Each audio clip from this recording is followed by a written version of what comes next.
Hello, everybody. I was like, totally forgot what time it was. Oh, like, oh wait, I started the stream. Ah, look, I used all my productivity fixing the bot, so it posts in the announcements channel now, so I don't have to. That's just how it works. That works. That was all I had. Let's grab electrons. Hello, Dance Lover, Lazier, Monkey House, J-Dog. That gold chalice. Oh. Bummer. And then I didn't. Oh, there we go. Hey, Sergeant. There we go. Okay. I am having issues. Something's going on with both of my accounts, honestly. This one did not farm any winner takes all stacks overnight. I don't know what happened there exactly. And then my main account is the gem farm is absolutely broken. Hey, Sargoto. So I have no idea. I have no idea what's going on. With the game in general. I don't know. I'm gonna have to sit down. Obviously, hopefully it'll. We'll try to. We'll test it again tonight, and we'll see if the Ishii thing works. There's no other way to test that other than try it again. And then I guess I'm gonna have to sit down with my main account, adjust it. Events, got another day. For those of you who are still working on stuff, I am done with it. I am done with it. Yesterday we prepped for Strahd. So I now have Towering Expectations done. And we had started in Waterdeep. And I think we're leaving. I think we're going to Baldur's Gate. Oh, we did a time gate yesterday. We picked up Human. But yeah, I think we're going to Baldur's Gate. I don't. Alcoria is not super great. Alcoria isn't useful in our current with the build, like with the formation we're building. I don't need her for split the party 1 or 2, and I'm in no rush for 3.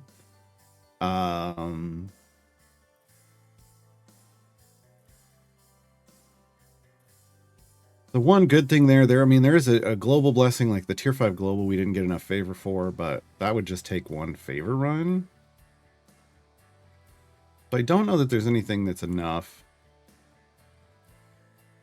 I don't know that there's anything that's important enough with the power on our account to go there. I want to be clear. Normally, I would say, like, when I'm on a free-to-play account, I don't have this kind of power. I don't think we'd have anywhere near the kind of power to come to just skip an entire campaign, because that's the one thing you're getting when you're doing a campaign, when you're working towards these goals. It's not just about the champion. It's about all of the gems you're earning from doing these base adventures and the base variants that you need to unlock to get to that evergreen. These create power. I mean, it's gem farming with a goal, right? Like, if you want to think about it that way, it's you're earning lots of gems, but you also have a goal in mind. But with starting off with a choose, 3x choose your champion pack, and also getting that epic giveaway. We're just going to Baldur's Gate.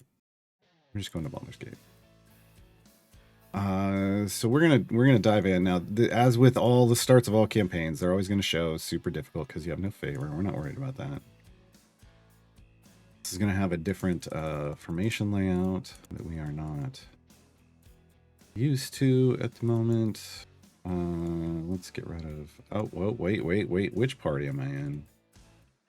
I'm in the wrong party. Well, that's part of the problem. That's a problem. That's not part of a problem. That is a problem. I should come over here.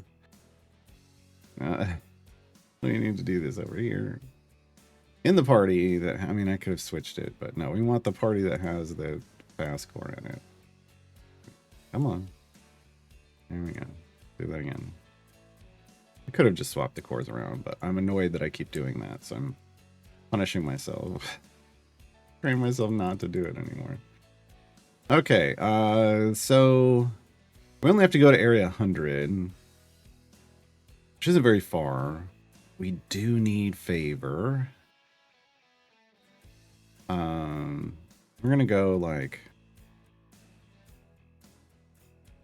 oh man, you know what? We don't want to.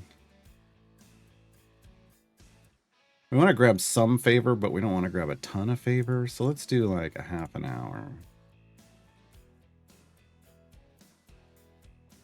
Do a half an hour. And we'll see how that goes.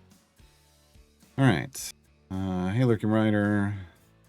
Hello, Niskis, Trupac, Bye Shakira, Death Javu.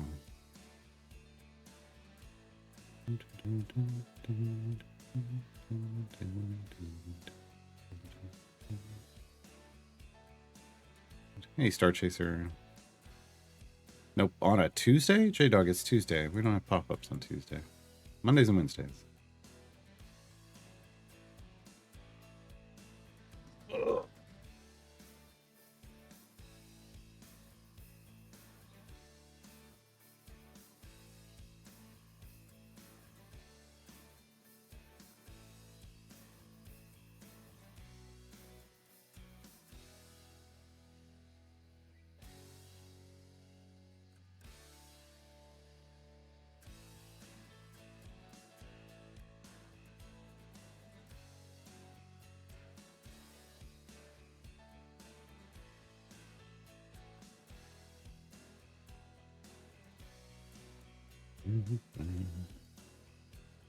Welcome to, we don't have... Oh, here's the layout for Baldur's Gate, by the way.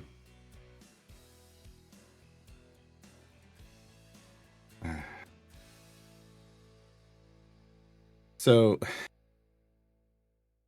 it's a 3-tank front line, and then it's a ring around a hole and one in the back, and we call this the buff hole. Why do we call it the buff hole? It's not our fault. I didn't make this turn. I did make this turn. But look, it's because you increase the damage of champions adjacent to the hole, which makes it a buff hole.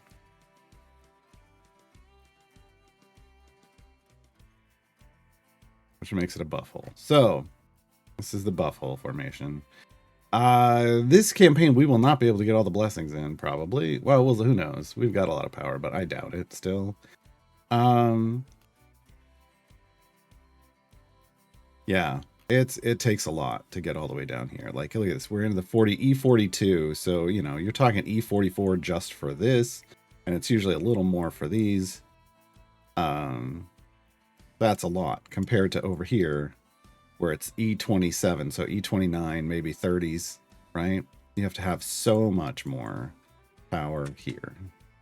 We don't know where Ishi's going to go in this formation, currently.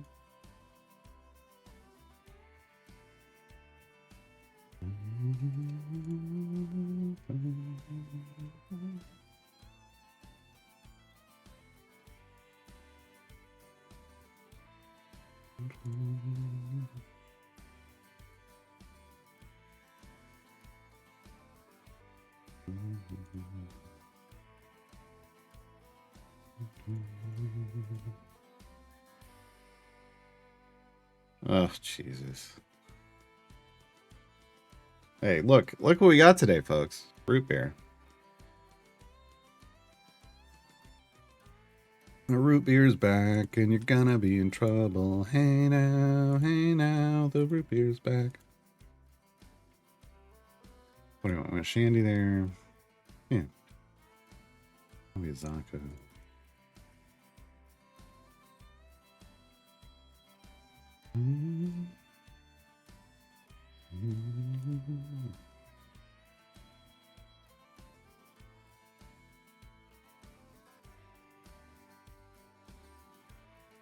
Oh, boy.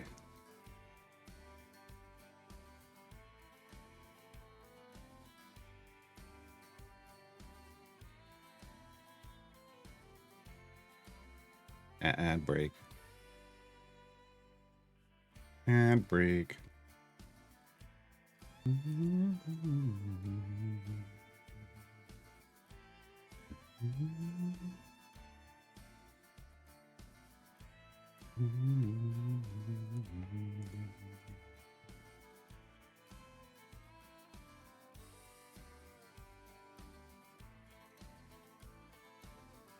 Was that the root beer countdown lurking right here? It's the root beer countdown.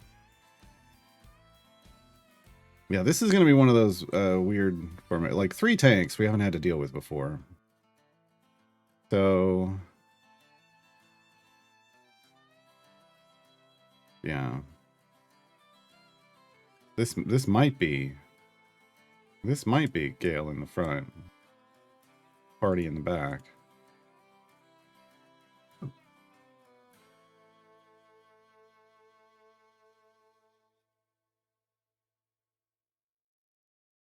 Might be something like this with a single tank trying to survive.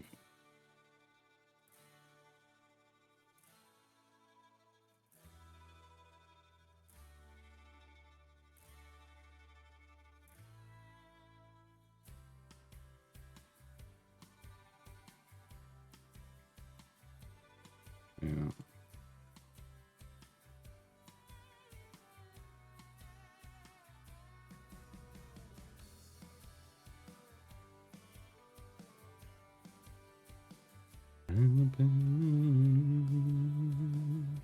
What do we got gem-wise? 7239. We're saving up another 12,500 for the other speed feat, for the other, you know, inexpensive speed feat for Human.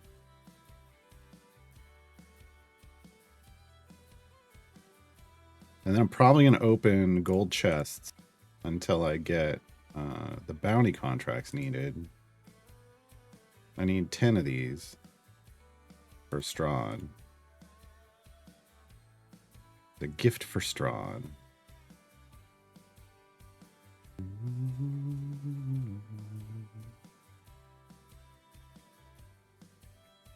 Interesting thing, Human has a feat, I think, that does the same thing.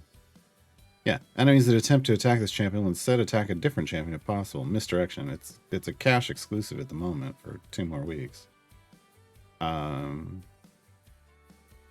that's so that they can go in the front line too. Which, if we put all 3 of them in the front line, will not work. They will just get steamrolled. Just to be clear, they will get steamrolled. But then I could put, you know, I could have put Gale further back, right?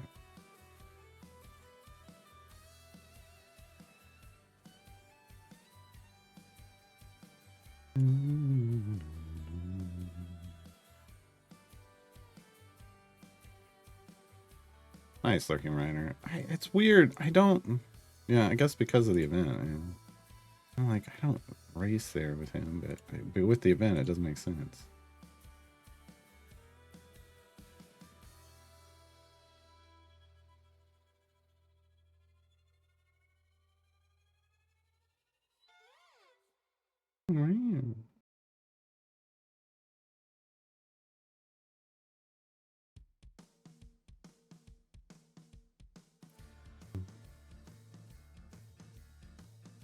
That's not. Lurking Rider already made that joke, basically. And it is a joke, not a thing.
This is just, I mean, we're really just burning time here.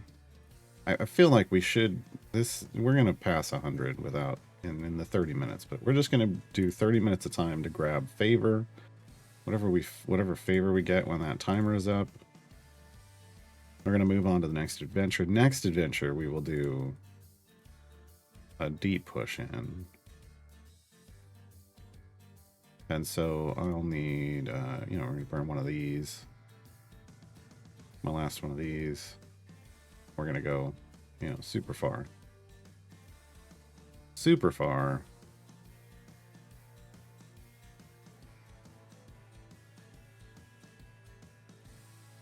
Maybe we get wild and we burn that legendary speed potion. We just wild out. I mean, we got one.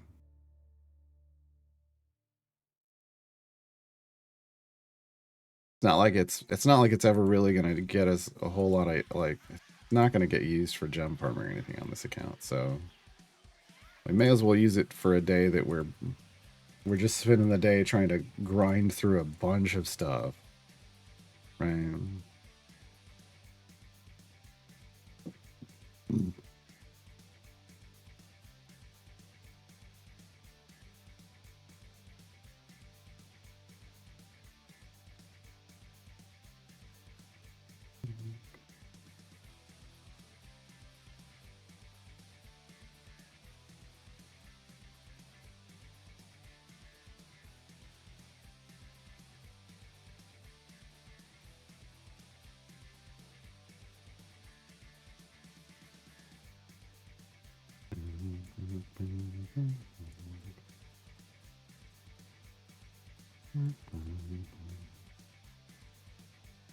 Well, I mean, you can frontline in a background party. It doesn't matter.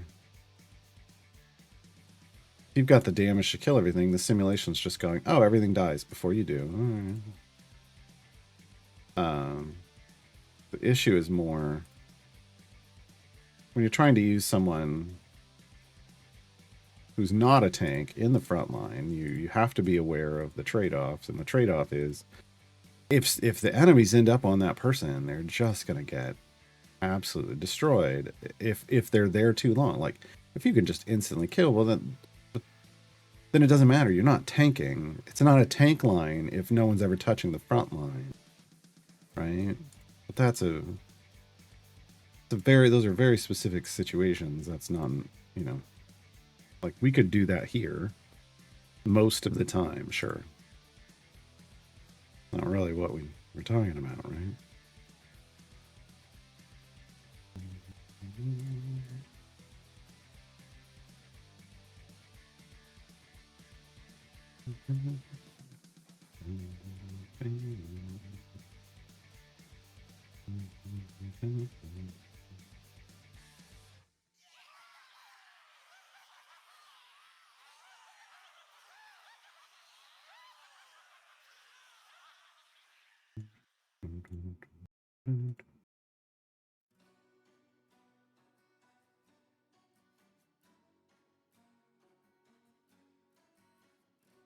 Again, if with a deep push, I'm gonna need a tank. If we were just going to 100 and not caring, no tank necessary. No tank necessary. Like, honestly, we could do this, right? It's not gonna matter on this run. It shouldn't matter on this run.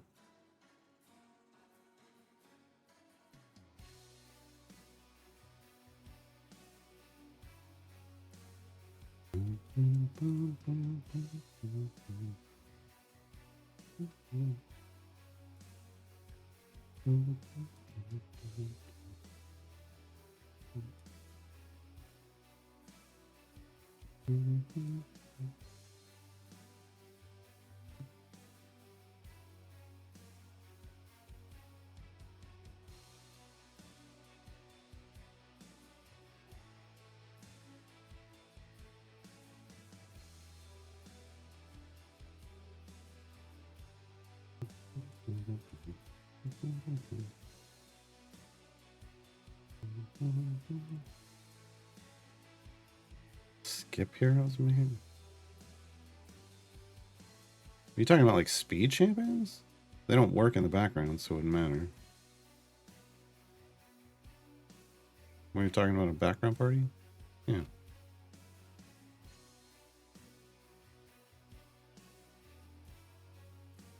Oh, well, no. If you Death Java, if you have a lot of favor, they'd get added immediately. Now, where they're leveled up to is a whole different point. Like, does she get to her level? She get leveled up to the level she's supposed to be at. But in a background party, it's like that's an active party thing you should have to worry about. In a background party, it shouldn't be an issue.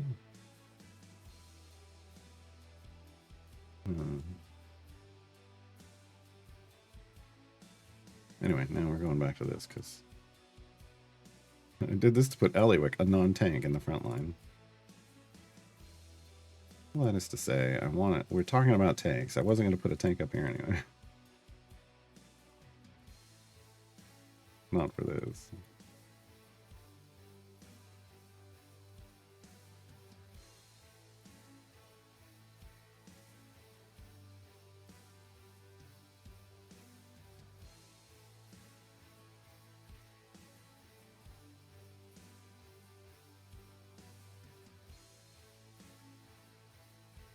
Yeah, our damage is pretty ridiculous.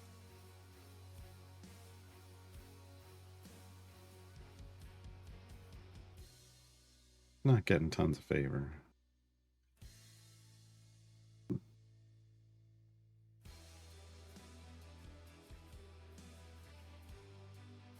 Yeah, looking around, I was just saying it skipped areas wouldn't matter in a background party anyway. Right? Like, because you don't skip areas in a background party. That was my point.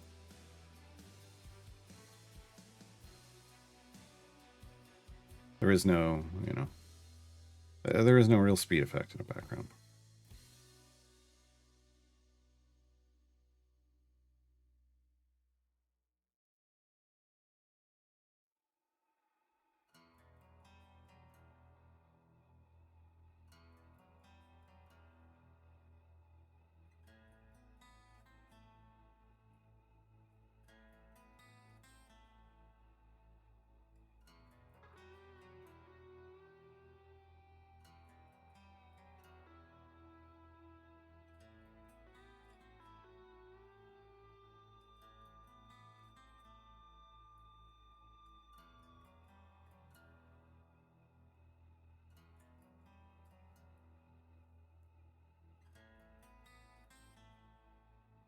I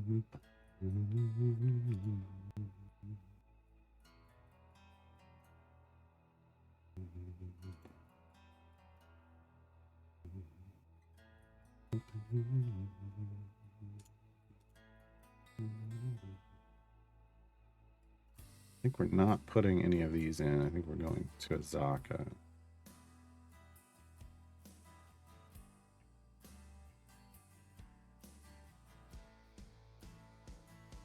Yeah, I was gonna say, because potato. Because potato.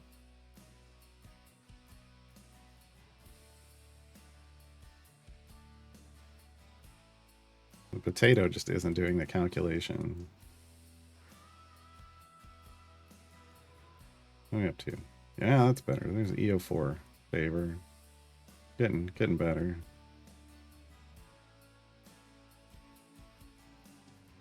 Got a long way to go and a short time to get there. All right, we got about 11 more minutes of favor farming. We're obviously going to blow right past Area 100. Area 100 probably would have been doable with a 15-minute push and a 5-minute if all I cared about was just completing it quickly.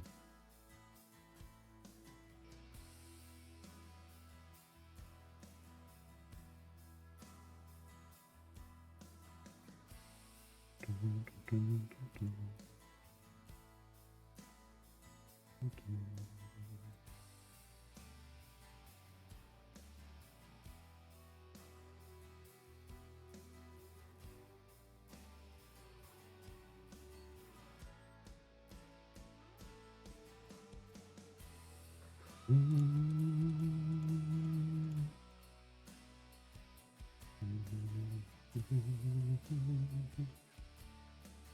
let's do this one as our starting formation.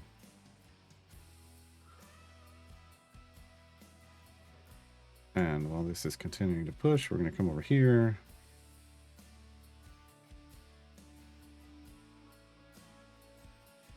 We're going to activate. I want to. Okay. Activate. What is it? Grand Tour. Mad Wizard.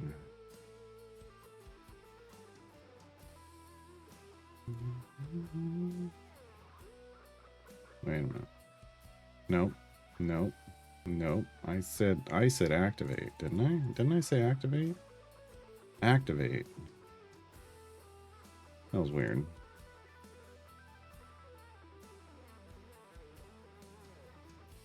Just want that one. Regular Bruno farm. 50 areas. Why is it leveling up? Why? Why is it? I said this one. God dang it. Stop it. Get out of here. Get out of here. This is what I want. Oh no, yeah. I want... Wait. Oh, I just don't have that assigned to a hotkey. Okay. There. Bruno alone. Okay, now we can go back to the main party. Ah.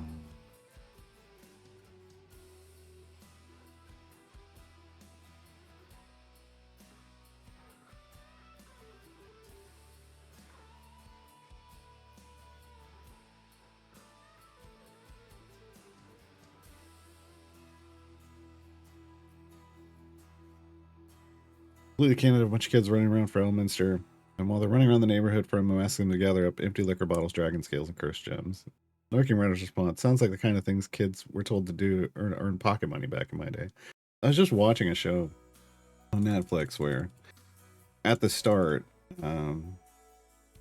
kids at like the local store picking up cigarettes for her mom. And I'm like, man, you can tell that was like an 80s flashback. Or supposed to be like an 80s style flashback, because I mean, I think actually in that one it was probably, I don't know, probably around 2000, but still, that was a very 80s thing. I was like, kids just picking up like cigarettes or alcohol for their parents, and the shopkeeper's not having a care in the world about it.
Yep, especially in small towns.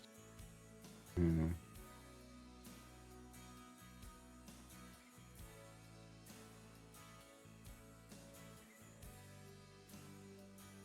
Small towns where everybody knows everybody anyway.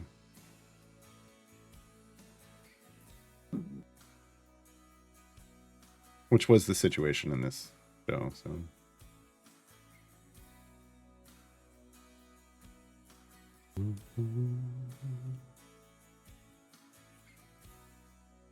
How we doing? How we doing? Oh, almost to EA06. That's not bad. We got like 5 minutes.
Oh, today was one of those days I didn't want to get out of bed. Don't know why.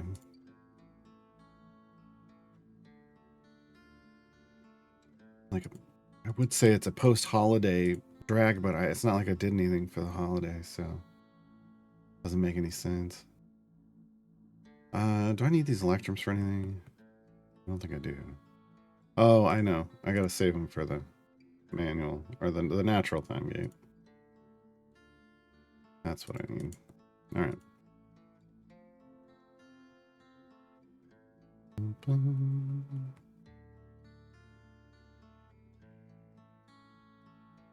We need a live play with certainty in the Saturday morning squad doing adventures and babysitting. Well, I think the problem with that is like certainty is. Well, I mean, you have to ask Jasmine, right? Like she'd probably be. I don't know, like because then you need to come up with people to play the Saturday morning squad because they're not content creator champions. So I don't know that that's going to happen.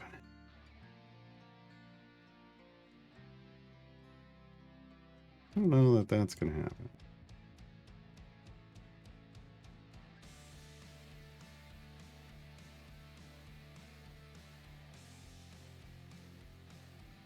EO6. Can we make? I mean, we're halfway to EO7.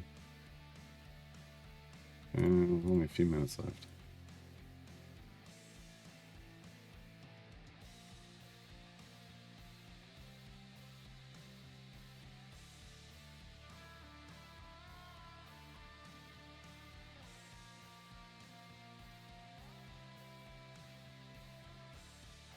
That's Javi. That's an issue with all champions that read positionals. It was most noticeable on Artemis. And I mean, I showed it off on stream like tons of times. Like it was just common, but I guess it was just something that never made it to the top of the list to fix. And I'm guessing it just affects all of those types of champions. Just it isn't as noticeable as it was with Darlaxle.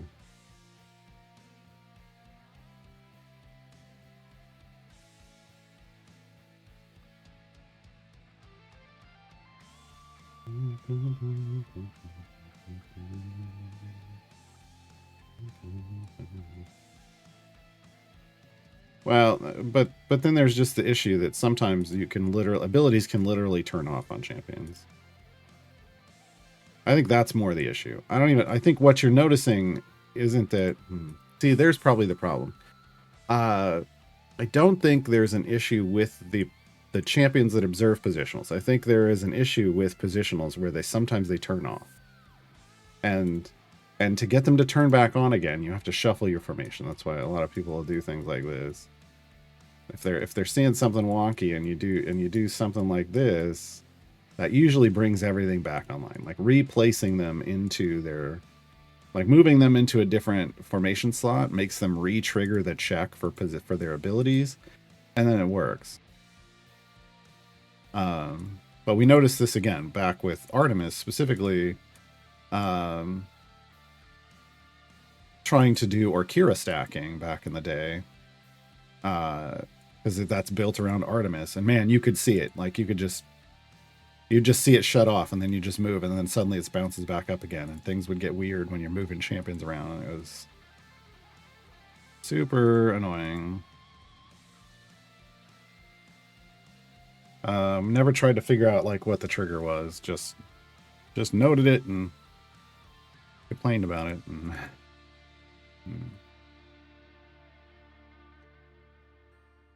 noted it and complained about it. Okay, we got 107, and we're out of time. All right, so we got to 200 in 15 minutes. No, in 30 minutes. 230 minutes with this formation, which isn't bad. Let me resave it just in case. Oh yeah, because I didn't have a Zaka in. All right, and we have EO7 favor. So basically, we didn't spend a lot of time there, and that's fine, but we're going to spend a lot of time here. Notice EO7 was not enough to change the difficulty rating more than one step. It stepped down to challenging from deadly. The favor is desirable here, clearly. So we're gonna go.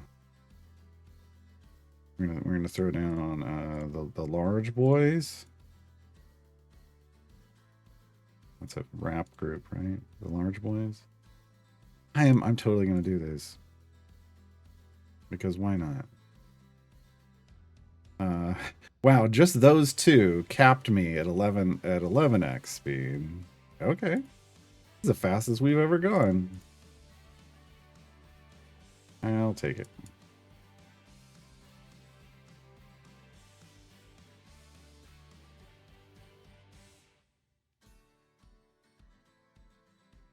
So Shandy isn't even needed now, technically, for speed.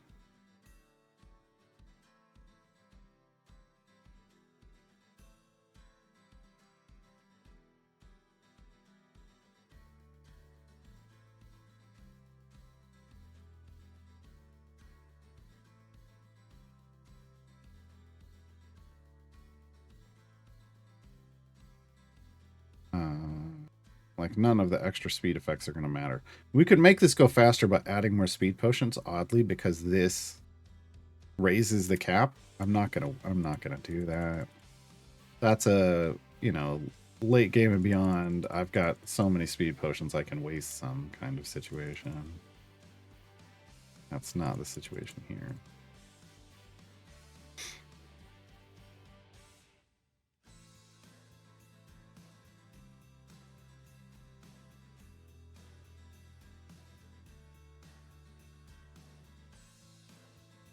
We're actually going to create a camouflage, I think.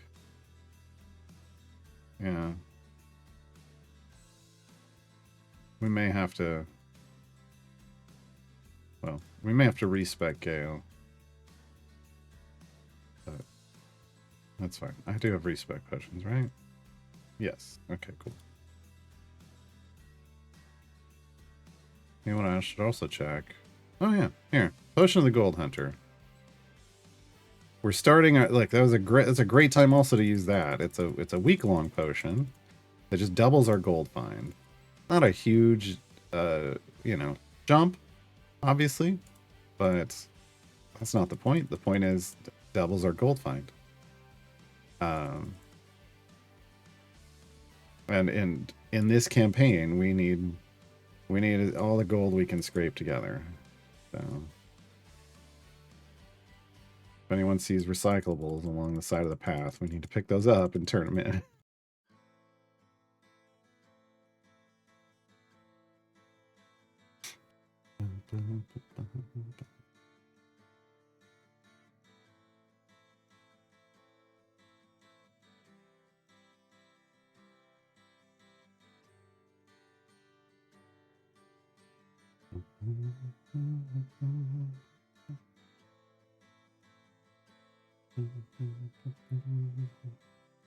Hey, Jules. All right.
How many gems? 8,200 gems. Maybe by the end of this run, we'll have what we need. I don't know. That's a lot. We'll have it today. Let's say that. That's for sure.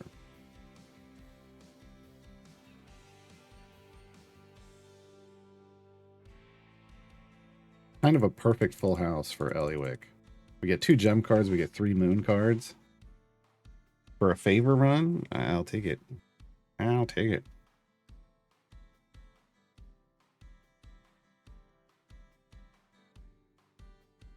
I also kind of want to just do that. Yeah. So here's the thing. What in the last time we did a deep favor run in a main campaign, what do we get? E30? Yeah, E30 and Torms. Torms. Now that was after already having a decent base. So I don't think we'll get to 30s. But I don't see any reason why we wouldn't get, you know, into somewhere into the 20s. Like mid 20s, mid to late 20s. Late 20s would probably be nice, but I'd say mid 20s. Where you got to layer favor runs to get, you got to start off with some and then you go again to build off of that. It takes you further and then you go past another one and then another one. You're just kind of stepping over yourself every time until, but then the steps get tinier, right? At that point, you don't worry about it anymore. At that point, you don't worry about it anymore. Now the problem here is in Baldur's Gate, you don't generally want to do deep runs, like deep favor runs in hell. Because we are going to go to hell. I know we're on the Sword Coast right now, but we're going to go to hell. And in hell, everything is, there's armored stuff everywhere. And you don't want to do deep favor runs. So this is a kind of an inefficient campaign when it comes to like staggering your favor runs. They just don't want you to. They just don't want you to. And that sucks. That sucks.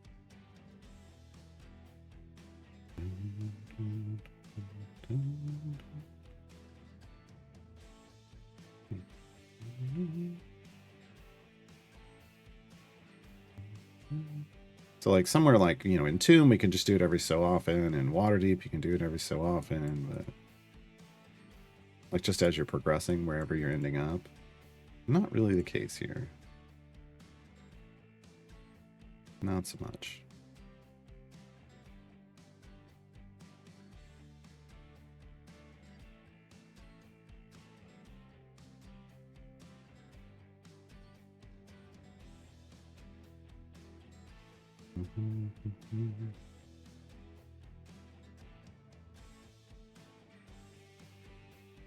So if a positional says buffs champions 2 slots away, that doesn't skip gaps in the formation, has to go around. Correct. Yeah, I can't, it doesn't like jump from where Azaka is to where Halsin is. It won't jump holes. There used to be, like Dadius used to be the only champion in the game who could jump holes like that.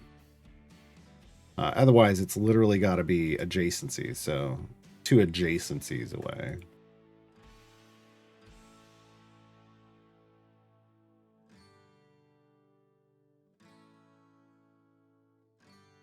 Well, 2 slots away is specific. It is only going to do 2 slots away.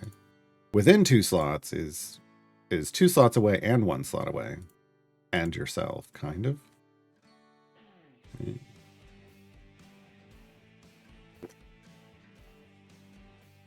think the final boss of Avernus is the worst boss in any campaign. I mean, I can see why you'd say that. I don't agree, but that's fine. It's opinion. The final boss here is a DPS race.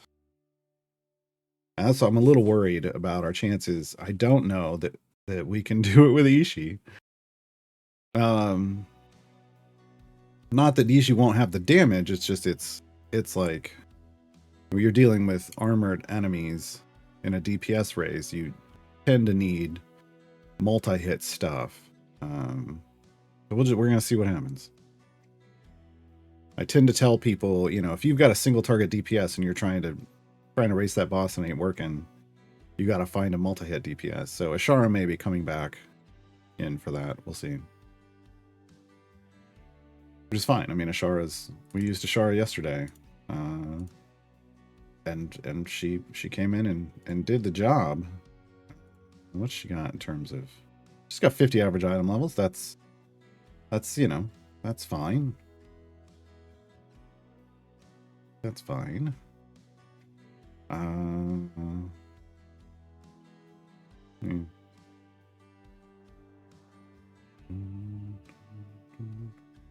So Ikoria would have been here, would have given us another one here for Split the Party 3. But again, don't care. Rhea is gonna sit here if we get Rhea, if we worry about Rhea first. So it's unhelpful for Split the Party 3. But again, I'm not really worried about Split the Party 3. I don't even know if I did split the party. Did I? Oh, I did split the party 3 on that.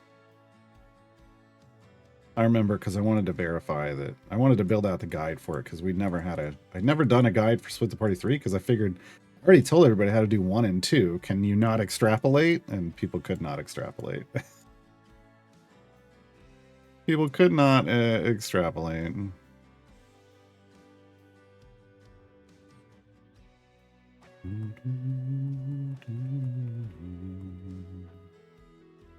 Yeah, Gosrick skips gaps, but that's it. Who would you say is worse? I don't remember their name, but it's the boss in Wild Beyond the Witchlight that throws you off the bird. Like that throws someone off a bird every so much time. That's way worse. You don't get those back. You can't find a solution on the fly for that. Like you either burn it down or yeah. It's horrible. Even with tons of damage, it's horrible. That kind of stuff I don't enjoy it. To me, that's not an enjoyable game mechanic. It's a frustrating one.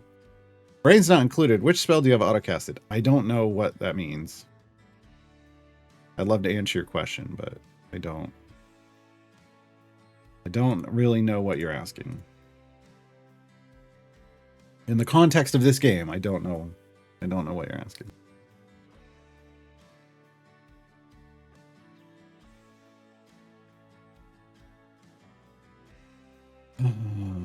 Well, click damage doesn't really work for an armored enemy. You only get 1 click every 5 seconds, and that's not going to help in a DPS race. There are champ abilities that can do bud damage. I don't know that. I think Astarion does that in my current bench. So we'd have 1 of those from Astarion. Otherwise, we're relying on ultimates, and without lots of item levels, that's not helpful. So yeah, again, I'm not sure what we're going to do when we get there. Oh, the ultimate that is familiar. This is Human's ultimate.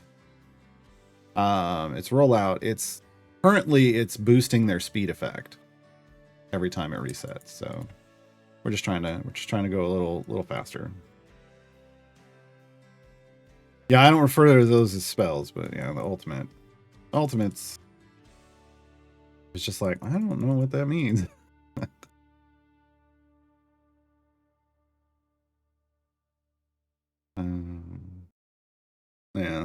problem with but the problem with the boss in Avernus is you just don't get your ultimates back fast enough. Yeah. Bavlorna, maybe that might be it. I think I've blocked her name out of my head because of trauma. Because of the trauma getting thrown off that bird over and over and over again. Hate it. Anytime we have to go back and then deal with that, I hate it.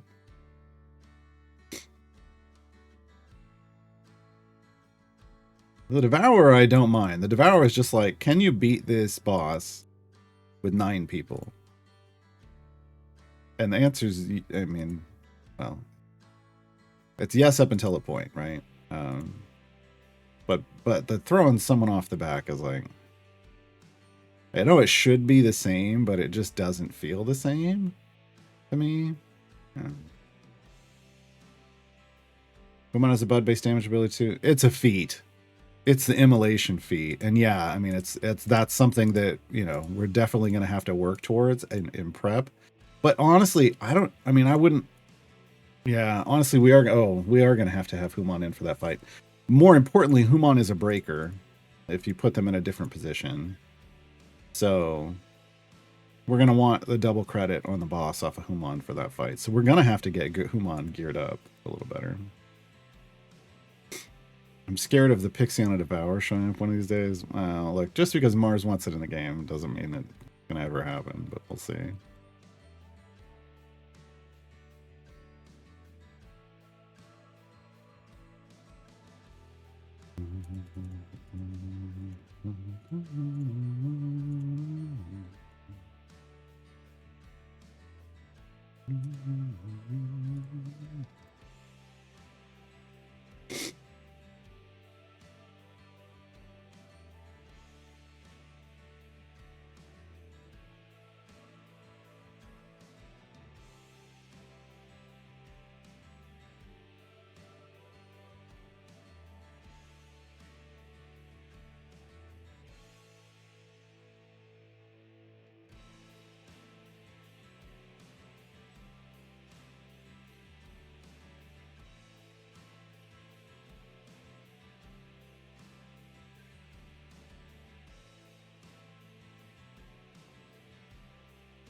Doing real well on power progression. We're about to come to okay. It's just that the speed potions are throwing me off. We're coming to the end of our ability to push like this without building a better formation. Which is then things are gonna change. God, how are things gonna change? We're going to have to respec Gale.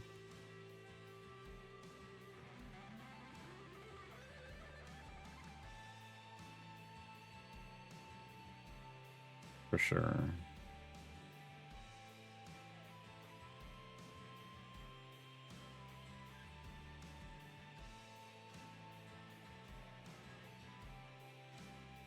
We're going to be flying along and then suddenly we're just going to go right into a wall.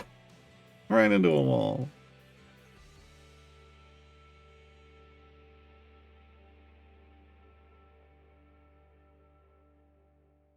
Yeah, I'm starting to see the slowdown on the bosses.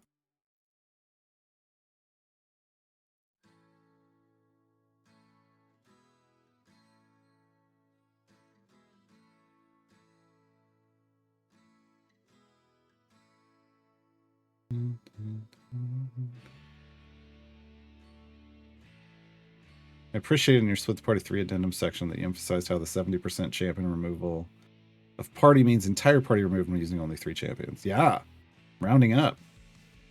Perhaps his lack of extrapolation knowledge for some people and mass for other people. Yeah. It's rounding up. That's the thing. I thought initially 70% of 3, so 2 people. Yeah, but it rounds up because it's 2.1, right? So it rounds up to the next hole. And that's the thing. Like with so split the party 1 is 50%. So with 2, you're gonna have 1, right? But with split the party 3, it's 60 or split the party 2, it's 60%. So with 2, you're gonna have 0 left over. So you got to go to 3 to have 2 removed, right? And so then with split the party 3, it's 70%. So with 2, both are removed. With 3, all 3 are removed. You got to go to 4 to have anybody left over. So it's just kind of like a stepping stone, the way they did it. And if we ever get a split the party 4, who knows? Who knows what they'll do? I mean, they'll probably just be wild and go 100%. Because I don't think they'll ever do another split. If we ever get split the party 4, I don't think they'll ever do another one. I think it will be the final extra party. Okay, we're dying now. We're dying now. We got no tanks. The enemies are saying no tanks. We like this. And just chewing everybody alive. All right. So we need to change things up. So we're gonna go more like this. We're gonna get rid of Azaka. I think we're probably gonna do that for the moment. I'm gonna see if just Dragon Bait can keep Pumon alive in the front row. We're gonna move Diana so that she's batting people down to Dragon Bait. And this might be okay. Might be okay.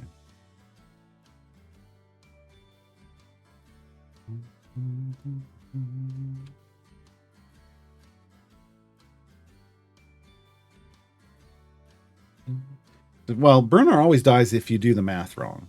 That's the thing. I've always said, hashtag Bruner lives as long as you do your math right. As long as it isn't a full party removal, you're fine.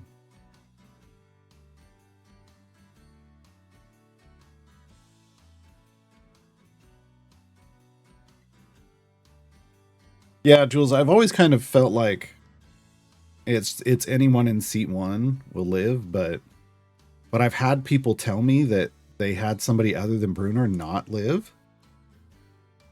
So I've only ever leaned into Bruner lives.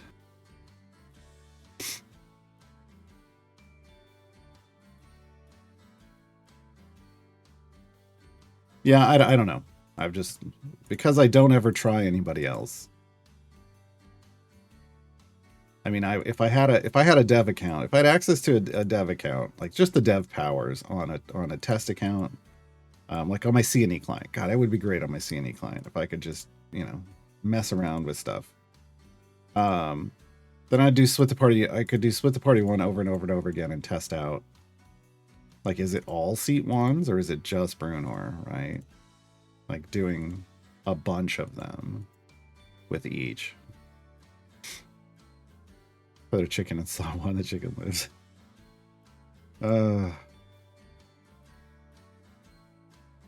I mean, there's an idea for a champion, King Chicken. And they're specifically designed to help you get past Arya Chicken. Like, they get stronger based off the number of chickens in the formation.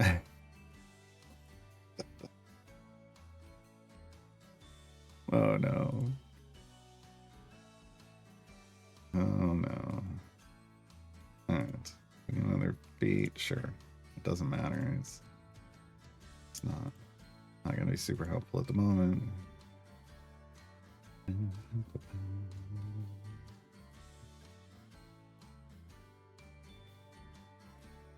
gonna keep leveling Azaka up because we're gonna have to make a gold find formation probably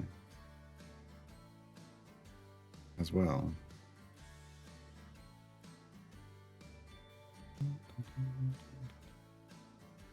Three chickens in farmers overalls. Oh no.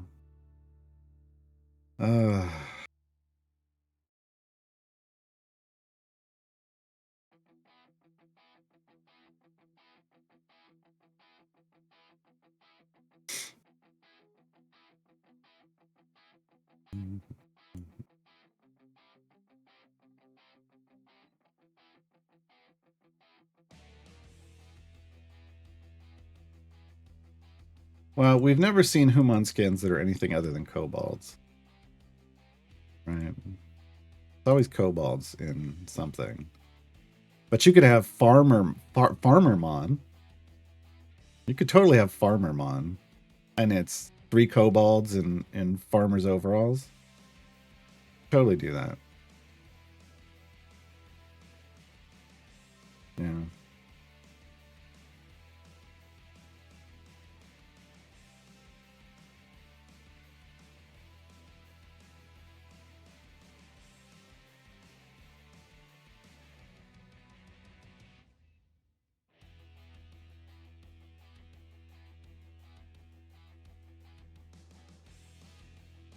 Yeah, with a pitchfork, yeah.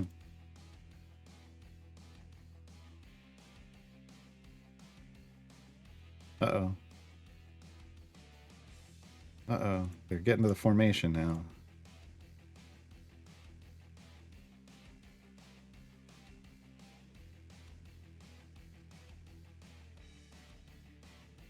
I should probably be efficiently upgrading, and I'm not. I'm totally not. Oh well.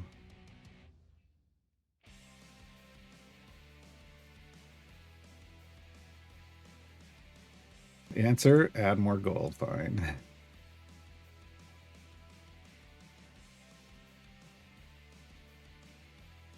Are we getting close? I don't know. 70s. I think we need higher than that.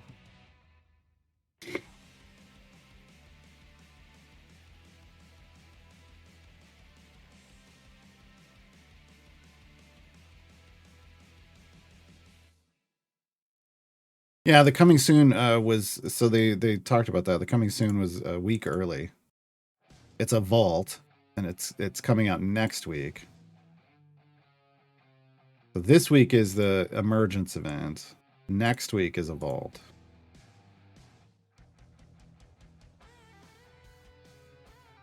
That's why the image wasn't there.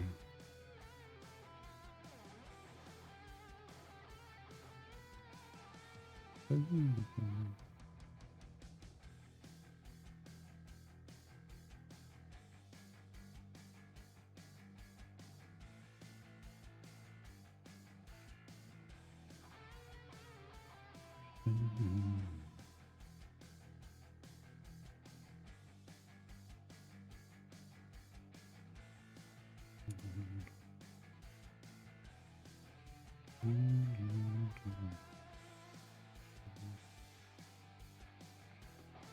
don't have any other.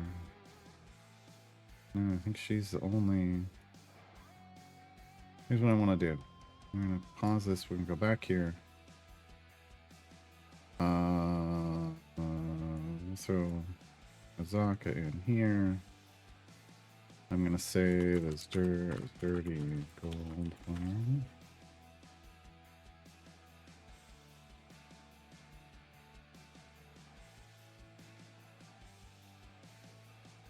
Oops.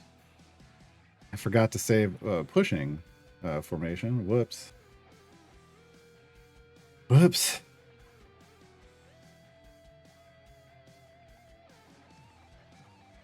It was this one.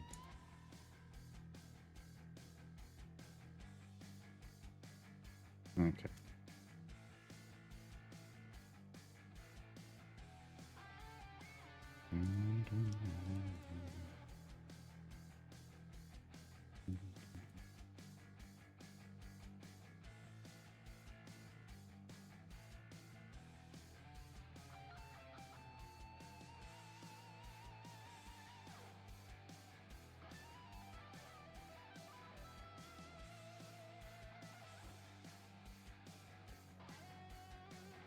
Up to E22.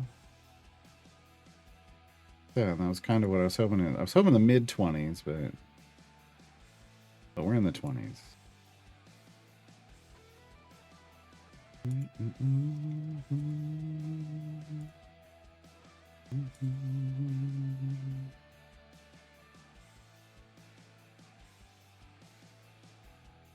needs to be.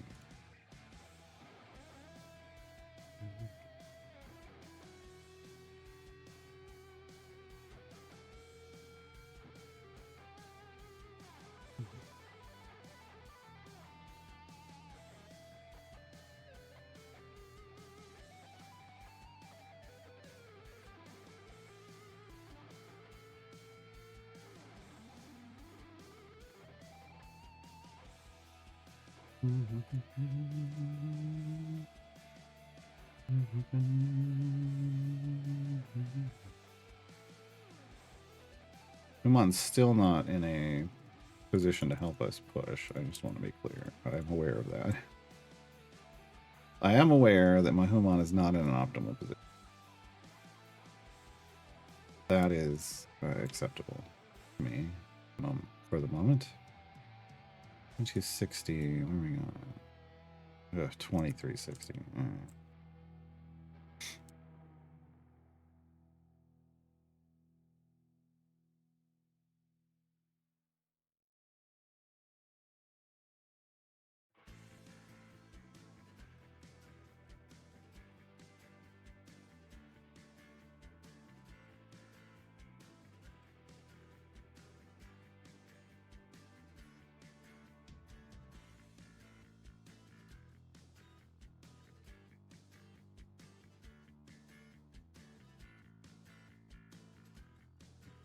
Morning 600.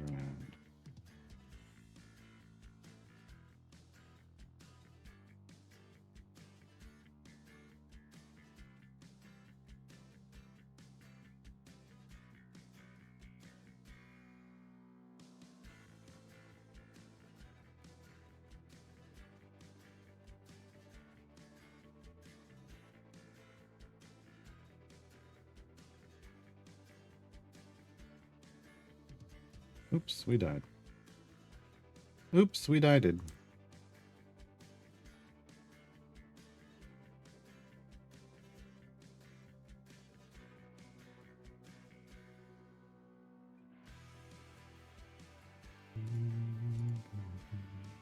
Yeah, Human's just like trying to survive in that front line, and it's not.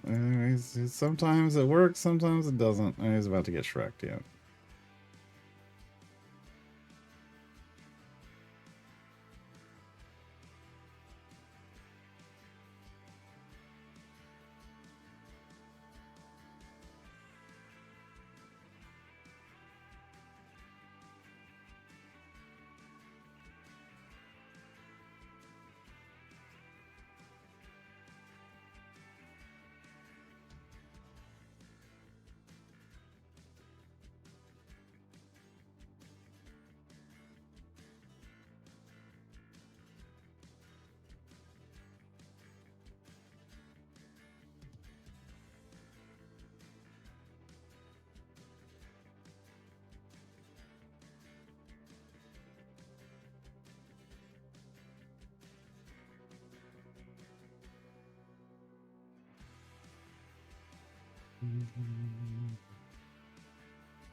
I need 60.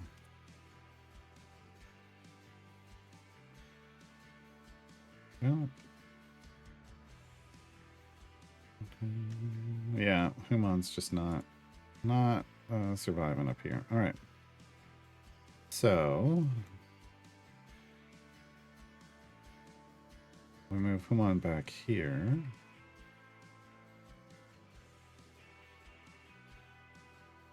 And get a much bigger buff. Yeah. I don't know why I was so insistent on leaving Human up there. Same speed capability from here.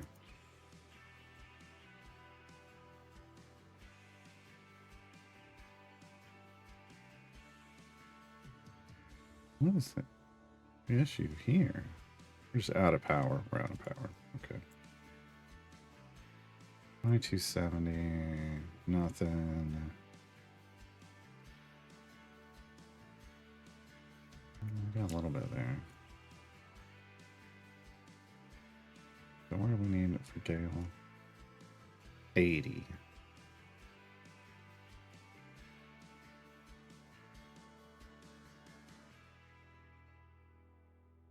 Oh, we're almost to soft cap. Spicy. Okay.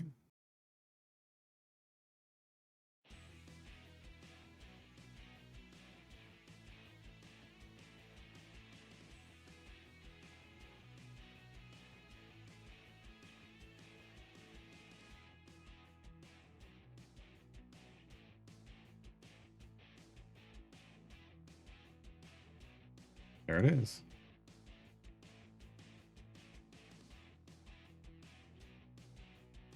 Soft capping on our second run feels real good, folks. E24 favor. E24. We soft capped off of E07 favor. That's ridiculous. That's the kind of power we have on the account now, is we can soft cap off E07 favor. Wild. That's absolutely wild. I don't think I've rolled into Baldur's Gate with that kind of power before.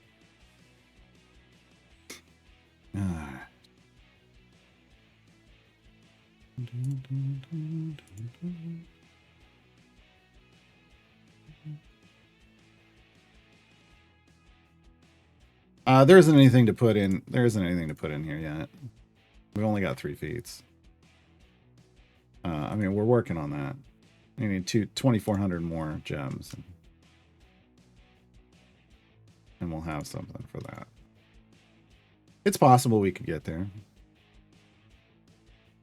What is it again? 3,900? Oh, oof. 430 is a lot, but I mean, it's possible. Let's take a look. Oh, no. Yeah. We'll try.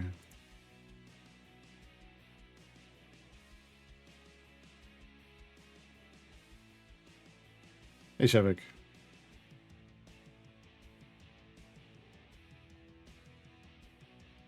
Feels weird over-leveling Human when I really should be over-leveling the DPS. Here. We'll move Human back again. So we're going to give up the speed effect now in favor of pushing out. Technically. Go back here.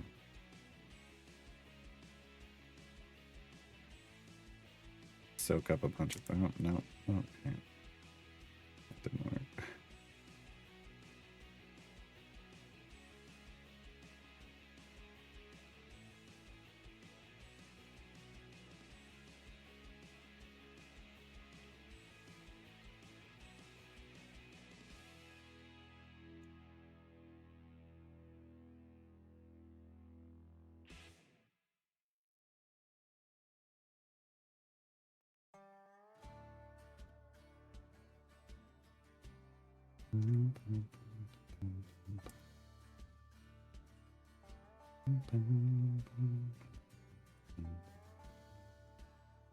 Yeah, I mean, we've now moved him back into more of a pushing position. So.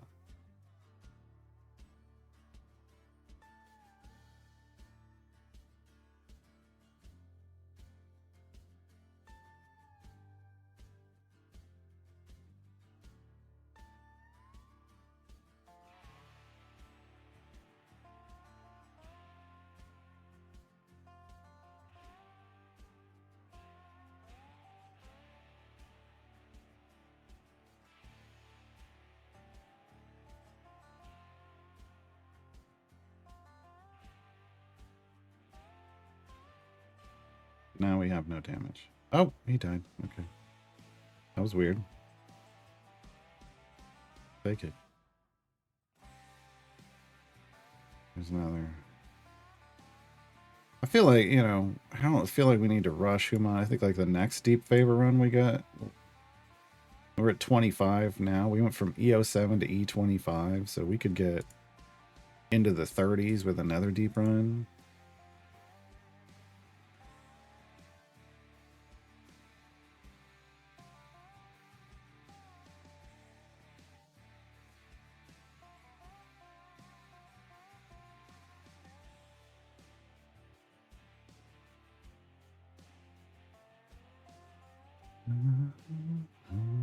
This is wild crushing for day 23, E200 plus. Yeah. Yeah.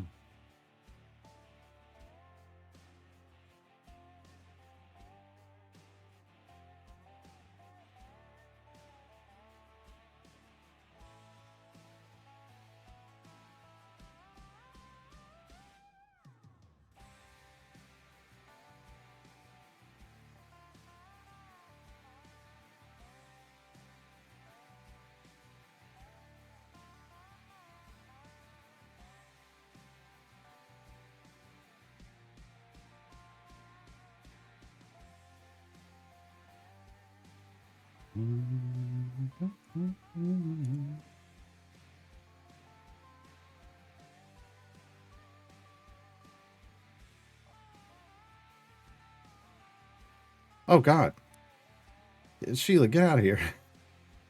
What am I doing? Look at Caddy Bree now. I forgot. I forgot. I forgot.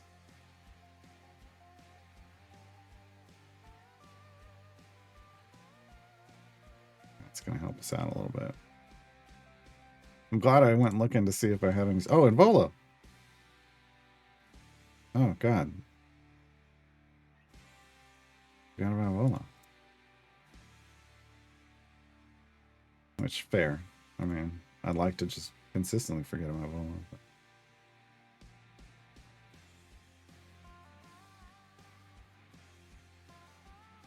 Oh my God, why is that? Oh, because I need him back one more. Oh no. There. There we go.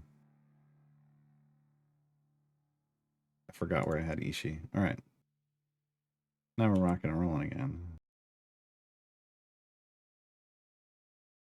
We can dirty gold farm. Into the 25s. 425. Yeah, it's not. I don't think we're gonna get enough to be able to get him on to where we really want to get him. Yeah. Oh, we're getting close. We're getting close to that 4th feet slot. When is Caddy Bree? No, she got a horse. Okay.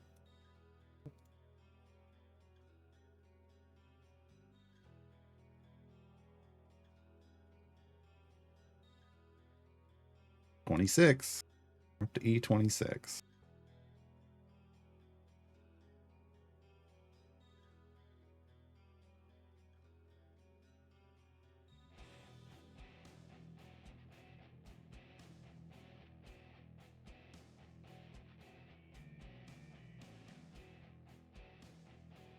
Hey, TG News.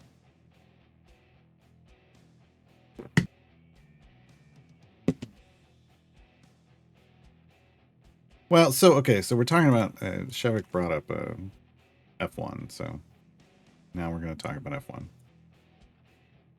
I mean, the issue is Max likes to pull this bullshit and act like, well, these are the rules, you got to follow them. But then he uses those same ones. He'll do the same thing from the other perspective and be like, "Well, I was fine." Like, so he just gets mad when it doesn't go his way. I will say the one valid statement that he made that I saw him make was that he's not really allowed to talk about it or else he'll get fined, and that's total BS. Like that shouldn't be a thing, but it is a thing, unfortunately. They need to get rid of that crap. Otherwise, I thought the race was great this weekend. Last weekend.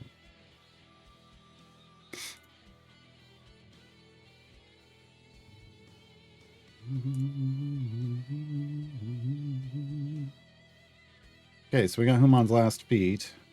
Spot open. Now it's just like, do we care about pushing more? Like, what are we really going to get out of it? I mean, we're still, when we're killing, we're getting a gain.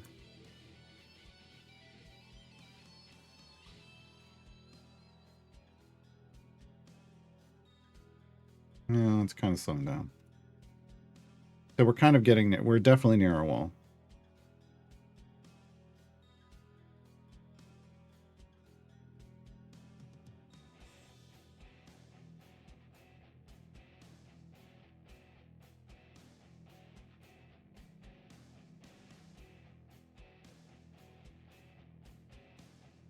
I break down 5-day 20. I break down damage potions, health potions, and fire breath potions. Not all of them, but I break down some of them. I tend to keep the gold because I'm still at a point where the gold find potions are useful, like that is right now.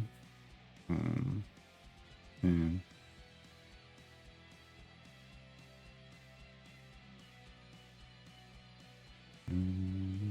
Now, you should be able to criticize the governing body of your sport organization without them fining you for doing it. That's the issue at hand. But that's not the case with the FIA.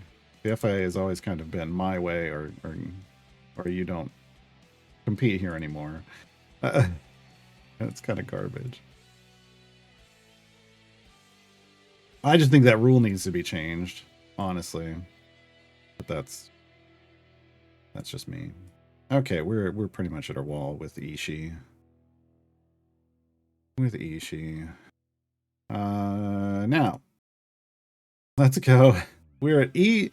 We were at an E23 basically with Ishii. I'm just gonna throw Karlach in. I'm just gonna see.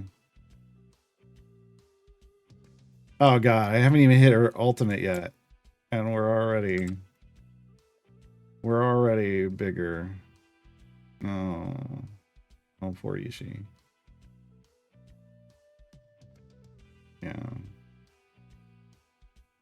Yeah, but look, I also have 600 item levels on Karlach, so. But I haven't even hit her ultimate button yet. That's the scary thing, because the damage is just going to get better. But is it actually helping our gold find? I mean, we got to E27, I guess.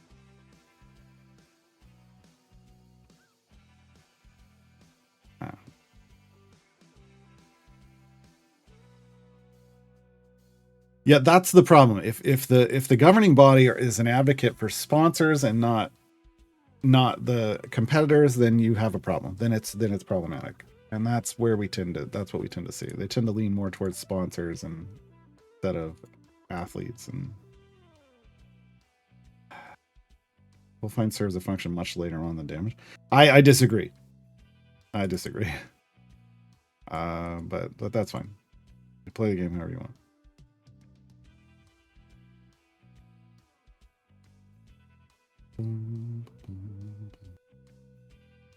Okay. So here we're gonna power up. We're gonna make the Death Star fully operational.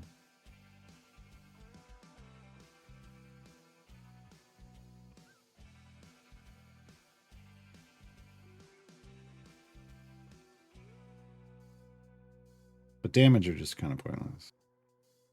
I was talking about Gold Find. Gold Find is oh. Yeah, no, I don't think damage potions serve a purpose at all in the game. If I'm being honest. I misread that wrong, Death Job. My bad. I think Gale is buffing Karlach. No. But look, this formation isn't ideal. We don't really have well, no. If Eliwick comes out, I guess Astarion. Oh shit. Okay. Anyway, high damage. Let's put this back in. I forgot that we also had a swap over here, folks. It's been a while since we've done a really deep favor push. And I've forgotten all my swaps. I totally forgot about him.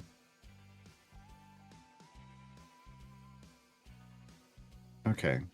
So we're going to switch this all around then.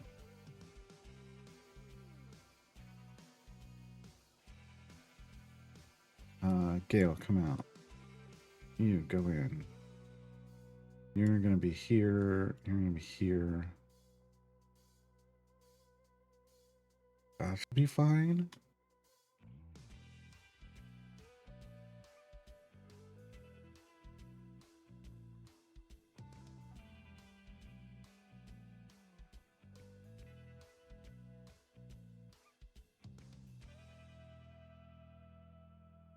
Is this it? This might be. Let's see. Oh, we can also Shadow Heart. Okay, that's better. But we can also Shadow Heart. And I forgot about Shadow Heart as well. Where does she go? Oh, there goes all the way in the back. That's a problem. Well, I guess it's not a problem because we could do this and this. Yeah. Oops.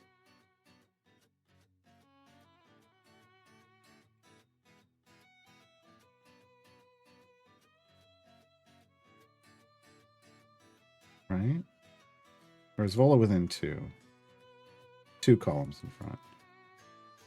There it is. There it is. Okay. We got there eventually, folks.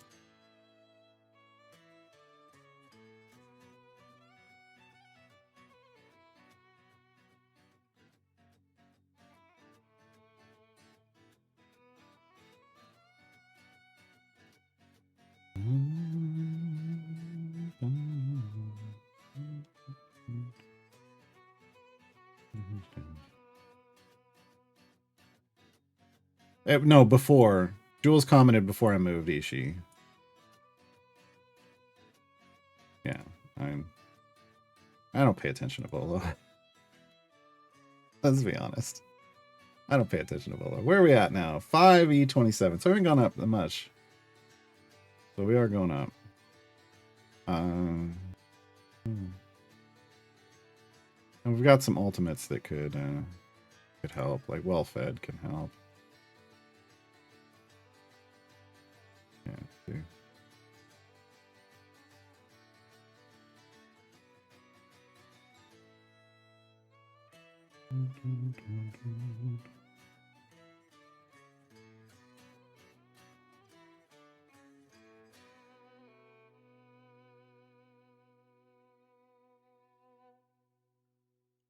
There it goes.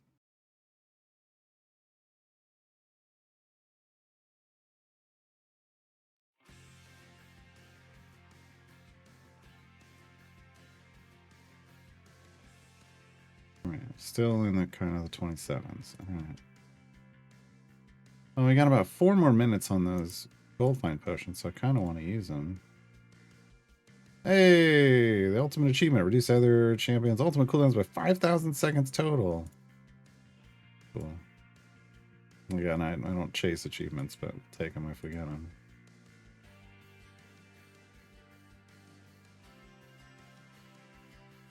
Okay, so we're into the E230s with Ishii DPS. Oh, boy. Oh, boy. Kind of thought we could E30 on this second push. We're so strong. Well, the problem is it isn't the lack of strength. It's the lack of like good gold find option. If I had changed, well, no, I need Astarion for pushing and not for gold find. But when we swap over here, we do have 3 moon cards to soak up some dirty gold find. There, we're at E28. Honestly, I'm happy. I'm happy there.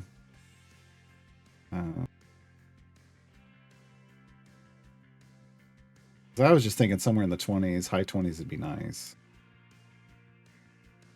But power just means we can push real far. It doesn't necessarily mean we can earn a lot of gold. Even though that's what you want out of the push, right?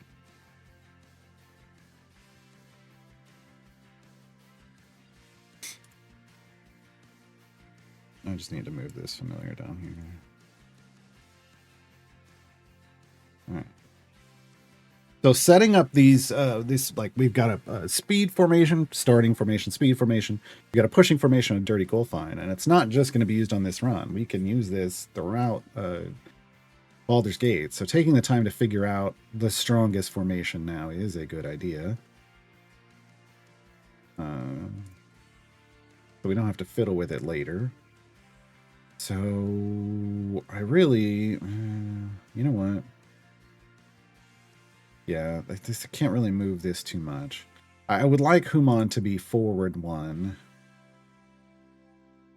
You know what? Yeah, we're gonna no, because I need to be far away from my clone.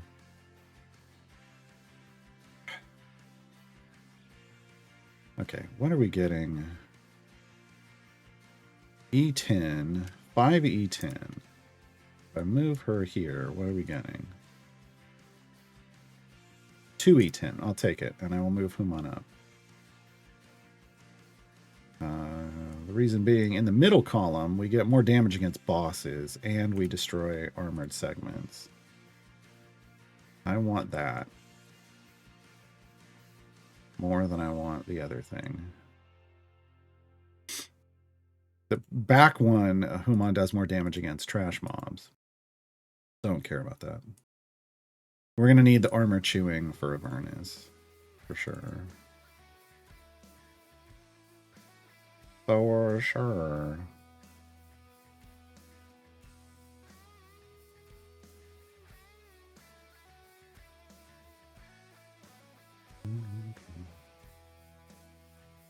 Cadbury's ultimate wrecked there. That was so good. Yeah, but now we're having trouble killing. Okay. 238s. 238s for fairly young account, it feels like. So 428. I don't know that we're gonna. I mean, we're still pushing. We need to get well fed maxed out and then fire off confidence boost and empty the quiver and see what kind of damage we can get. That's going to be our maximum damage. Feel like, anyway. Yeah, those are stuns, damage, prevention. Just sharing it. Yeah, okay. We need to throw this down. Throw this down. This to 5. Throw this down. This with this would be the max damage. There.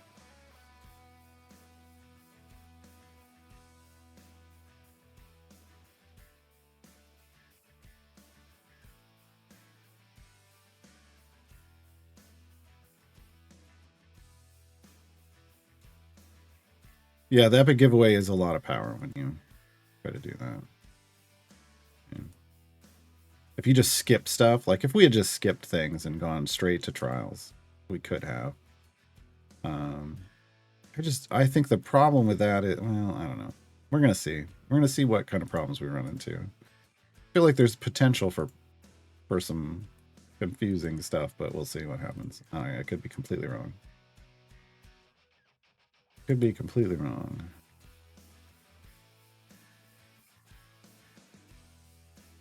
Okay. Markham Polo? What? No. Is that 5? That's 5. All right, here we go. No, still in the 238s. 238 is our max. Okay.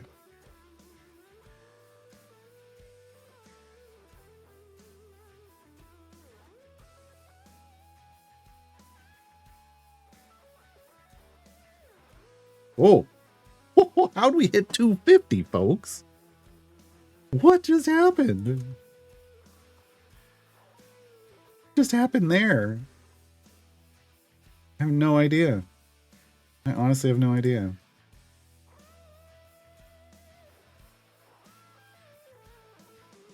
E28. Yeah, we can't get to 30. That was ridiculous. I honestly don't know what happened.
I'm muted. I'm muted. Okay. Yeah, I accepted that we had that. Sorry, I hit the wrong mute button. I'm accepting that we had that. We're gonna. I was gonna do another one here, but this has an armored boss.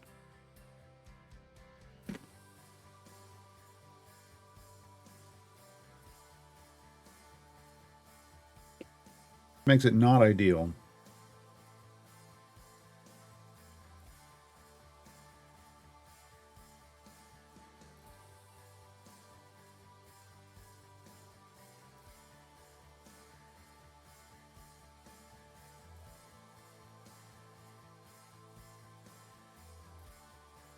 Let me think about this for a second.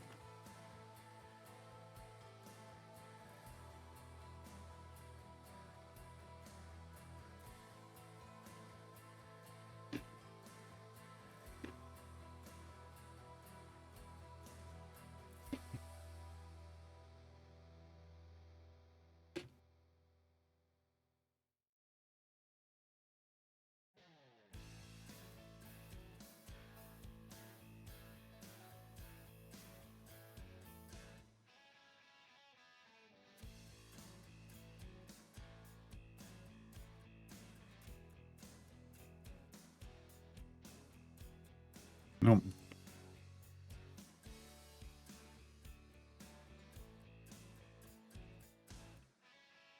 No, that's not wrong champion.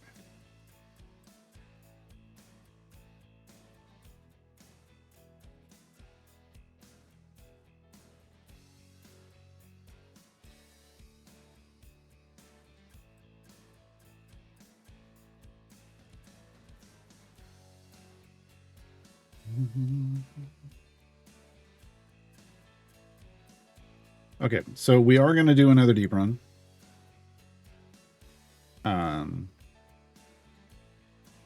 Because the reality is we're just not going to get a good opportunity anywhere else. So if we ever do it, we have to kind of come back here to do it anyway. We're going to spin the favor on blessings and hopefully push further.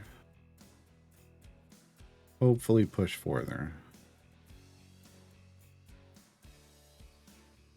I mean, we'll see. I don't know if we're going to push further.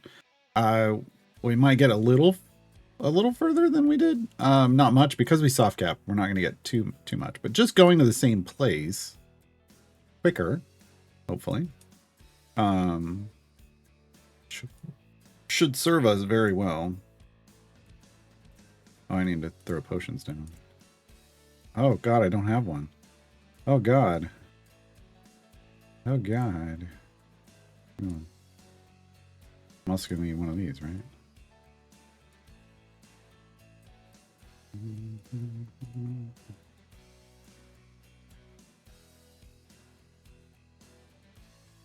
There we go. Okay.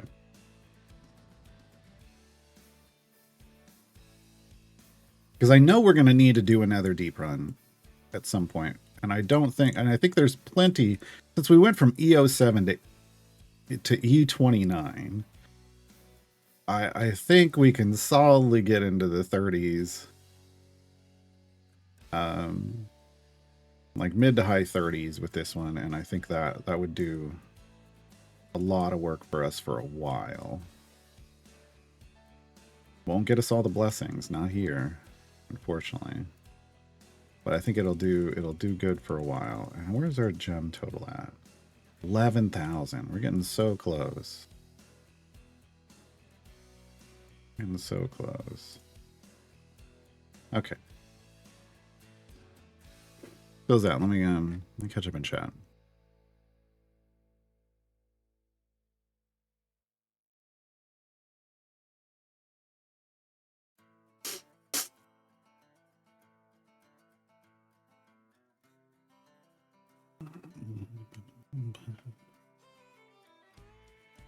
Well, it's not sun chips. Munchies. It's again, I buy them in bulk, so I've got a bunch of munchies to get through before I can order sun. I kind of rotate now between munchies and sun chips.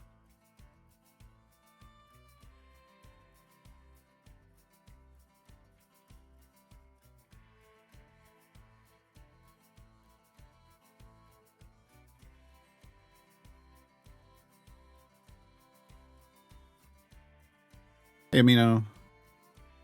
Just doing some deep pushes in Baldur's Gate to start off our push through the campaign.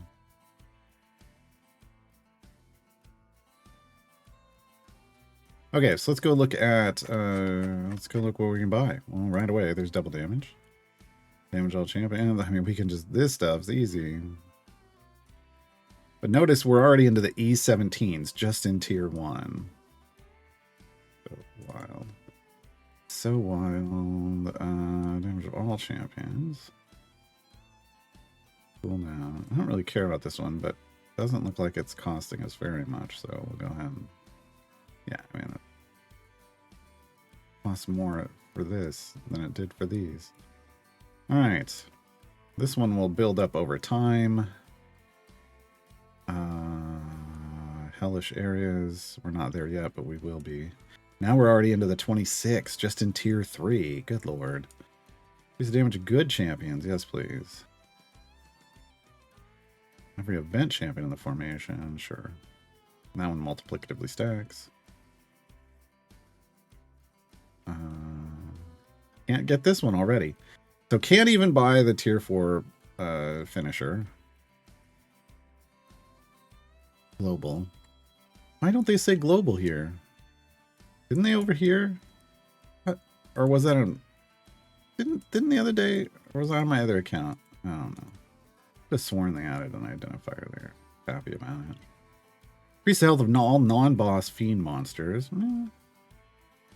Damage neutral champions. I'm not using one of those. All champions. I didn't get many of that. We'll reduce health. That's about all we got. I don't care about neutral champions. It's the Steam build. Okay, man. I liked that.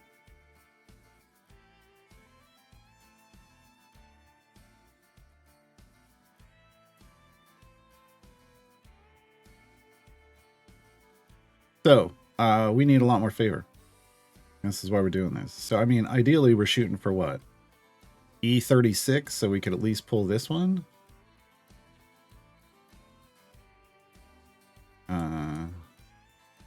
There's no way we're going to get another 44s currently.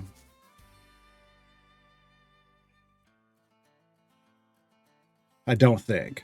Who knows? Who knows with this account so far? But we just picked up a lot more pushing power, so that's what I refer to if you're newer and you've heard me refer to like account power. All those blessings are what I refer to as account power, like things like blessings, your Modron core, patron perks, all that stuff. Avernus is gonna boost account power in multiple different ways, because we're gonna unlock Trials of Mount Tiamat. We're gonna unlock access to a 4th patron. We're going to have a bunch of variants that are really good for a patron grind, like a mini patron grind. So we're going to be in hell for a while. We're going to be in hell for a while. Yeah.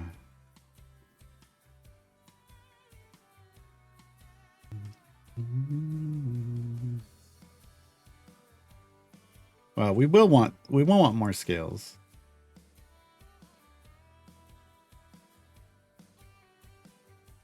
Because we will be unlocking Trials of Mount Tiamat, but whether we can get that or not is a whole other thing.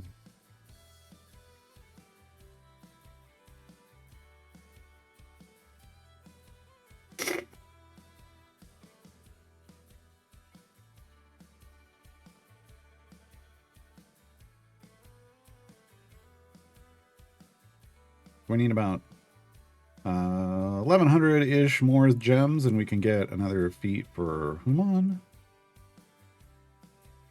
And then I'll be buying lots of gold chests. I think we can burn like what, 36 of these? I can always keep 20, even though we'd earn them pretty quickly.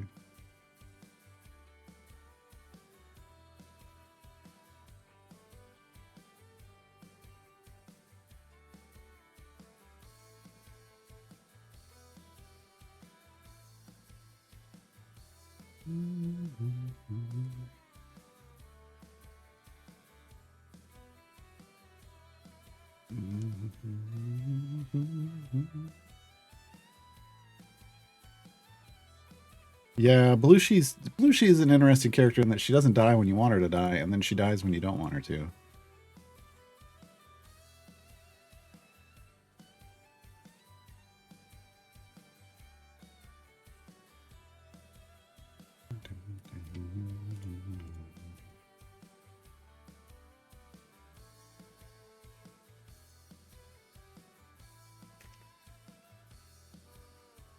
Now, there's also that she's not coming back to life. Yeah.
All right. Snacks have been snacked.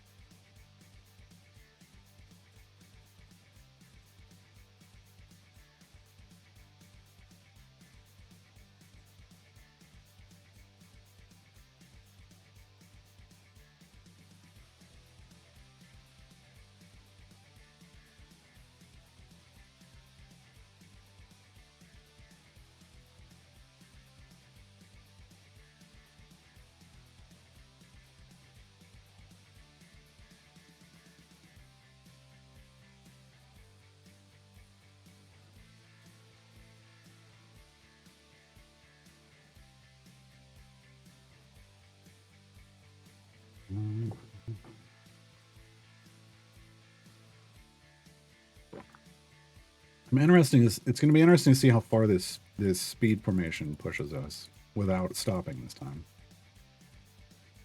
Now that we have a lot of favor, like a ton of favor.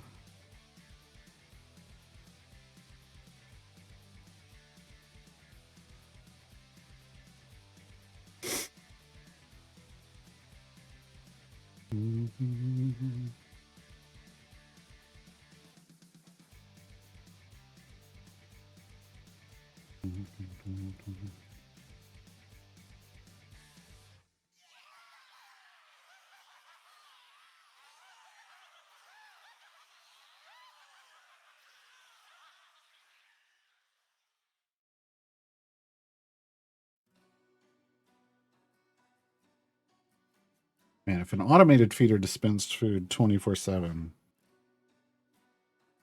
it'd be some big cats.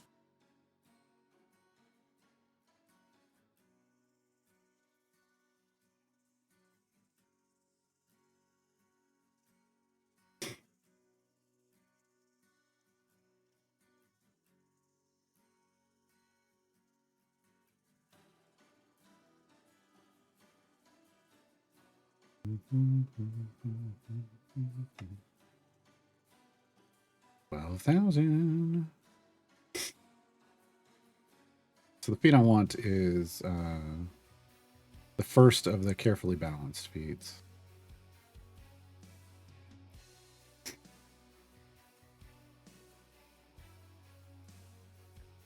The next feat we'll end up getting for Human will be the immolation feed.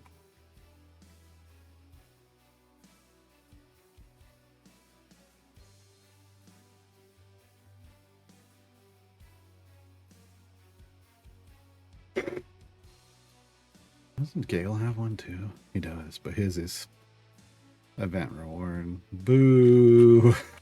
Boo!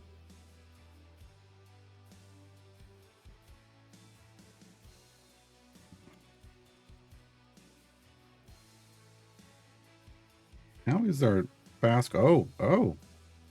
We're almost to level 2 of a fast core. Time you get on Friday, how long do you have to open it? 72 hours.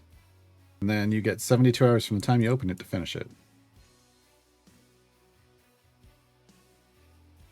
So it opens Monday or Friday at noon Pacifically and closes Monday at noon Pacifically. So I will open mine on this account like Sunday so that we can do it on stream on Monday.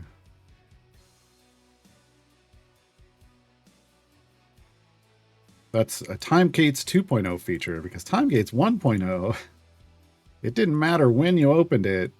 It would close 3 hours or 3 days from, it would close on Monday at noon. Didn't matter if you just opened it right before then. It was bad. It was real bad.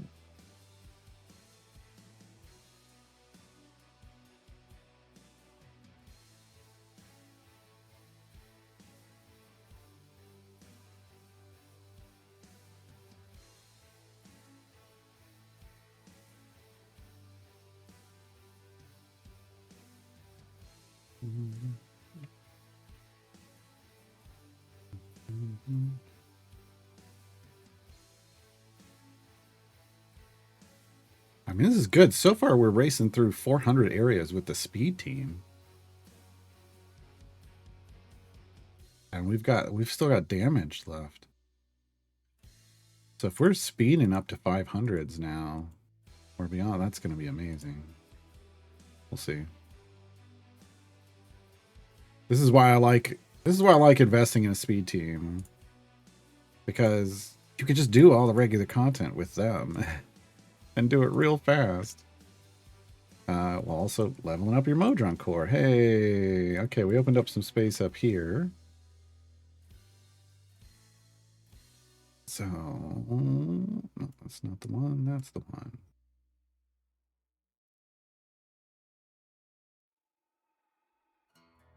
No. Well, I guess that might actually be fine.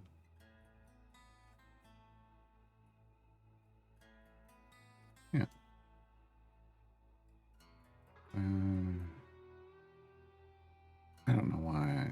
Let's just...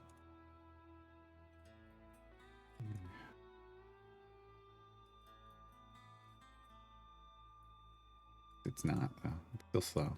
But we get some we get damage with Constitution, which probably doesn't matter.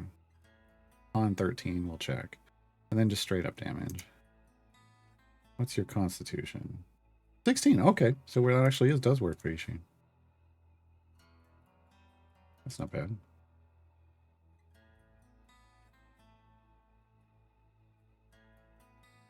Now we just need to get to level 3 so we can have automation back. So I can load formations and save specs and stuff, but 12,000 XP.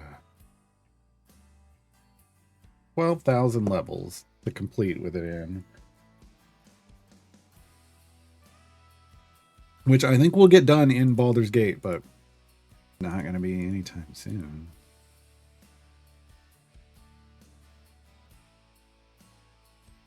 Nice. Look at us go. Doing so good. Yeah, we're almost a soft cap already.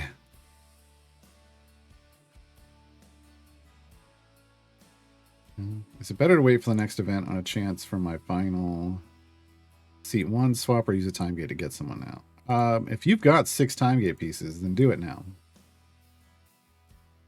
Yeah. So it's, you know, leveling them up. Again, it's 8,000 areas completed for level 1, 12,000 for level 2. It just keeps ticking up.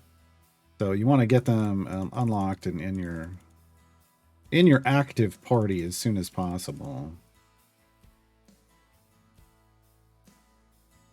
And you've got a couple weeks until May. Now, I will say this.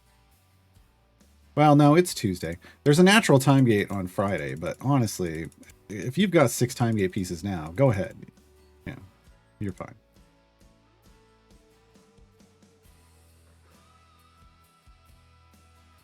Get you someone you like in slot 1. Yeah, we soft capped at 4 in the 470s. Wild. Wild.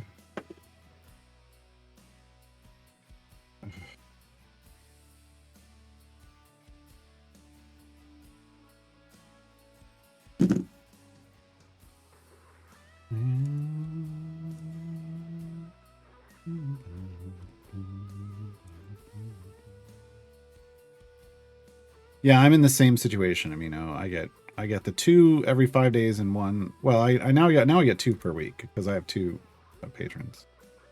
But yeah, as long as once you're at the point where you get 3 per week, you can start burning time gate pieces right away because you don't need time gate pieces for the event until week 2 and week 3. So yeah, good seat 1 sub. If I had a choice, I went Deacon. Gale was from something else, but like if I would have been picking my first option, it would have been Deacon.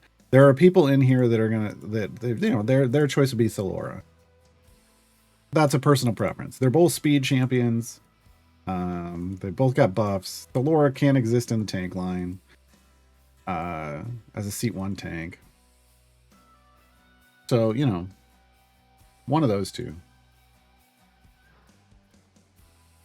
Because usually if I have a choice, I'm usually trying to pick a speed champion. With a manual time gate, I want speed champions. If one's available in the seat that I'm trying to fill. Look at that. See, we're into the 500s with the speed team, folks. This is fantastic. We're going to go through Avernus. Well, we're not going to go through Avernus quickly, because while this has been nice and fast, there's no armored stuff here, and Avernus is full of armor, so... Ugh. Ugh. Ugh. Are we at 12,500? We are! Speed feet. Broom, broom. Said broom, broom. Oh, boom. There we go. There we go. There's the vroom, vroom. But it's carefully balanced in our current position at 68.4. That's so close to being nice. That's so close to being nice.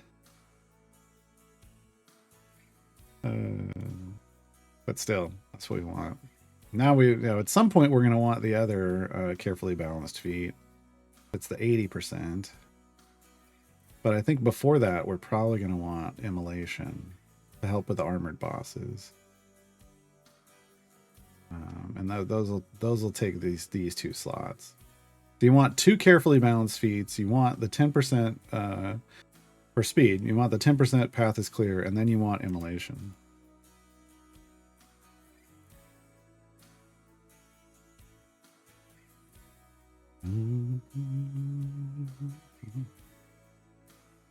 What's our favorite at? We're already at E26, folks. Oh my god. Oh my god. Oh, let's open our Modron chest and be disappointed. Never too early to be disappointed by your Modron chest. Oh, that was a horrible directed T. So's that.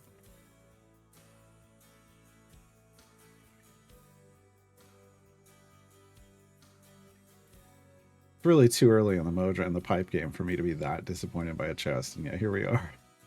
And yeah, here we are. I didn't even notice that Eliwick's parts garbage. Uh-oh.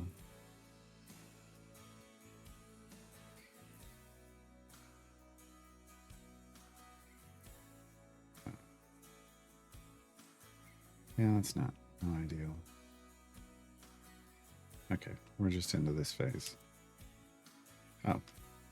I'm like loading the speed team. Well, I haven't leveled them up yet, so that's unhelpful.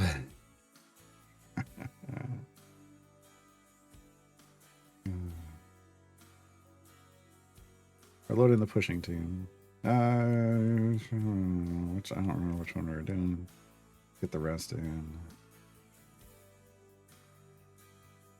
I just want damage.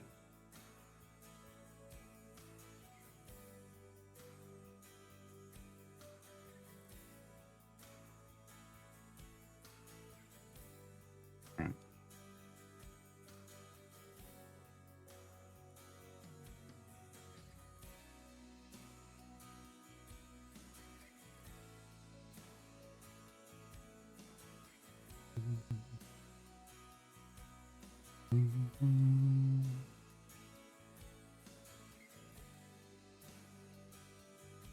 I always do left spec. I'm a left spec lover. I don't hate middle spec, but I love the utility of, hi, I have a line-based AoE that crits everything and debuffs everything, and I just like it. Potential, like max potential, is probably better in the middle, but I like the utility of the left spec. Okay, here we go.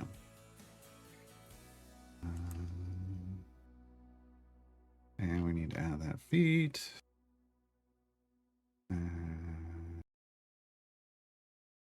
Save.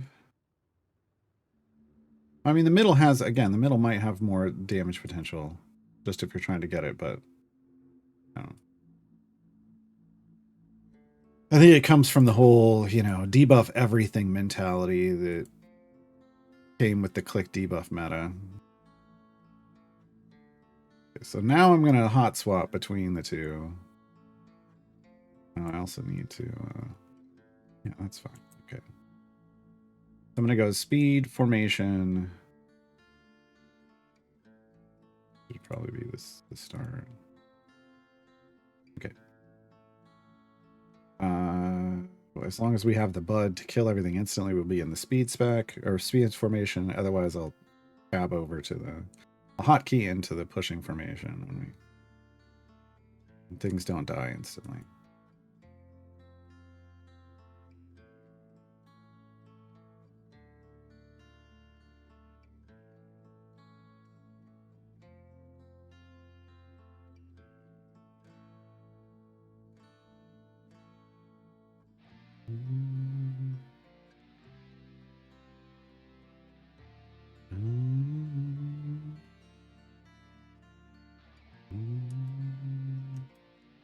Oops. Didn't hit the button fast enough. They're all moving too quickly.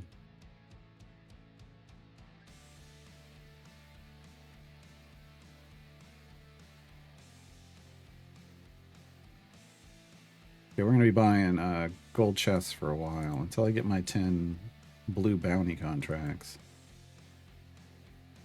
And then we'll save up for 50k feats.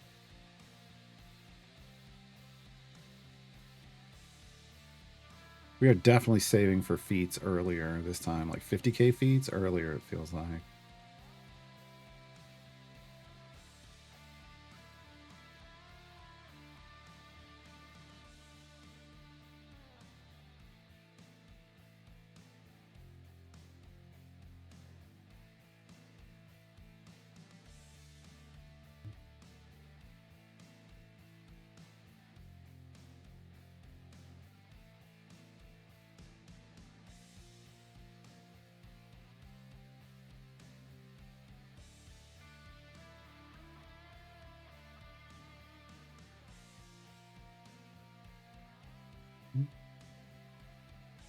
Already in the E20. We've already got more favor on this run than we did last round, and we still got like another 100 areas probably. The probability for feats and chests, 1 in 25. No pity timer. That's the rough part, is the no pity timer.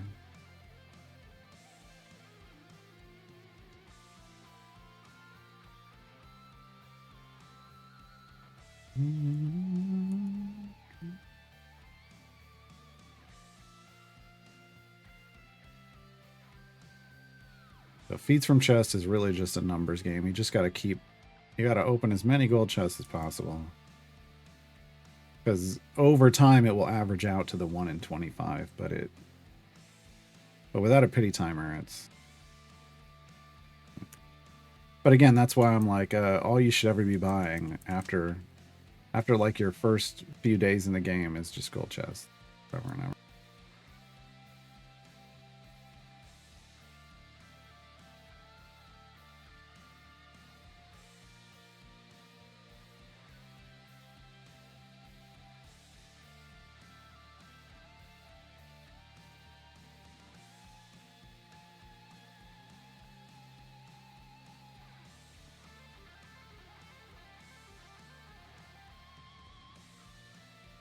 Oops. Okay. We gotta sit there. E30. There's the 30s.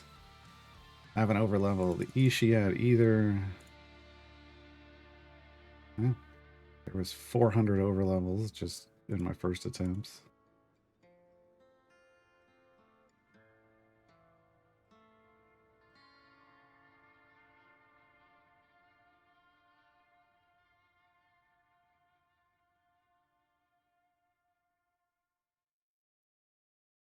Nothing. Chasing those blue bounties and always epics, right?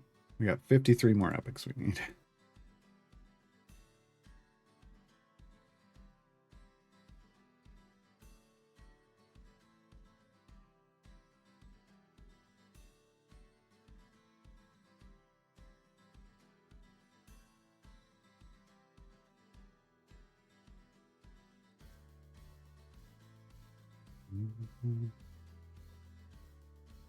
I can throw this on now.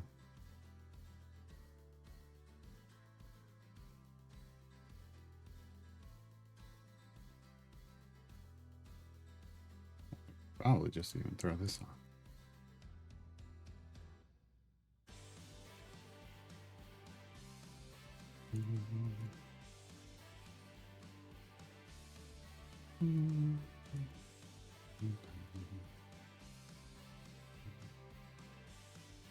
Ishi should be... He's supposed to be at item level like 200 right now, but... Oh well. Oh well.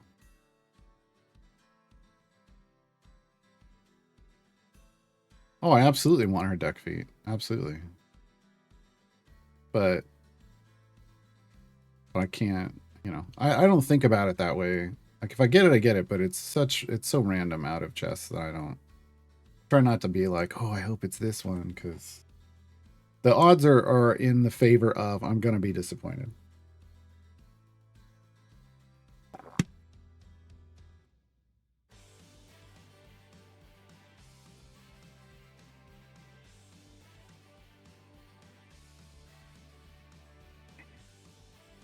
It just moved too fast for me to make that switch.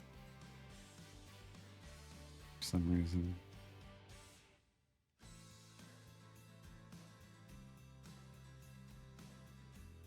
But yeah, maxing out Eliwick is still my goal. In fact,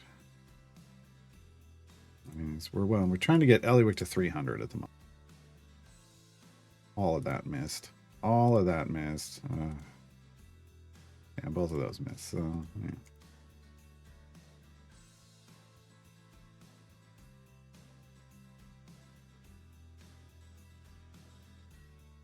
But once we get Eliwick to 300, I'll stop on her, because I think it'll be a good place, and we'll start dumping into Human. We need a much more functional Human now for Avernus.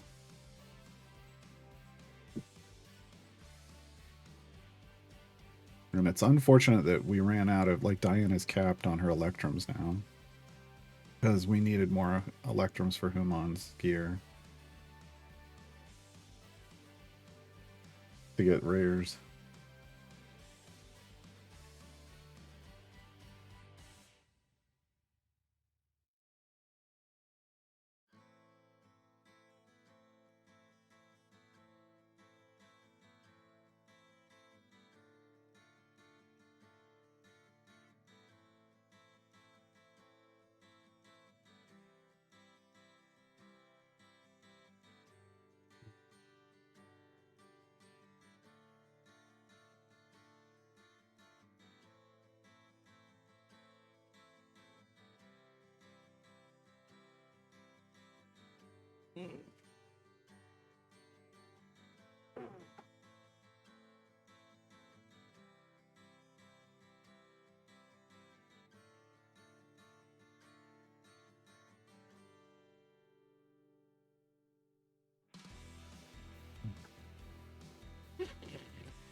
E33.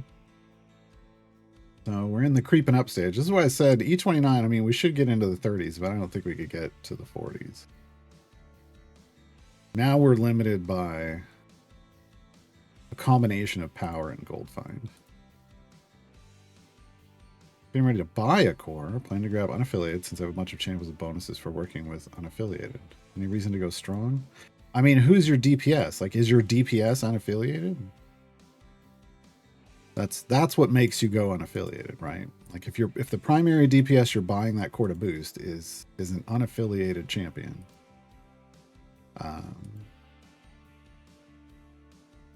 Like, strong is and dexterous is for someone who's high dex, and your formation has lots of high dex people.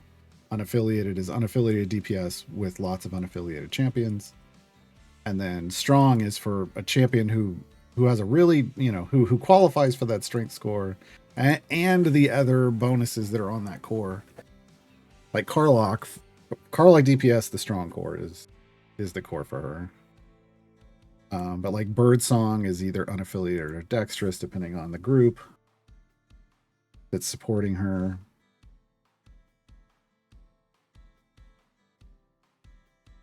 Like for Ishii, it would be unaffiliated because she's unaffiliated. It could also be dexterous because she's high dex, right? It depends on who I'm pairing with her. There's E34.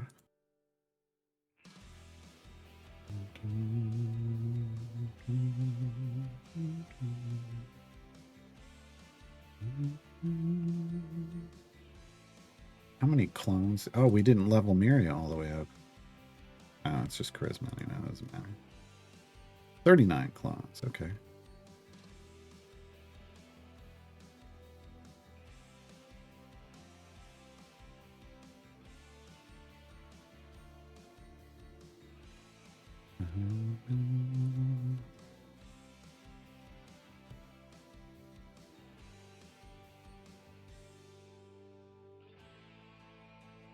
Please don't see Bobby at the end of your background because he enjoys being at the front of things. Is he not in the background thing? I don't know. Did I forget to put him in? I could have. Can't check on the background itself. Hold on.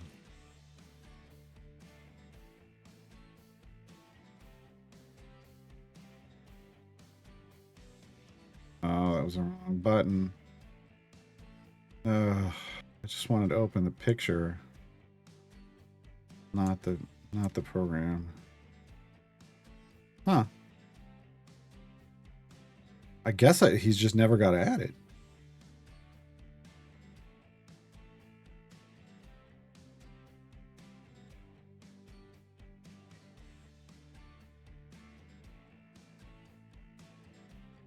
One, two, three, four, five, six. Huh.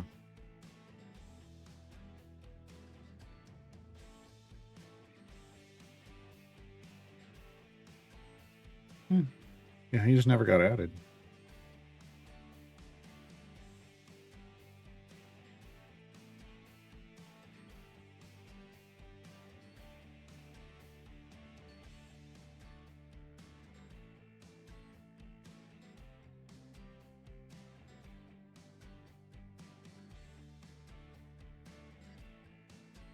Okay, he's on there now.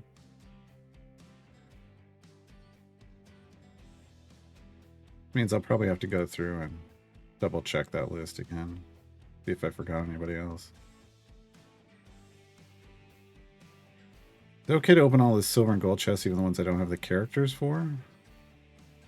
Yeah. Absolutely, Fiber. If you don't have the champions, I mean, you can if you know, and you don't think you're gonna get them anytime soon. You just open it anyway. Their gear is gonna go kind of in their closet, and then you at least get all of the other consumables out of them. If you think you're gonna get them soon, hold on to them. But if you don't have any plans for that, no need. I need to spend my penance before the Festival of Fools ends. If yeah, you want to, because otherwise the game, if you have 7,500 or more, the game's going to auto spend you until you're below 7,500, and so it's better if you spend them, you choose where they go, than to let the game choose.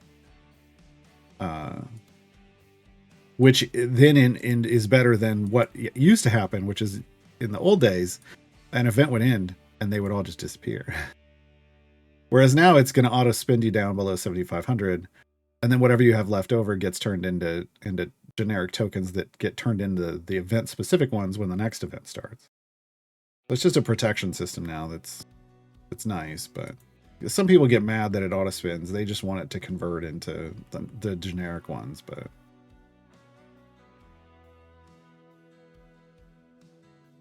like you should spend them in an event. If you're getting them, you need to spend them. Because that's what gets you gear, right? I don't have any more. 4831. I mean, I guess I could burn these. I don't think that's gonna put me up. No, yeah. So I don't have 7,500, or else I'd go buy another Briv pack. Ziamba, thank you for the follow. Even the auto spin is better than the old method of just losing them. Yeah, because you get something for them, right? Like the old way, you didn't get anything. It just spent them, or they just disappeared into the void. You didn't even get carryover stuff. They were just gone. The second the event ended, they went away.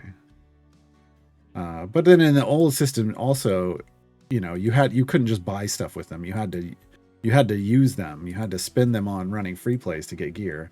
This new system is just way better all around. Yeah, currently people would just float the currency until Briv was available again. They'll say that that's the best way to do things, and no, the best way to do things is get gear for your champion, like right now. So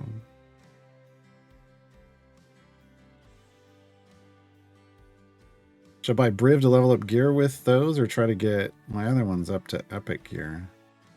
I mean, the goal is to get every, like, in an event, you want to get every event champion that you've accessed in that event to at least 5 blues and 1 purple.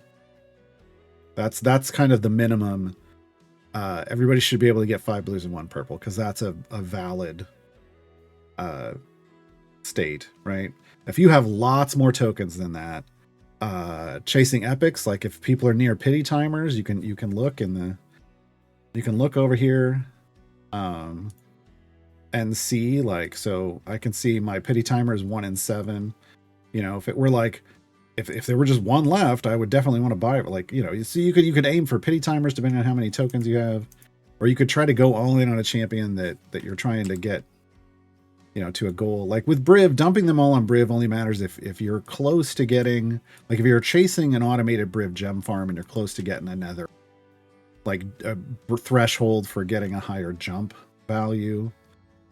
That's what people are kind of doing with Briv. On this account, I didn't even bother. My Briv has got 4 blues, 2 purples.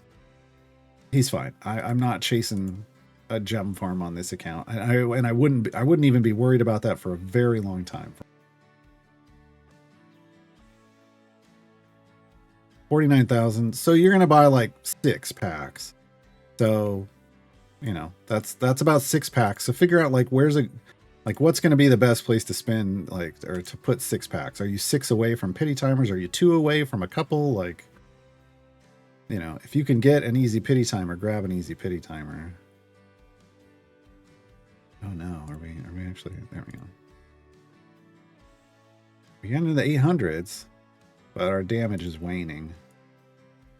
E35 favor, this is good. What did we say we needed? Oh, E30s, 2 E36. Oof, we might try to push for that.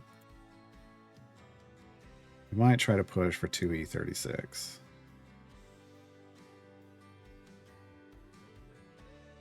We got 5 stacks, yeah. Yeah. Good.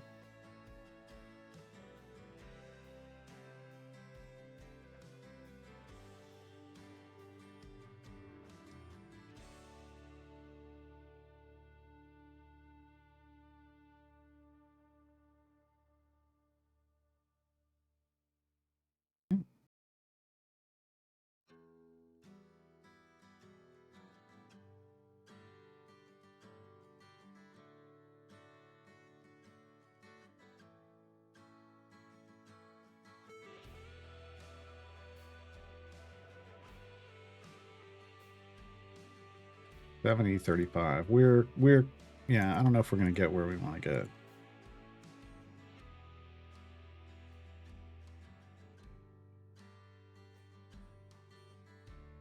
Considering we just died. Considering we just died, I don't think we're gonna get where we want to get.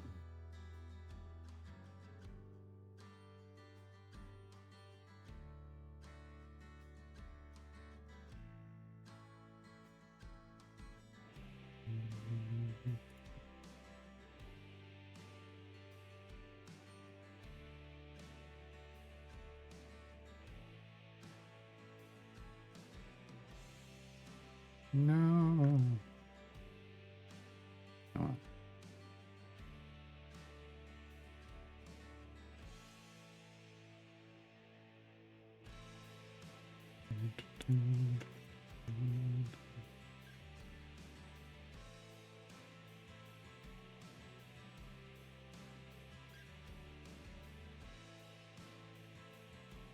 $259. Oh, there's 165 E36. Wow. But we had a big boost from Ishii's gold find, so it's going to take another. Yeah, okay. We're ramping up gold find with one of Ishii's abilities. Treasure Hunter. So when it's ticking off, we're getting our biggest boost, basically. Oh no, we died right as I hit it. Ah, right as I hit it.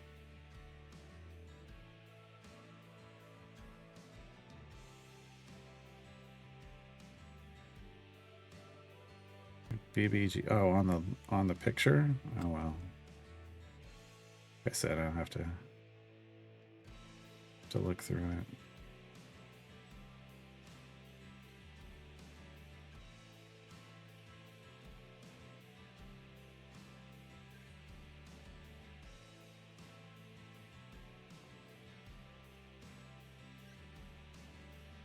Dang it, go away. Dang it, go away. All right, that did not spike like I wanted it to.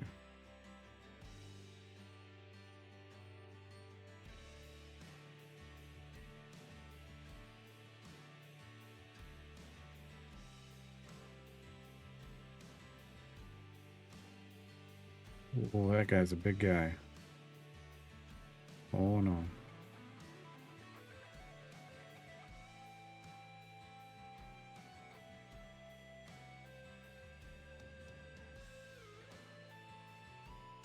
ID 36. Yeah.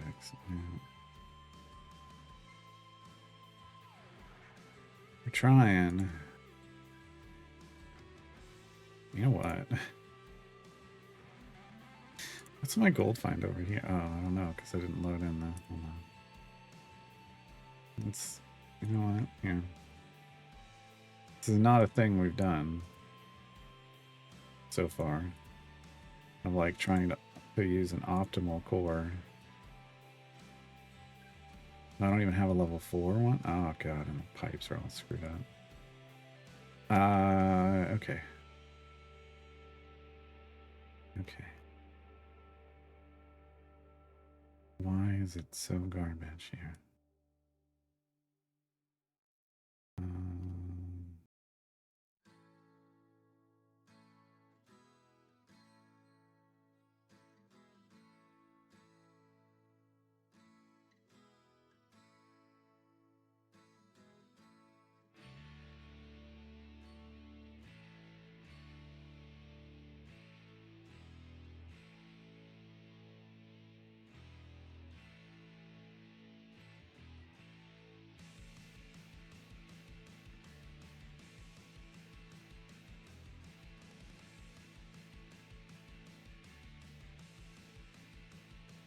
Okay. So this is technically our best pushing core. Or whatever that's worth.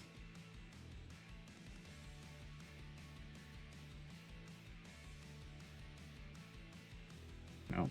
No. Did not help. Did not help. We got 5E36 though, which is what we need. I mean, that's over the thing to get friends in Nordum. So we can get the tier 4 global. But I'm also just wondering, while we're here, can I get a what? Oh. Can I get a buff box built now?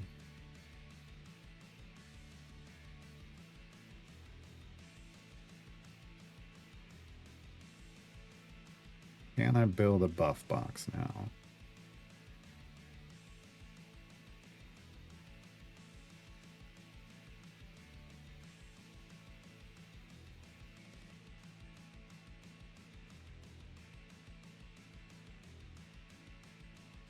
We have the other version of that? Yeah. Okay. Okay. Sure. Yeah.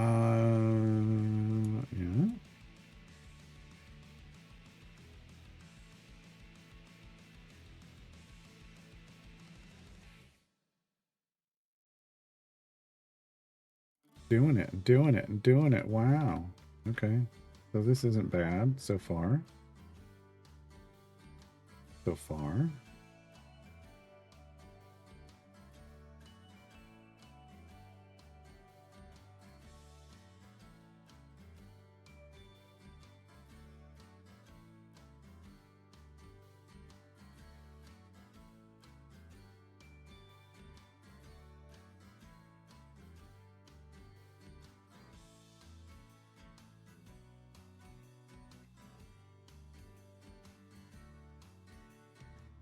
I want that. I might change that. We'll think about that in a second. Hold on. I might want... I don't have the one I need anyway. Really. Okay.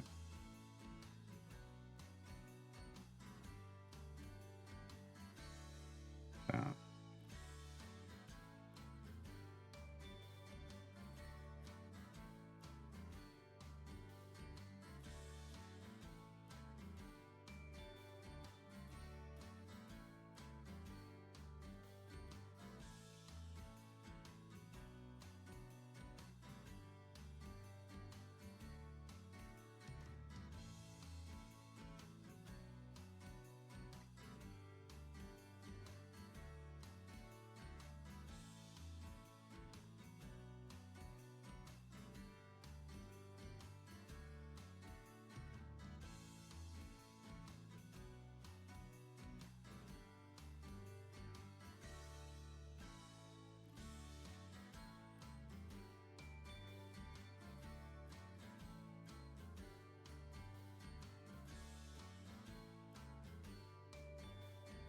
Okay. All that did was get me to 2 flow. Really? Really? Oh, that's annoying. All that work, and I got to 2 flow, which, I mean, that'll get me more gold, but...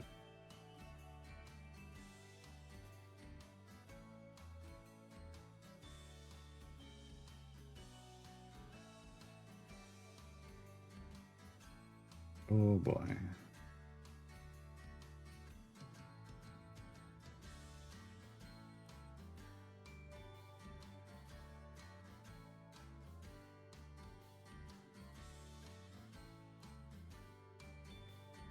What? Oh, this is not the right... This is not what I thought it was. That's why. That's why. That's not what I thought it was. Okay.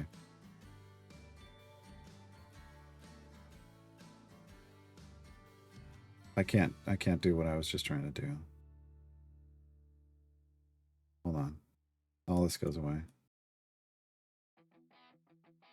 I thought this was in, and it's not. I thought it was a 3 into 1. It's not. It's a 2 and 2 out. That's my bad.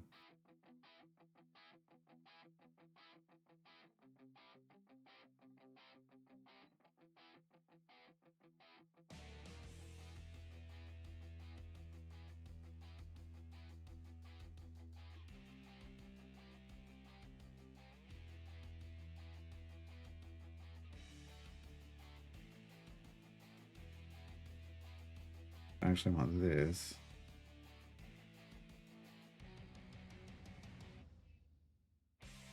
Not gonna work. I can't do this. Yeah, I can't do what I was trying to do.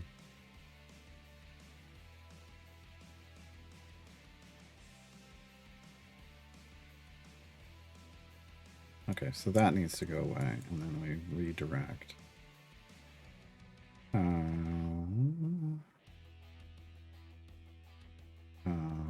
do I want to do this then? Like this. Okay.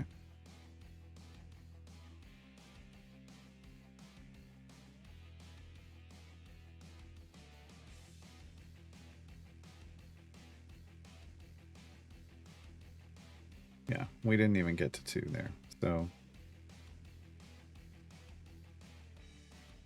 So never mind.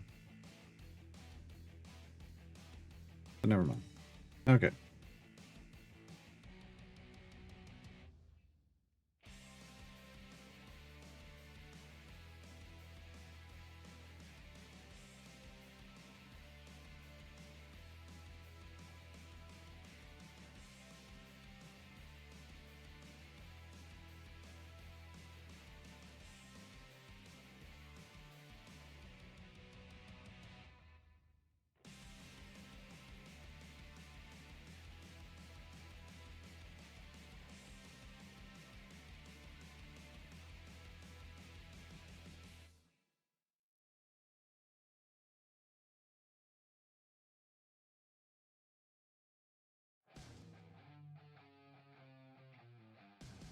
Got it. But that's probably it. 70-36. I don't think we're gonna do much better. I mean, we're just chasing dreams right now. Two E260s. Good lord, I wasn't even paying attention to that.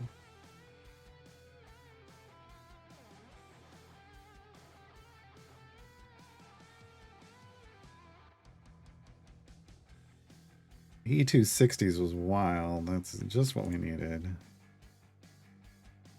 Yeah, I think we're done. I think we're done.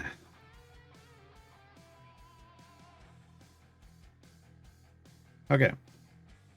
Now we're in the East 36s. Wow, we just got here. We just got here. We just got here, folks. But we're doing that well. Oh, you know what? This isn't even really... This should be Deacon, even though it's in the front. Even though it's in the front.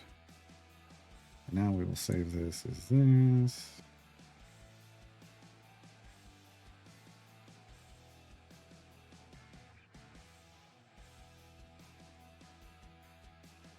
Scavenger going. All right.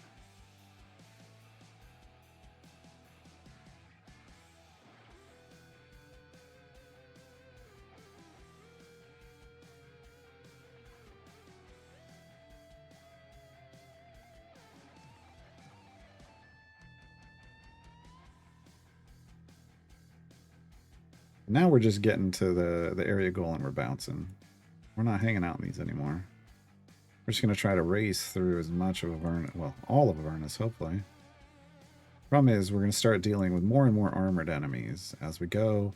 Avernus also has these weird vehicle mechanics that just slow down your runs. There's nothing you can do about them.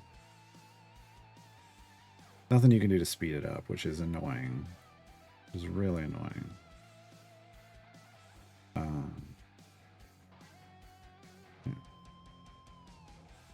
We'll talk about them when they get there.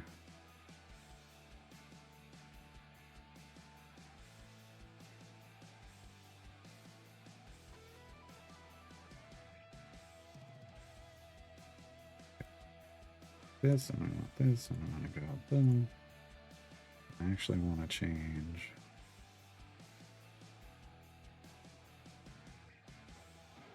Well, this doesn't matter. This is the wrong core. Go back to the fast core. Let's put this back over here. Turn its automation back on before it locks up. There we go. All right.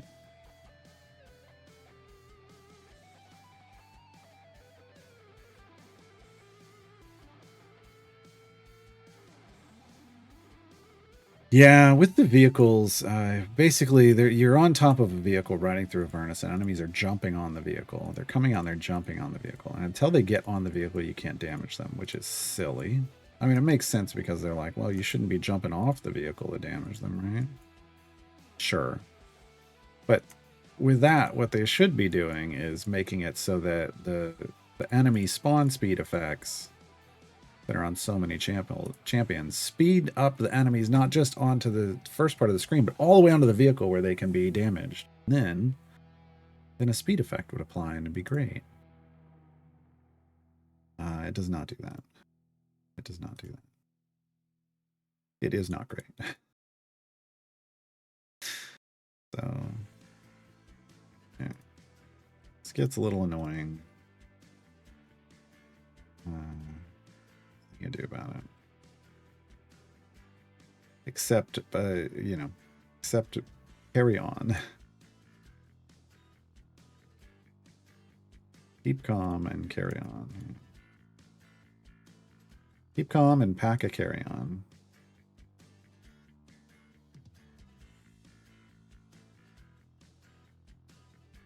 You know what I forgot here? This is where we start doing like, I mean, we're almost halfway there. I didn't even put speed potions. We've just got this one speed potion still going. I'm going to just do a 5-minute. Like 5 minutes of click damage. That is the one good thing about this, because it lasts for 24 hours. It is a solid boost for multiple runs. I don't hate it. I don't know that it's worth like trying to make them. We'll have to do some math on that, but yeah. The legendary speed potion is doing a lot of work for us today. It was good timing. Right as we hit Avernus, where it's just lots of grindy bits, and you need as much speed as possible. It's just kind of, well, I guess now that we don't have max speed potions, it's good that we have Shandian. But when we were running potions to get to max, Shandy becomes a waste. Shandy and Human's feet become a waste. Yeah, so the Area 50 boss is going to be armored and super annoying. This one. Oh, and there's more. Never mind. There's multiple armor. Well, hit-based. There's armored and hit-based here, and both of those are annoying. Because they're going to turn off Shandy's speed effect. There's Shandy's speed effect on. We're 8.865. Let's see what happens when it gets turned off again. Human's just goes on immediately once you're not under attack anymore, but Shandy's has that delay. Come on.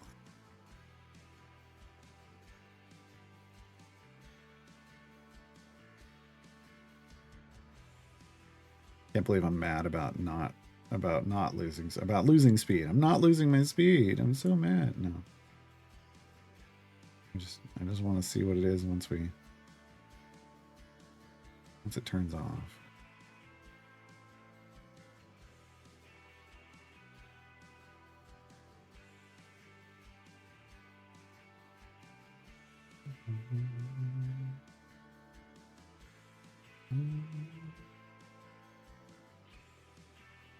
Here we go. So it drops down to 5.3 something. So a good chunk of speed lost when we lose her speed effect.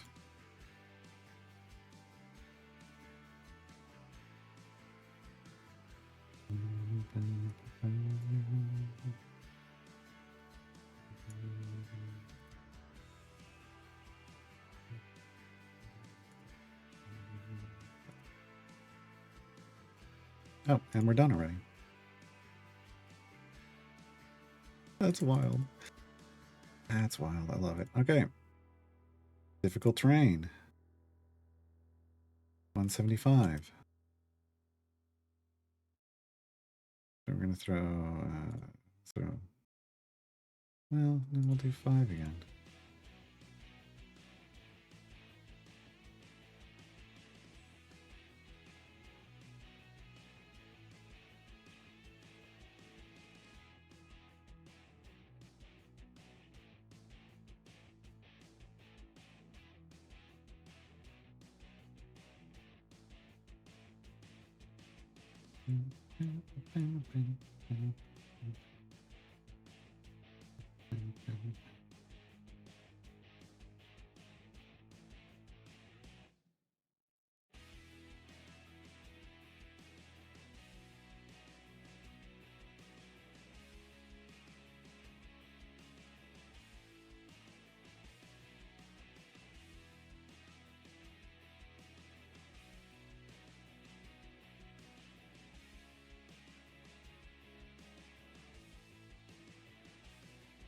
I'm gonna go check what guide quest we completed.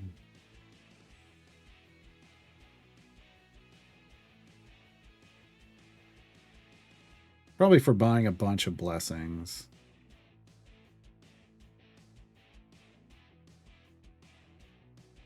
Which we need to buy more blessings. I forgot. We finished that run so quick, I forgot we need to buy blessings.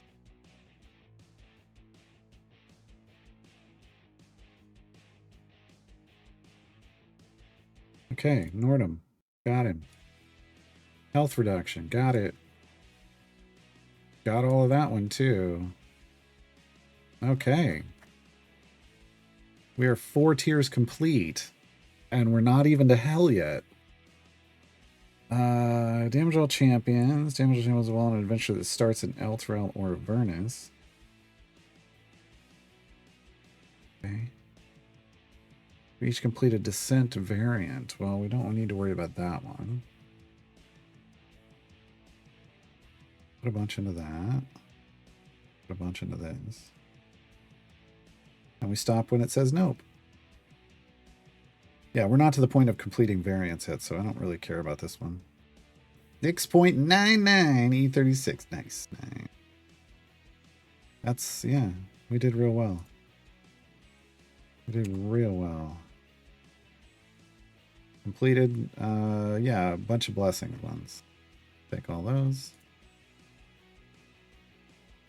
Take all those. Where are gems at again? 1,700. Let's go buy some gold chests.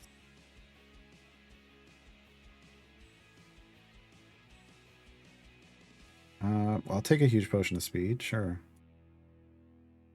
I don't care about that one so much. No, I need that. I need those blue bounties.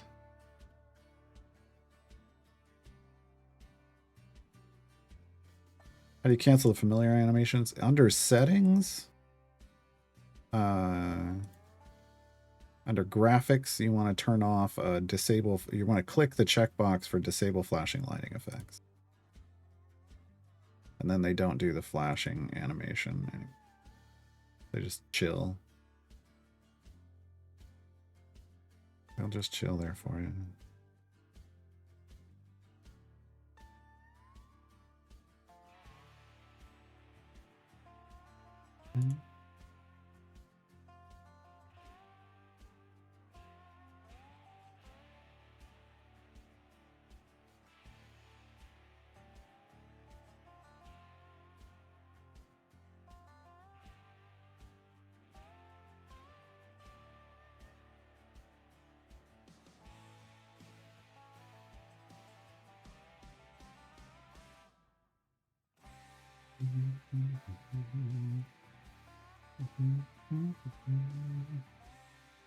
Can't believe we're just doing like 5-minute potions, and we cut this pretty close.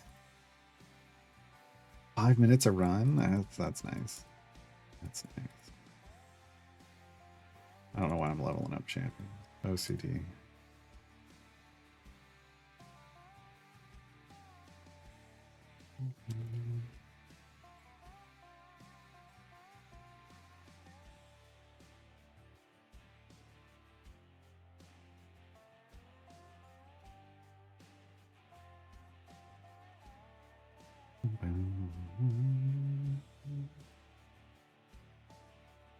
But yeah, so we got a new high watermark for damage. E262 on Ishii. On day 23.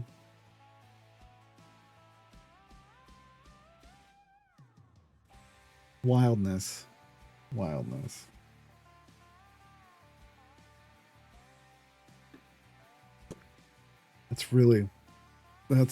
That is really wild.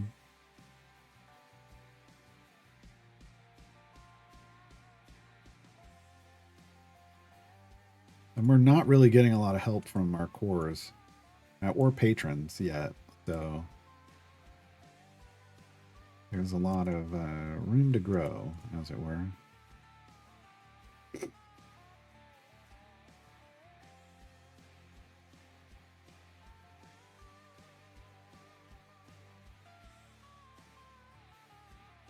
Yeah. Yep. Picked up the groceries yesterday. There we go. Completed. That's all we're doing now. Look, now we're going to hell, see? Avernus. Here's hell, folks. If you've never been to hell before. There's the River Styx. There's a wrecked flank fortress. The hell right. Demon Zapper. Oh no. Archon's Towers over here. Bell's Forge. Yeah. So, all right, now we're in hell. Now we're in hell. Area 200. So we're going to need 2 5-minute potions? Maybe. We're going to try it with 2 5-minute potions.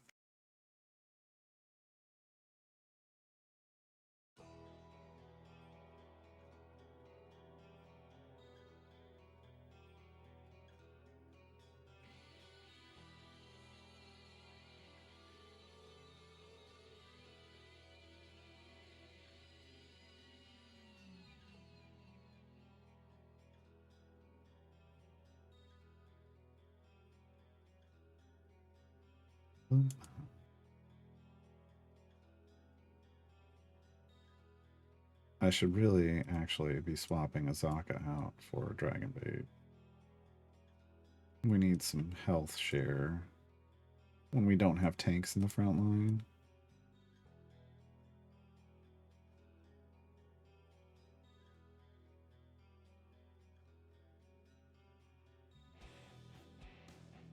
Okay.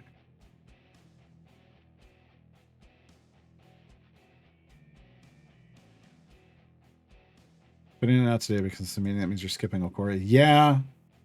Yeah, I was thinking about it for a while. Somebody mentioned it because of the power of the packs that we got in the giveaway and our ability to push. Just didn't like one of the reasons you go, I was saying this earlier, one of the reasons you go step by step, campaign to campaign is to build power so that you don't give yourself headaches trying to, beat your head against a wall when you get to a difficult campaign. But we have so much power that that's not really going to be the case here. So instead of, going, Okori isn't like a, Waterdeep isn't a place that you need a little bit in Waterdeep to unlock Vajra. But then you don't really have to do it unless you're needing Ikoria for a split the party, and we don't. Already did split the parties 1 and 2, and I don't care about racing towards 3. So Waterdeep moved lower on the priority list. Oddly, it feels odd to me, but it did. Makes sense for the situation we're in. And so we're gonna try to push through Avernus and see what happens. Obviously we have tons of power here. The question is like, how well do we, how well do we manage the final boss? That's ultimately what's going to come down to.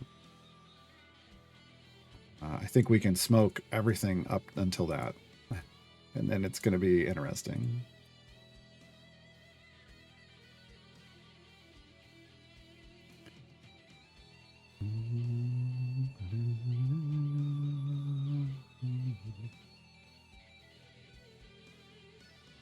Yeah, Ikoria, we had 15 variants or 15 adventures done, and she needs like 45 adventures and variants, and it was going to take a long time. It is much easier to just come through and complete the storyline adventure of Avernus, hopefully, unlock trials, do some of the efficient patron variants here, and get us tons of power from patrons, and then be like, do we want to do Waterdeep? Because we still might not want to do Waterdeep. We might just this might be a we ignored Waterdeep run. Who knows?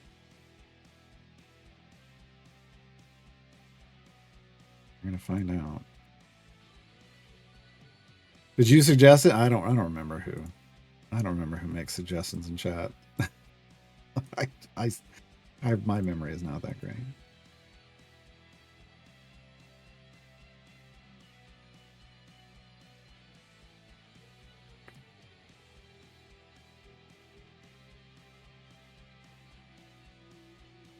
There's another 1,000 gems.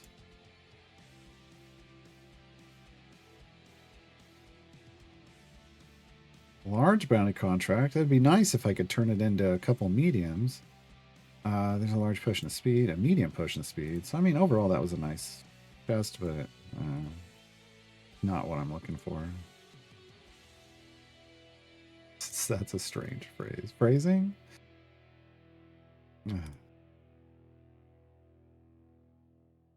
Phrasing. You know what I should do? I should set, where is that? Miscellaneous first on chest opening.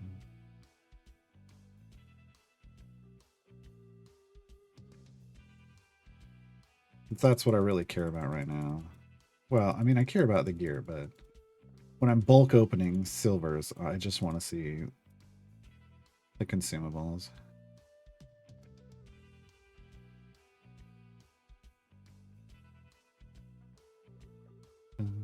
Ignore Waterdeep, go straight to hell. I'm not gonna say that to somebody that's new. But it is important, like, to consider. It is the thing you consider. It's just we're really flying through the new player reference. And we hit everything kind of on beat, which was interesting.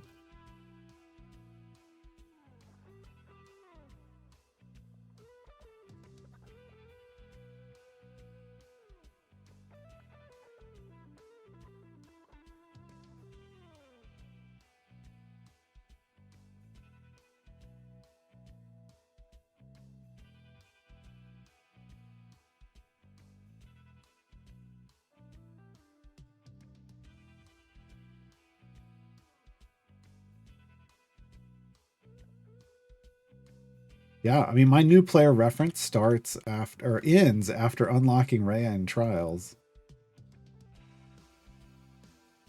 Pretty much. It like plan ahead for Split the Party 3 and 4 runs, but that's it.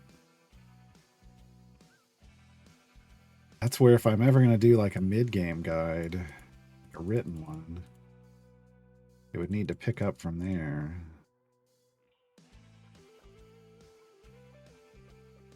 Transformer shirt, you approve? Nice. That's my only Transformer shirt.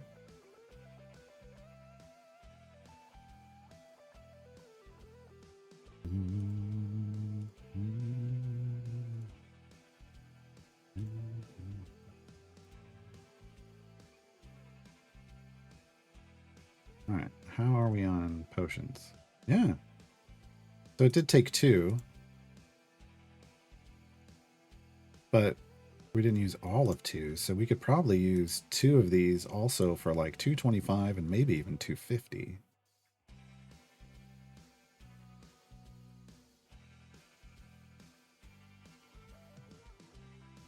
Why like 2030? I mean, it's not my favorite fandom. I've got more probably D&D shirts now, but I've also got a bunch of Tunic shirts. I don't know. I like having a variety of shirts. I don't have like all of one thing, I guess. But I would say right now I have more D&D shirts than anything else. All right, we finished that one. Resolve Amongst Chaos is next.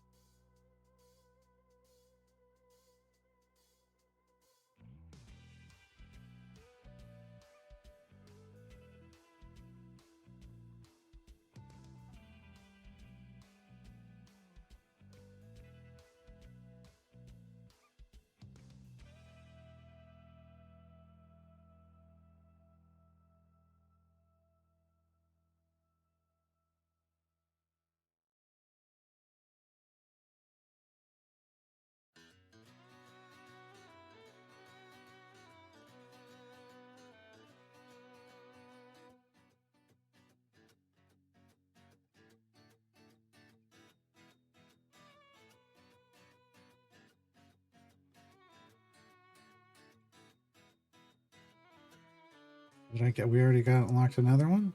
Oh, 5 adventures. Cool. All right, whatever.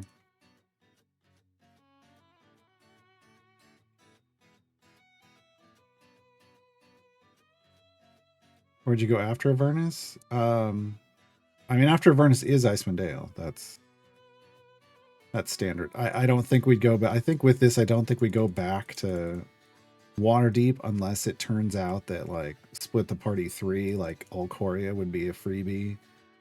But I think at that point it's if we can skip that campaign entirely, Ulcoria is a fairly skippable evergreen. I just normally wouldn't recommend it because you need the power from there, but we don't need the power from there. Doesn't feel like it anyway.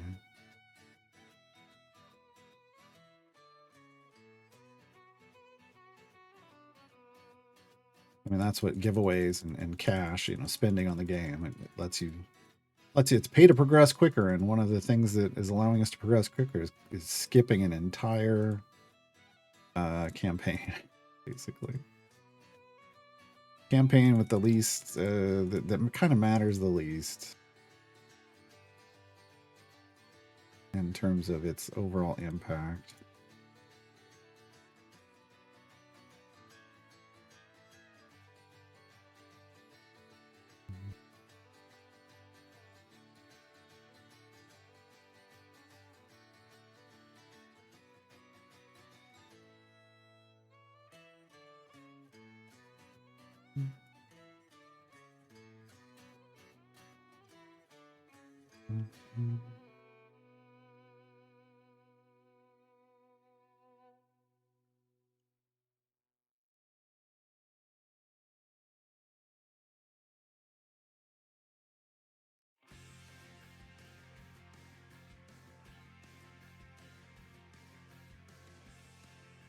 I mean, plus a single gem is always nice. It's more impactful from Sword Coast than Icewind Dale. But here's the thing, like Icewind Dale is you're kind of in the mid game at that point, and that's when I'm usually like, that's when you start gem farming. So you'd want to pick that blessing up before you start gem farming, because you want to really optimize it. If you're going to gem farm, you're optimizing your gem gain, right? You'd want that before you start. Otherwise, you're just kind of losing out on the base multipliers, right?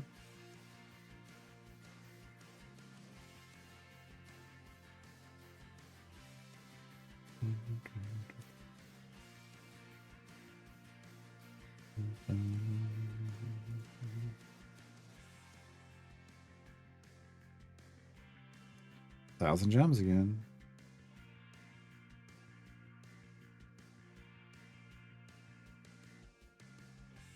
No, I mean, that's great. It's potions of speed. I like these, but I really want the blue bounty contract.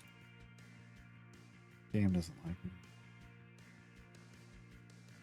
Game doesn't like me. You know what? Just gonna burn all of these too. I'll earn more. See, no, none of them. Oh, it wouldn't have them in silvers anyway. Okay. All right. How are we doing on? Yeah, so up to 5 of these. If anything we need, we're gonna need more of these eventually, but not until that wears off, apparently. Jeez. I'm gonna have to make more of the smalls. I wasn't expecting that.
We are going 225 this time.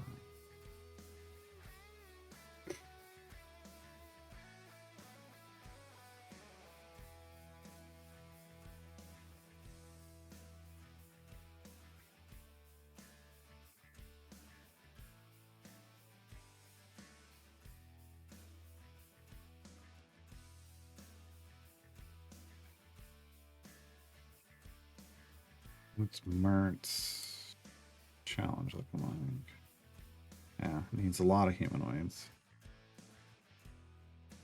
Ultimates he can't get until overnight. Vajra, humanoids, ultimates, these would all be overnight. Gems.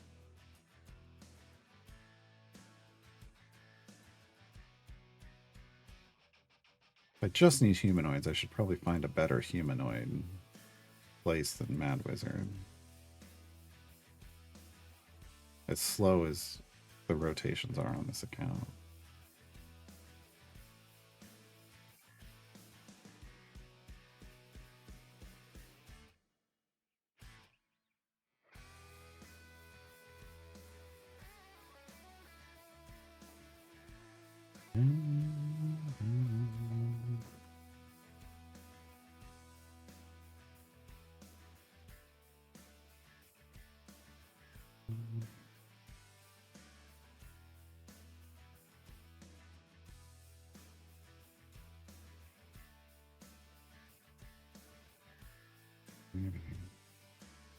Where are we at? 200. Well, I'll look in a minute. I don't want to move them, but I want to wait until we're done with this. Yeah, if you reset your blessings, you spend a little bit of favor to reset them. That's the way it works. It actually tells you that. Reset all upgrades and get divine favor back for a price. That's... You don't want to do it unless you screw something up.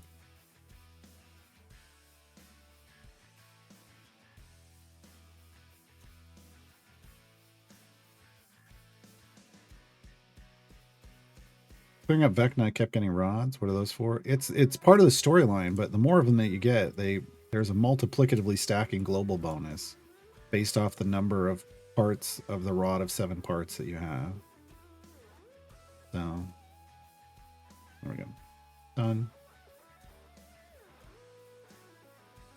So nice to finally be in my speed era. We're going so fast. I love it. I love it.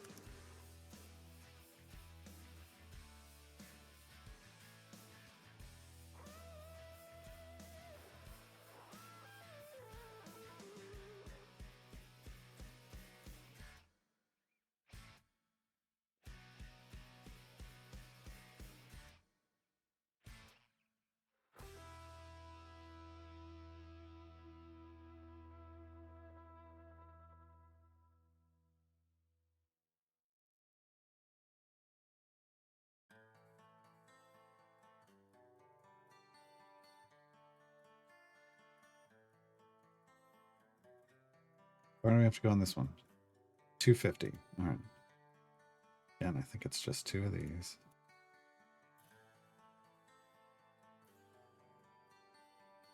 We should be okay. Yeah, it's the strongest global blessing in the game. It's very nice.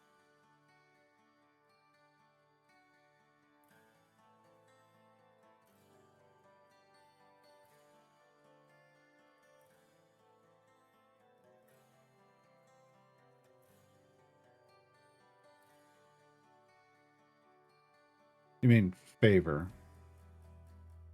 It's not as bad as Fortune's Wheel, because the health on the enemies scales quicker. But like, that's the difficulty. Is it?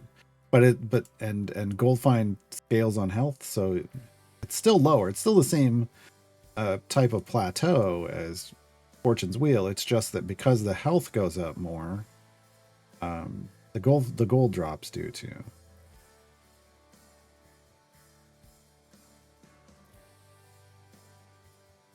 So it feels better than Fortune's Wheel. I'm muted? Why? I'm not muted. That's obvious. That's on your end.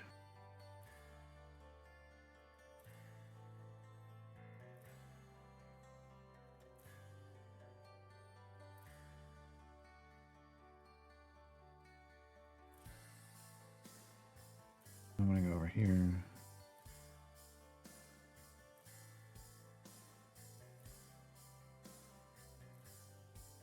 That was weird. Delete this. We're actually gonna move them to Baldur's Gate to Tale of Two Cities. There's your headphones, yeah.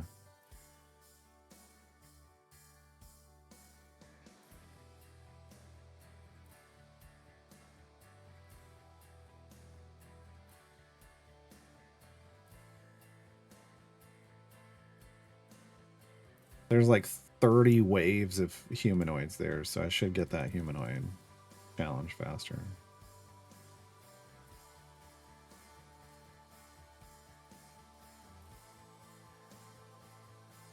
When I go for deep, I get little gold because they have little health. I only go deep because they have little health. Sort of. Well, no. It has nothing to do with the health on the Modron core. No. This is their base champion. This is the base enemy health. No, it's the scaling isn't isn't based off you reducing it with stuff. It's based off the way the campaign is designed. So it has a base monster health and a base gold value gain that scales based off the monster health. What you then do to reduce monster health shouldn't be affecting the gold. Shouldn't be affecting the gold whatsoever. No, it's just the way that the campaign scales based off how the health is going to scale as it goes along. The base enemy health, which is what's down here at the bottom left, area base monster health. It should be based off that and not off however you've modified it. Should be.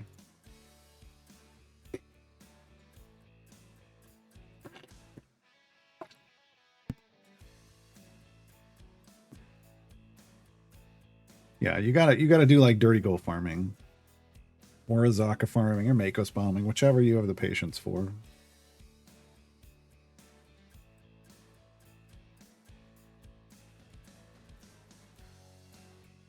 You gotta be, developing a gold farming group. Yes, 10 miles. This is area based monster health, and that's unmodified by anything else. So even if you get blessings or a Modron core or perks or whatever, it's going to show the same value.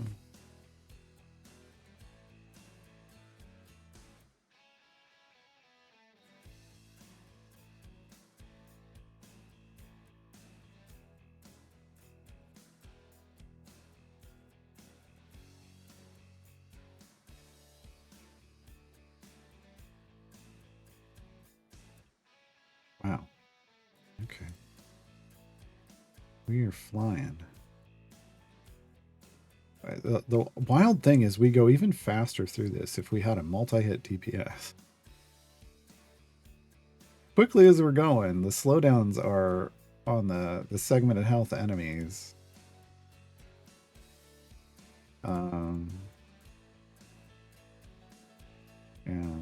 If I was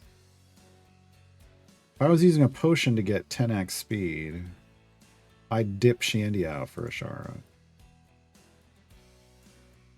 But I'm not doing that. Oh, hey, 3 more chests.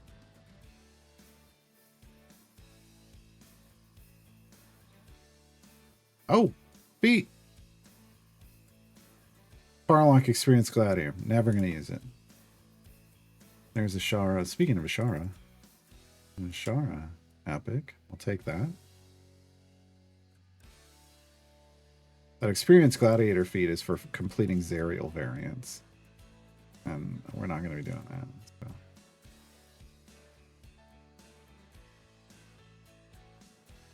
The basics of the game are very simple. Yeah. But there's a lot going on beyond the basics of the game.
So now whenever this box shows up, we are in a hellish area, and there's stuff that applies to this.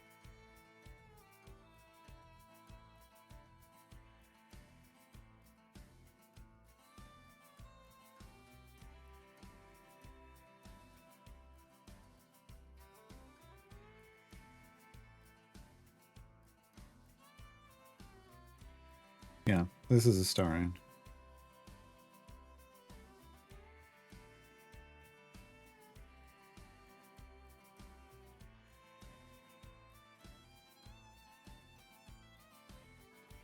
Starting is great for gold find and for just deep pushing. He's a super strong support. But he's also probably he's one of the best in slot for that gold find. I mean, it depends on like, do you have a comparing him to Eliwick is going to depend on like gear and how many moon cards you get out on Eliwick. Feels like. So I tend to put one in the pushing group and one in the gold find group, and then I don't have to worry about like changing specializations.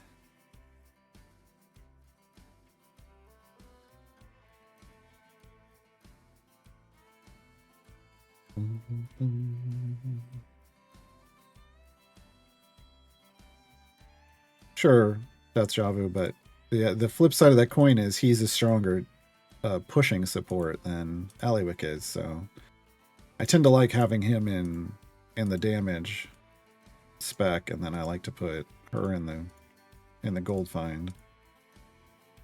It does suck having to shuffle for the cards, but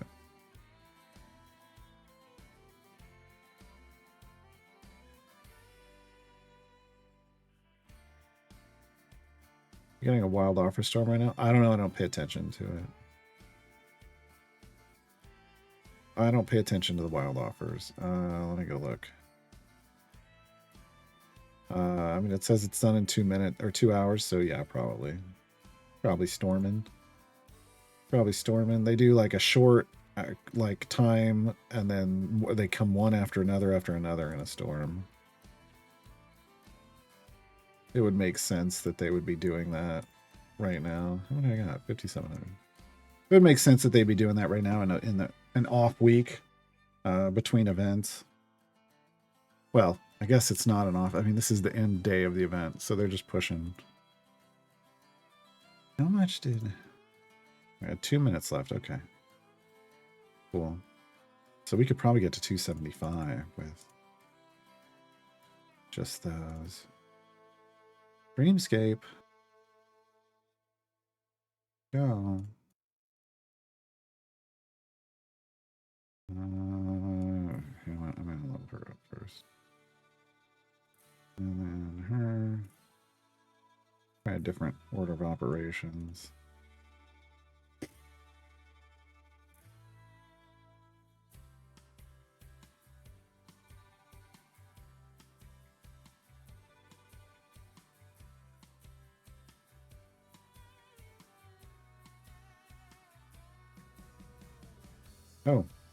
Oh, I need smalls.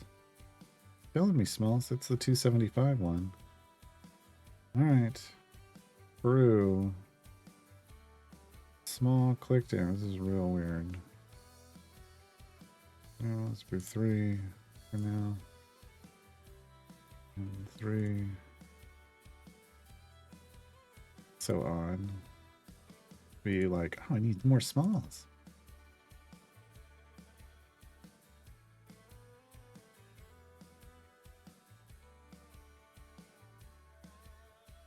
Is it at 3 hour rotation? Okay. Again, I don't pay attention to those.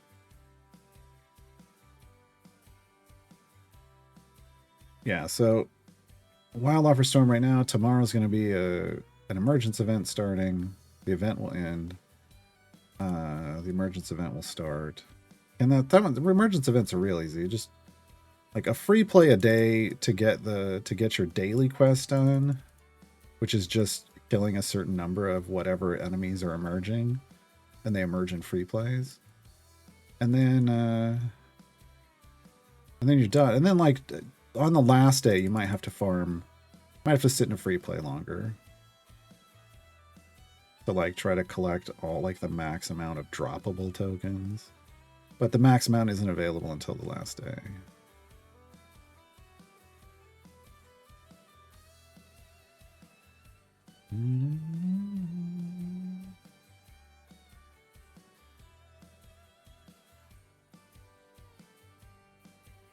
Yeah, once you've gotten your core, like your Corver Greens to full epic, it's a long grind to do event champions to full epic. And it's, you know, some mix of patron chests and time gates. and events, right?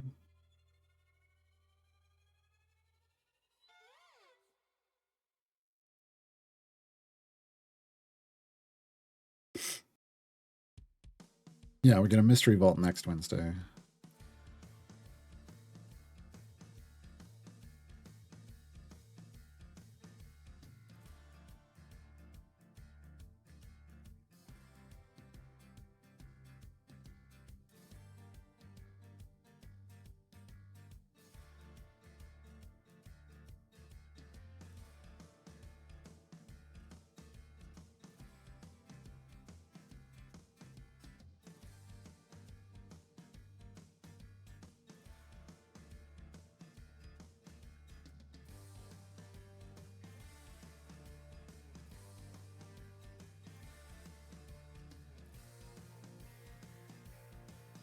Yeah, it's just consistency. Getting full epic on everyone is consistency. And around the time you start getting it, like once you get it, you can keep it because by that point, you know, you're should be generating enough gems that you're able to full epic new champions like in the event, every event. Like, you know, you start off with, do I have enough bounties to full epic a single champion?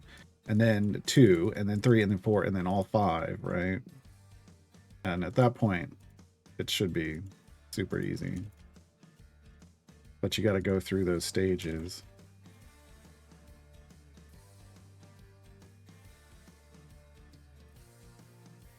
And you just got to accept that every month your numbers are going to go up by 6, right? Like, or higher. However many new champions you're unlocking, like you're every time you unlock a new event champion, well, you just raise the bar on trying to get to full epic.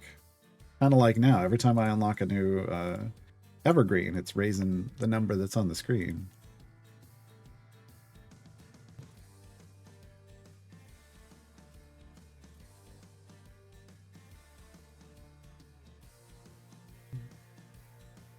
That's why I'm chasing that.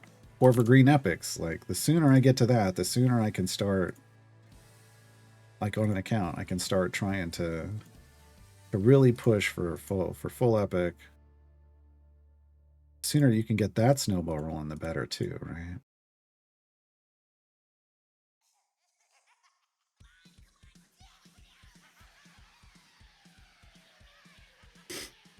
$24 jumper, no. Emote apparently got to 14 already. It was wild. That alone, people were saying was going to take years, but the Eliwick changes and the support for Briv gem farming kind of made it a quicker thing. But there's just no real valid purpose to have a 14 jump Briv. It's just, well, I got nothing else to do. And it's like, okay. I mean, I don't, you know, at a certain point, I can't argue with that, right?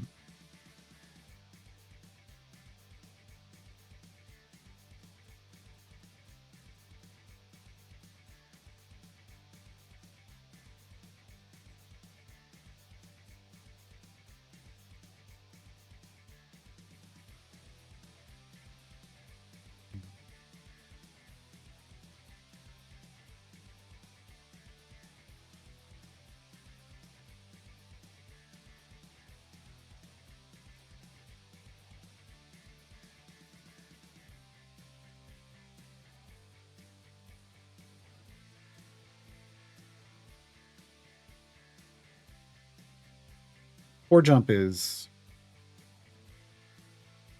super solid. Like, I don't think, I don't know. I don't think that there's a strong need to go beyond a 4. Like 4 can give you so much. I don't know. I think at a certain point it's just challenge to go beyond that. So that's what people are doing.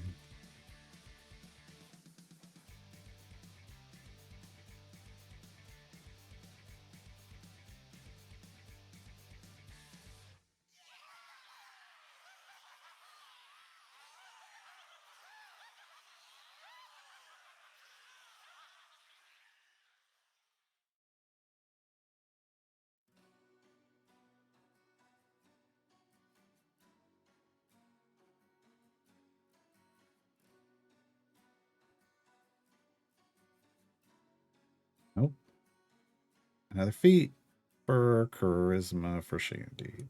Don't care. Don't care.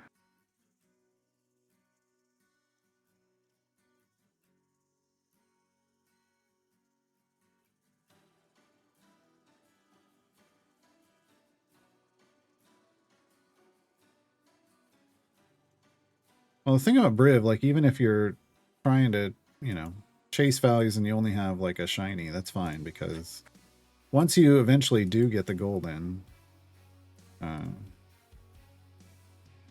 mean, it's suddenly gonna get a lot of progress out of nowhere, right? Just because you got a golden on it. And that's not bad. Not a bad thing.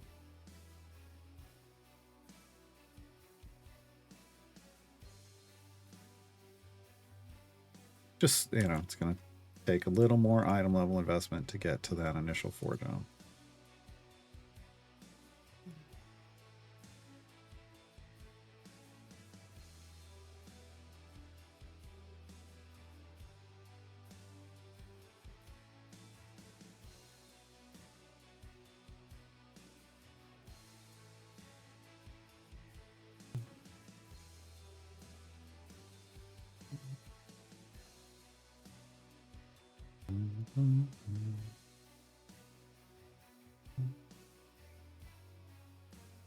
If it shows up in the, if it shows up here, it should always be 14. Oh God, I got it again.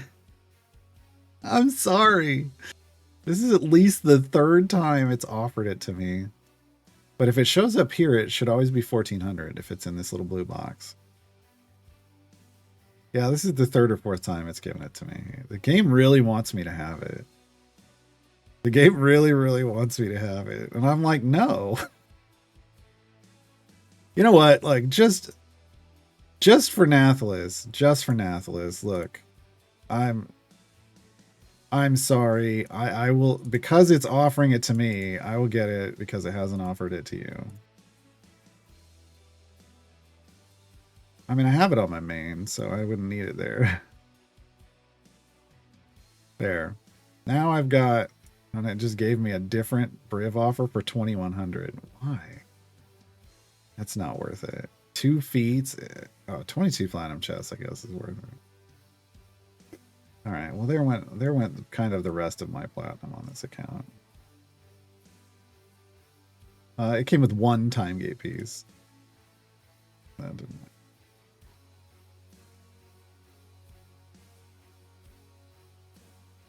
One day of a boon, yeah, that I don't care about.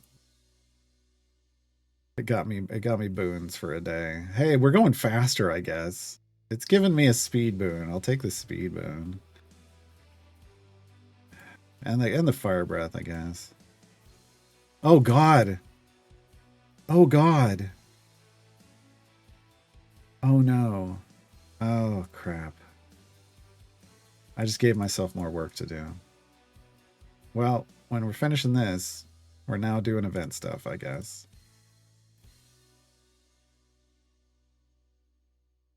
Damn it. Oh no. And that means we're going to be ready for Straw and I don't have the contract. Oh. No. No. Oh, this just really screwed up everything. It's fine. It's fine. Yeah, now I'm gonna unlock Straw. I'm not gonna have the contracts for it. Okay, fine. I did this to myself. I understand this. Okay. Who do I want?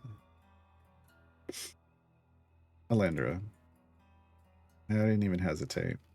Straight to Alindra. Straight to Alindra.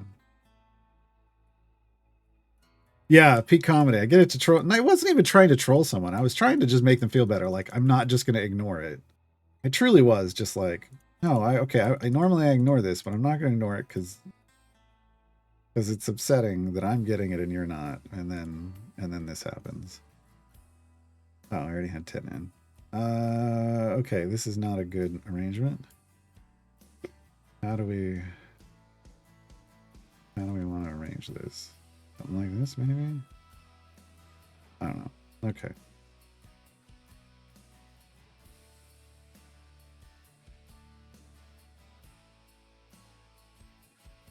Yeah, it wasn't a troll. It was just, but I was just trying to like make them feel better. Like I'm not gonna ignore. I won't ignore it just because you and then I get punished for it. It's not punishment. I mean, look, I had the currency. I didn't really know what I was going to spend that currency on. I really had no idea. It was just kind of there, which isn't super helpful. Like just leaving it there. But it wasn't like we needed it to spend it. So I didn't feel too mad about it. I'm not even gonna level them up more than this.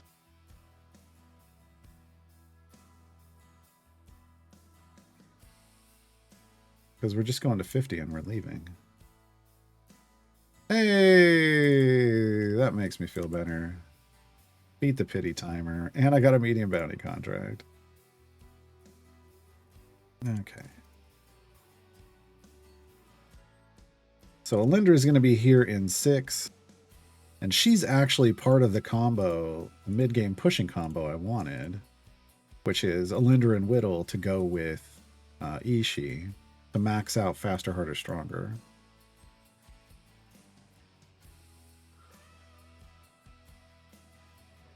Yeah, see, this is what happens when I'm nice to people. Did I get Halson as a giveaway?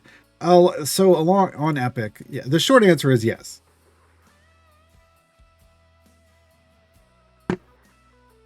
The longer answer is that Carlock, Halson, and Gale were a giveaway on Epic that they didn't just give away in game. It was an Epic giveaway that you had to claim from the Epic store instead of just logging into the game. And so then when I reset an account now, every time I reset this account, it's always going to give me those 3 champions. Which is a little... It's always going to screw up my new player progress from now on. But there's no way that they can change that because Epic says you have this on your account. It's like a purchase. So it's always going to be there. Honestly, from now on, I'm always going to have a Pick3 on this account too, because I bought it. I think it'll always trigger. Ooh, actually, I don't know. Usually, it gives you anything that when you spin, or maybe because that was a cash purchase and not platinum. It'll be interesting to see what happens there. All right, we did this. We did the thing. Now I have a very short period of time to try to do variants. Oh god. Some of this may have to happen off stream. Okay. 24 hours deal Deacon worth it for taking for newbie. I don't know what you're... Oh, this one? Is everybody got this same one? 840 for Deacon with confidence in the boss. That's the speed feat. So yeah. I'd say that's a solid deal. Plus you get the cool Sherlock Holmes Deacon skin.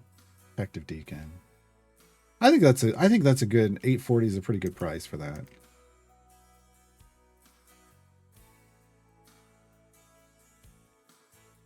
I think it's a pretty good price for that.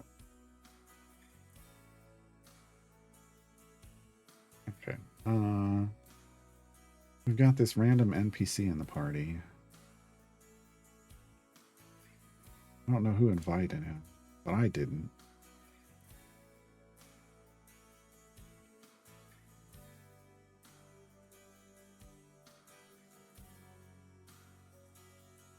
Yeah, well, look, it's Deacon. Deacon not the smartest. Not the smartest.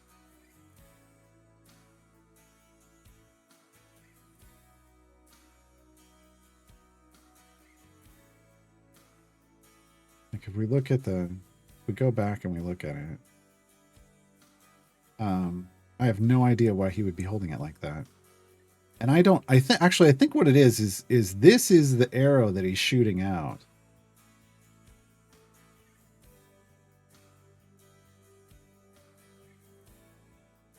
I think he's shooting the arrow out of the violin.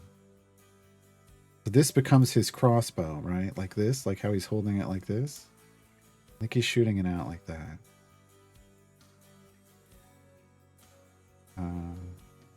But the Deacon is, 10 intelligence, which is considered not the smartest. Yeah, there's my 40 champions. So we've checked the boxes for Strahd, and now I don't have either silver chest or medium bounty contracts. I played myself. Like, I'm just going to be nice and not give them, not upset. No. Now I'm racing to do content. Oh, also, what do we need? We're trying to go far. We'll throw that down. We'll max out our speed, right? Pretty close. Yeah, that's max, 11x. So you don't even need a huge with the legendary. You just need the legendary with a large. And you max your speed out. Well, I do have Shandy and this, and close enough.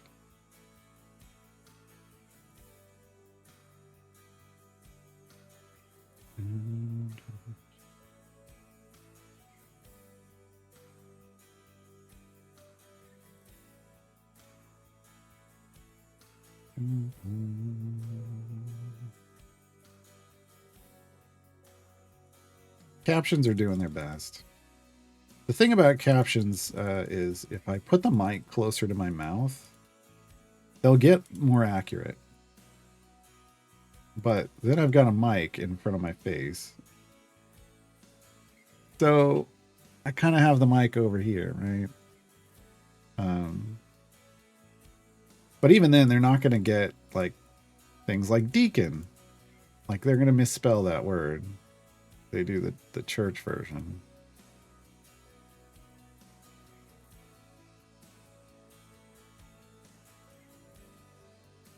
Okay, so the idea here is we're going to try to go 600 areas quickly as possible. This is the one that we could do 600 in.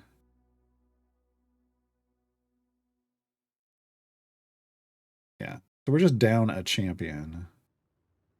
I don't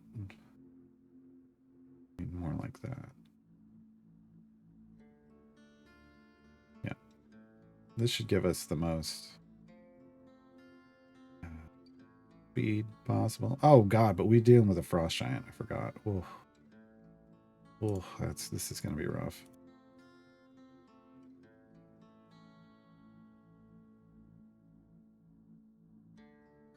Okay. But the good news is we got speed champions. The bad news is we've got a frost giant.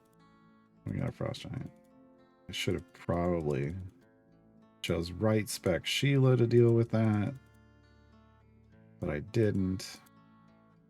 But at some point, Calyx will come out and Dragon Bait will go in. Probably what's going to happen.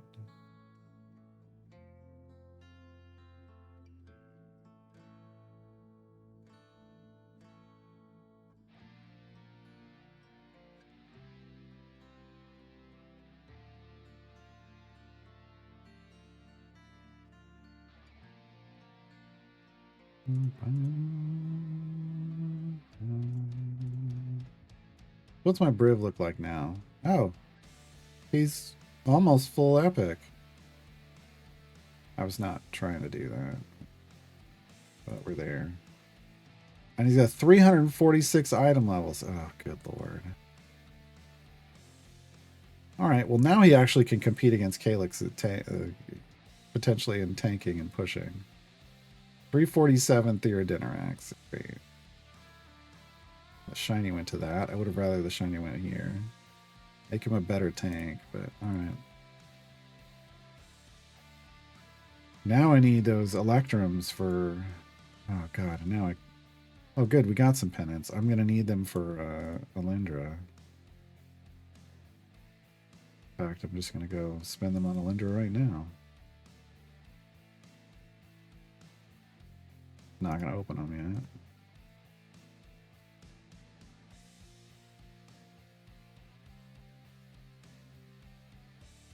I wasn't planning on getting a 6th champion this event. If I had been, I would have done it sooner, and she would have ended up with better gear than what she's going to get. But that's okay. Because if we'd gotten her later, we would have gotten her out of a time gate anyway. So she wouldn't have had good gear.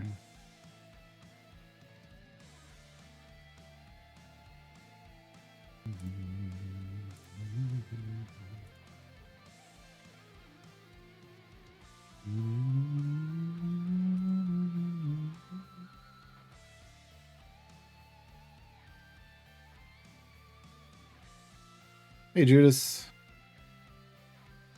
Progress is a little ridiculous in the good way. We skipped Waterdeep and we went straight to Hell, and I have 6.99 E36 favor after 2 deep runs. Ridiculous. I had a high bud watermark with Ishii of E262. There's so much damage. Yeah, the legendary speed potion is coming in clutch right now. Since we got one free, it's just doing so much work.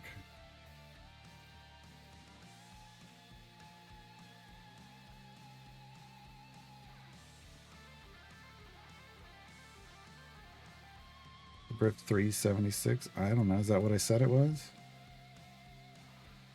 347 Theodinarax. Golden Epic.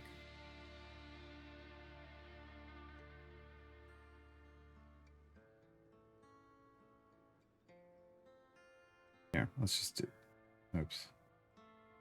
I was gonna say we can swap over here and we can throw him in.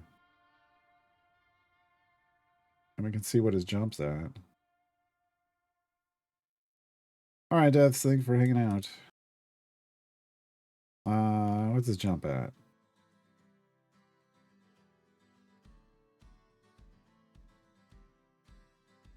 So we're at a guaranteed 1 jump with a chance to jump 2 already. Wow. Okay. Yeah.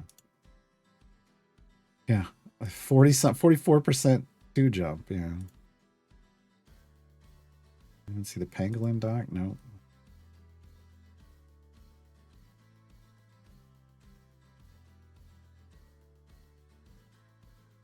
When I need to see a dock, I go to a human one. I'm a human. Well, really, because there's no dwarven ones of it.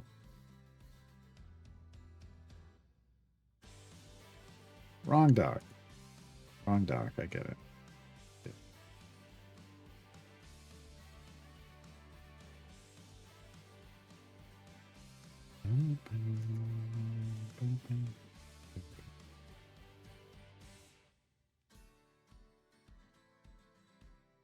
And he takes hits better than Calyx, yeah. That's another reason to put him in. Plus, we still have a bunch of his stacks left over from when we got his achievement. So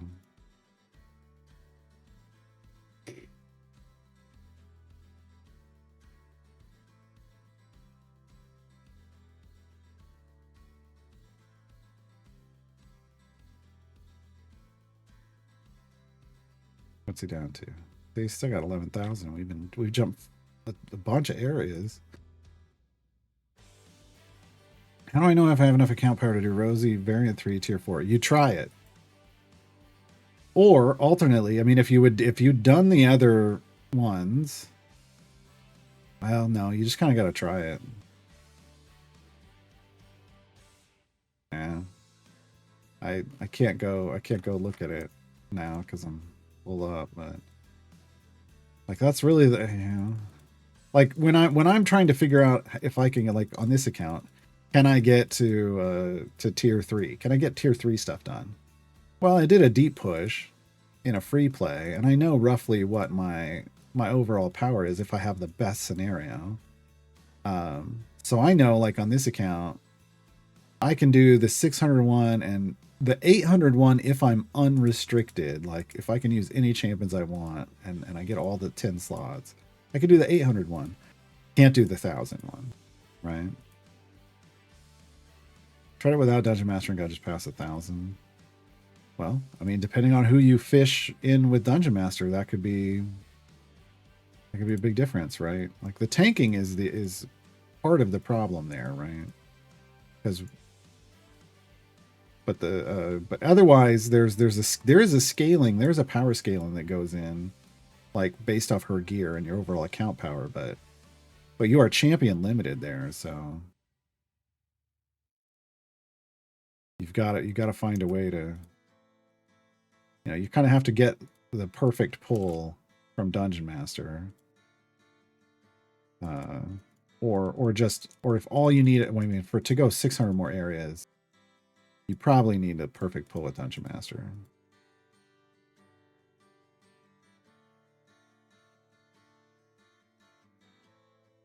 Just got done with the story nice one day and got split the party done. Did you do all the other campaigns before that? My question. Or did you skip ahead to Icewind Dale?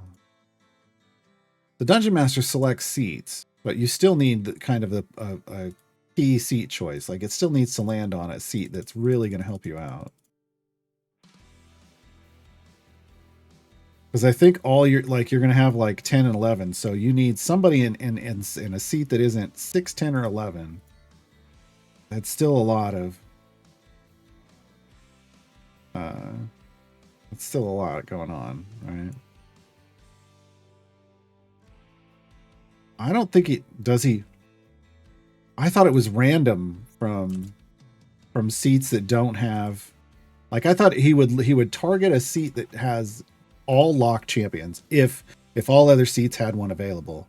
But I thought if there were multiple seats that were completely locked out, it would just pick randomly. I haven't used the new version. I was just going off what they said about him.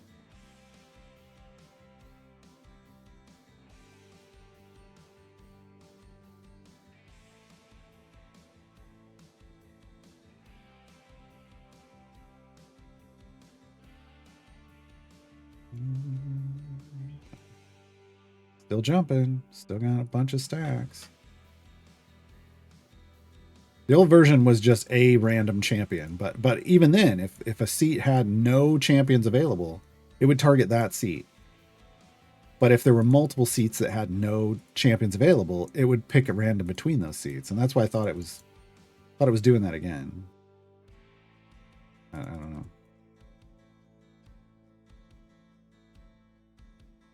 All right, we soft capped. We're almost to 500. Wow. Got the story done on all, not the variants. Okay.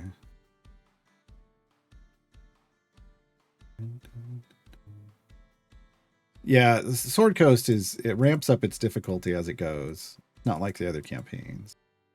You don't necessarily have to do all of it right away.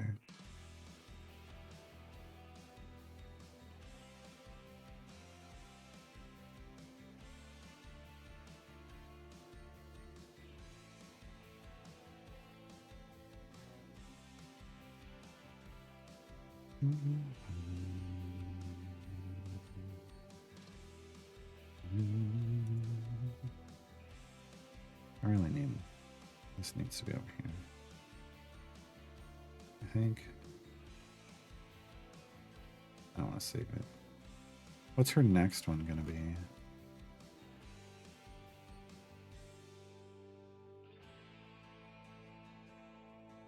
Ugh.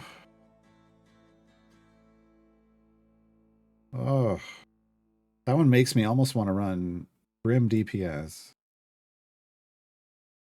instead of Ishii. It's a variant. That's allowed. It's a variant. It's allowed. Oh, and 14 or higher. Oh, okay.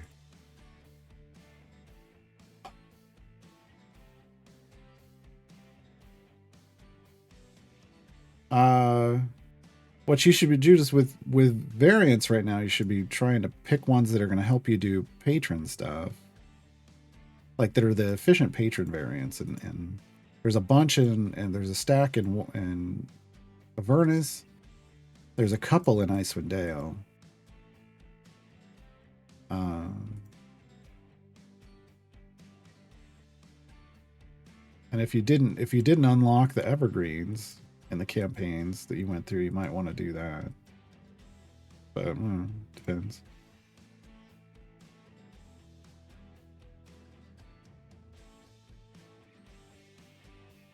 When I had Rosie, only picked Makos like 9 times in a row. At the time, I didn't know when you see Makos, it means seat 9. Well, it depends on if if you did it after the change or before the change.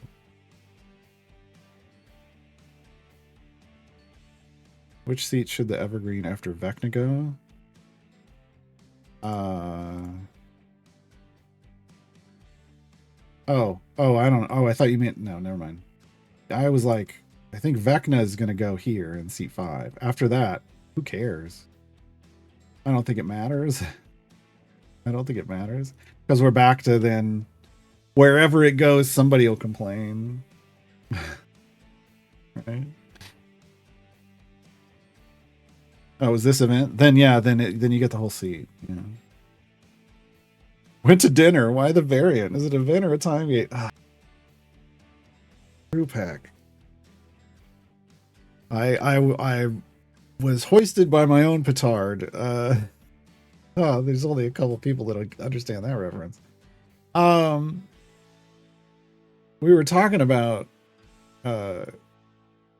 Briv's Theodinarax. Someone was wanting that one and didn't have it. And I was being nice, and I went and I opened this up, and it had given it to me for like the 4th time. And so I was like, oh, now I feel bad. So I just went ahead and got it because I had enough. I had like 2,000 platinum. Well, when I did that, it unlocked the 6th flex slot, and so now I'm racing to try to get Lindra stuff done before the event is over. Oh, there's 600. We're done. I'm not going any further. Okay. So we're just racing through this. Defrost wave. Yeah. Yeah. Yeah. Okay. Now these guys suck. The good thing is we do get everyone available.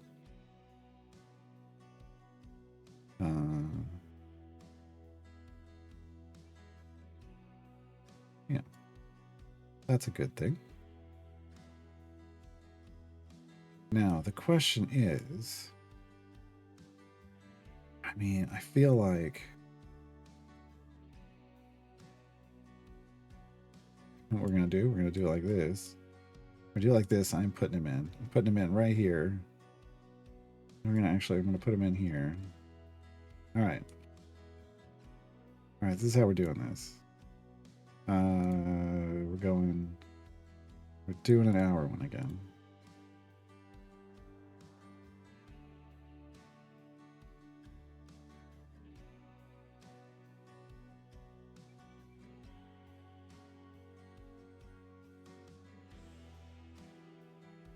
I mean, Briv Farm is now a goal of the Pick3 run. It wasn't.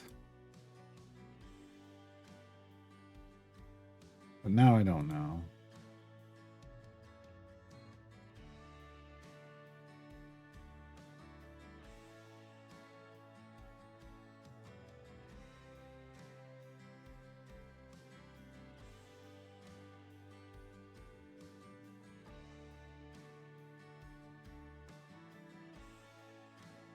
Actually going to go confusing strike now.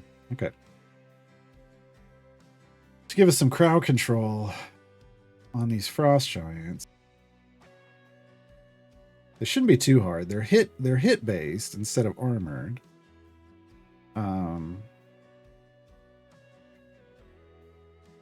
So with Grimmin, even if he's not our damage dealer, he should be removing multiple chunks.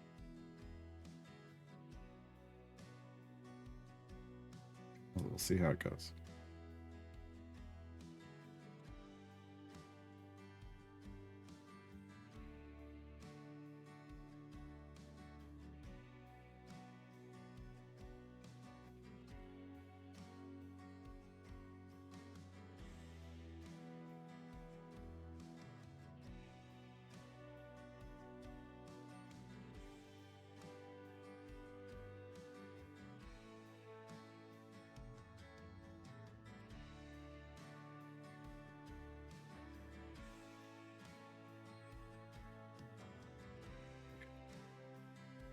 What we got? Yay! Bunch of chests. Oh god. Down here. I'm like, what chest am I opening? These. Don't want the larges. I want the blues right now. Well, I want blue bounties, please. I'll take the large blacksmithing. Sure. I need blue bounty contracts. I'm not getting them. Where's that notary at? Where's that notary at? I need to convert some stuff. You know what? We gotta open electrums. We gotta get Alindra up efficiently. Don't need all these white dupes. I need greens. There we go. There's a blue for Human. I didn't need that right now. There's a blue for Cass. I didn't need that right now either. God dang it. God dang it, guys. We may sit on Alindra's gear for a while.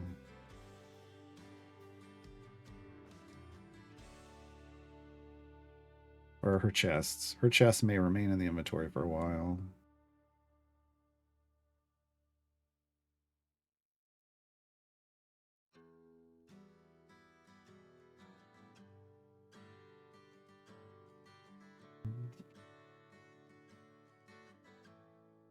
Going on trying to get tier 2? I'm trying to get tier 3, actually. We can have 10 champions in here without restrictions. So we have the power to clear. I've cleared 900 in this event. We did Porsche level. We did 911 early, and that was before a lot of the power that we've gained during this event. So I think we can clear without restrictions. I think we can clear tier 3. Now that the champion damage reduced by 99%, that isn't that big of a deal. That's only EO2. So I'm not worried about that. And I'm eligible for Strahd, but he's already available already. I just don't have this. Popped all these because I'm like, I won't need these until Monday. Ugh. But then I didn't even have these yet, which means I wish I was a little bit taller. I wish I'd been spending all of the gems today on gold chests to get this because I wasn't planning for this, but I would have done this instead of getting Human's feats. We spent 25,000 gems on 2 feats that could have given me those bounty contracts.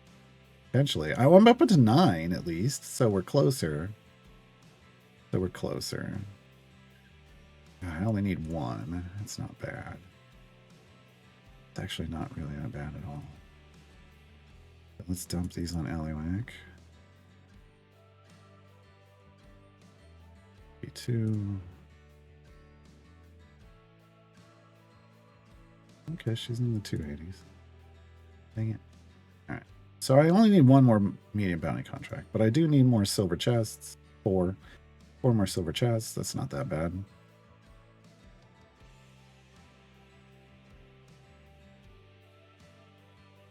So it could have been worse. It does mean tomorrow we have to unlock. We have to do Strahd stuff. We'll unlock Strahd and do Strahd stuff, just so that we can get the time gate piece from Strahd.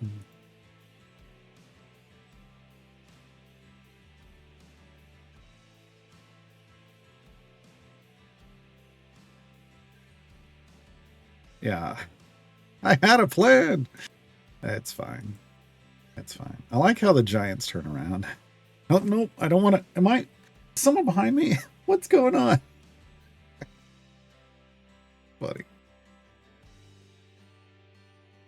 It wasn't enticing to me. I just felt bad because Nathalis was trying to get it and couldn't. And I'd seen it offered to me 4 times. I was like, oh, I'm just gonna get it.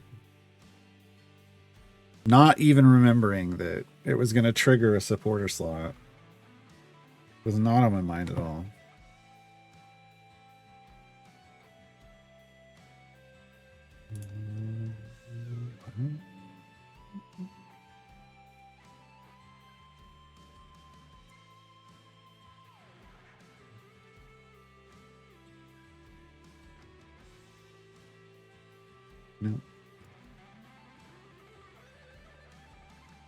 What are my cards like? Oh, I got 2 gems. That's fine.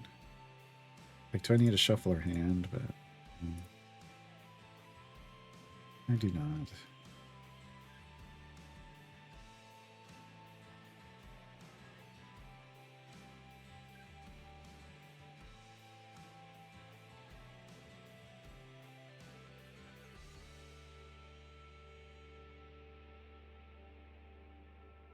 This is actually probably a good one to save for the future if we ever have to do Alindra stuff again.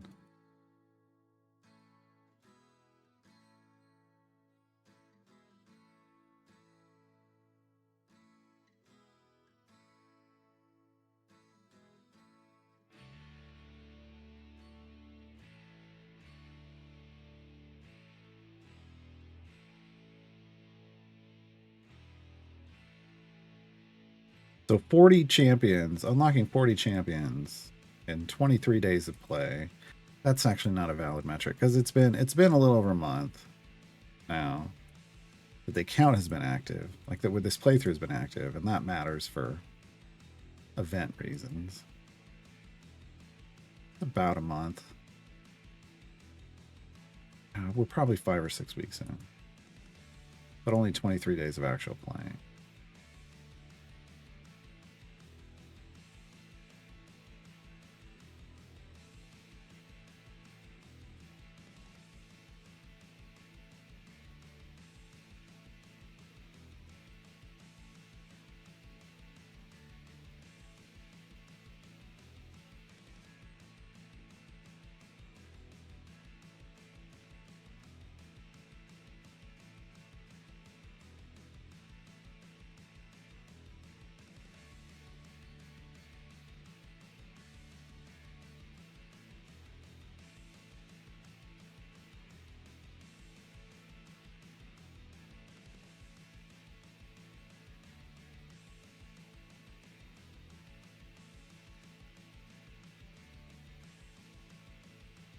Takes so long because these stupid frost giants.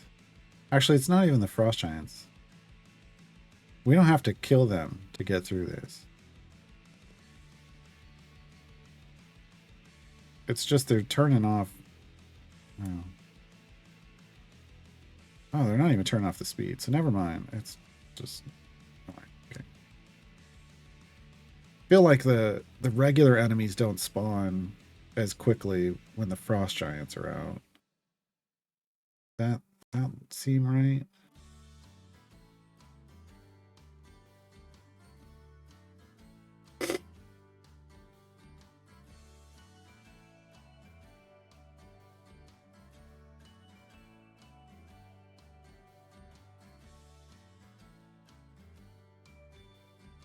Yeah, we're at max break their will, so he's removing 5 chunks every time.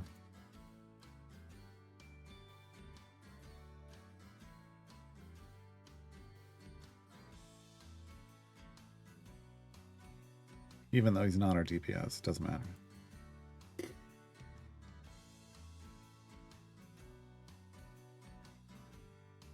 I think they're like the first things that spawn. Like they come in with the waves and but then it feels like the other waves aren't really coming in quickly because they're not dead, right?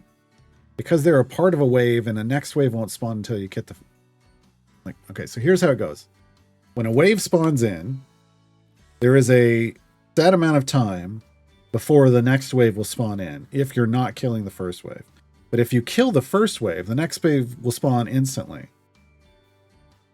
Well, we can't do that because the frost giants are counting as part of the wave. So we're getting the normal long delay between waves because the frost giants are still out there. So once we kill them, then everything races in. But until we do, it's the delayed spawn of, well, you didn't finish the first wave yet. Like, what do you mean second breakfast? You're still on first breakfast. That's, yeah. Well, that's what's slowing us down.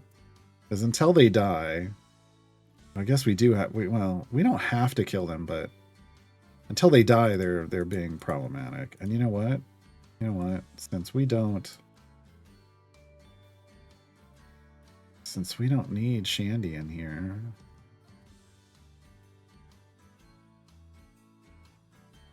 We're just going to bring in more Armor Shred. I think we're still, yeah, we're still a lot of next speed with the potions, so this is actually more beneficial.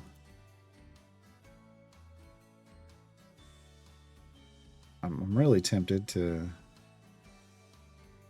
then do this. Well, no, because it's not. It doesn't work. They're not bosses. They're not bosses. I do have the event boon now, yeah. Night Shovik.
Just it feels so slow now, which is silly because it's not. But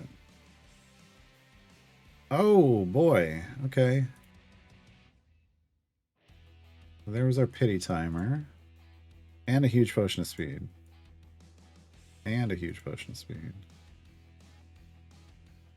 Still need one of these though. But I've now we've banked 2 huge potions of speed now. We're out of the gold find ones. We need more of the gold. Well, we don't need more of the gold find until we hit Icewind Dale, I guess. We got a while. We got a while.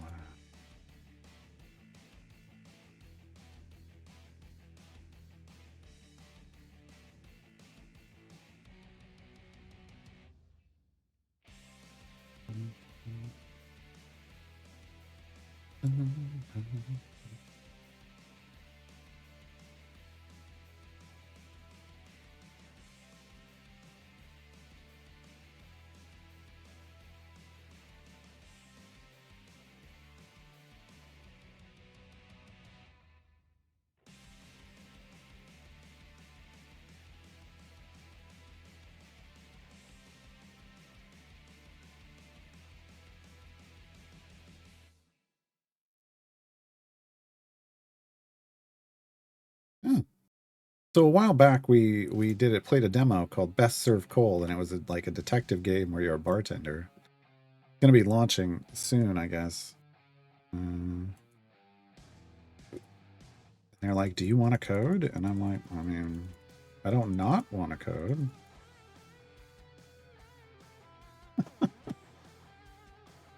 But I also there's another like we've got games in the backlog. We're playing Elra and the Aliens.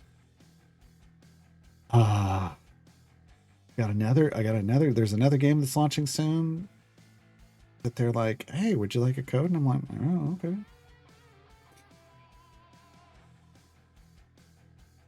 Hold on, now I gotta pull up. What else? I've got a bunch though. We've got Dave the Diver. We got the Dave the Diver expansion we gotta play. Little holiday expansion.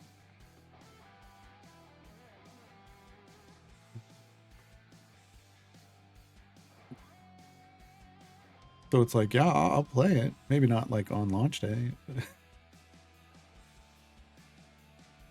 What was the other one? Oh, there's like a Survivor Light game coming out. That didn't look. Yeah, I mean, it looked decent. Okay, I've got Dave the Diver we got to play because of the, what was it called? The, I don't know, the Like a Dragon crossover. Now we're on the aliens we got to finish. I got gifted Sir Whoopass, Immortal Death. At some point we gotta play that one. I don't know if I'm in a hurry. We have to be in a hurry for that one.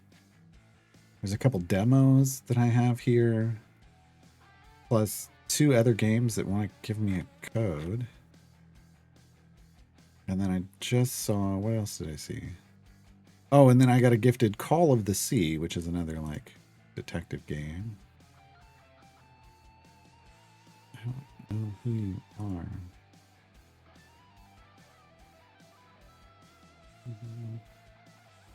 Need more Fridays. Wow.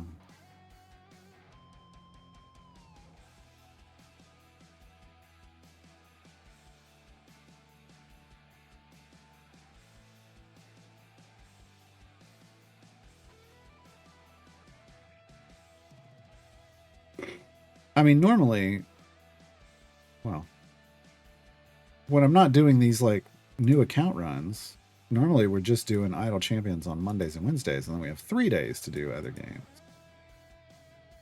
But I go up to 4 days when we're doing a new account playthrough.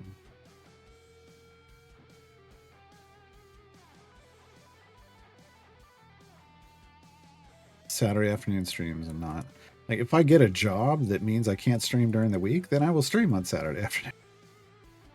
So it's like be careful what you ask for. Because job with reliable paycheck is going to come before streaming the rest of the week. Yeah, I mean, if I stop when we normally stop, this account's going to be done real soon. Like done. It's going to be at what normally. I had never really made an end point. I just figured, hey, we're doing it like we normally do, but usually we just unlock trials and make sure that we're like solidly in the mid game. Like I do a test on Icewind Dale. Can we unlock Xeraphon? And I feel like all of that's going to be like, yes, you can. So I don't. This account's weird. This account's going to be weird. I don't know when to end it. It's the strongest account we've ever had, but it's on the back of, a combination of a small purchase and then a big giveaway. I think we'd still be doing great if there hadn't been the big giveaway, but I don't think we'd be doing this quite this great.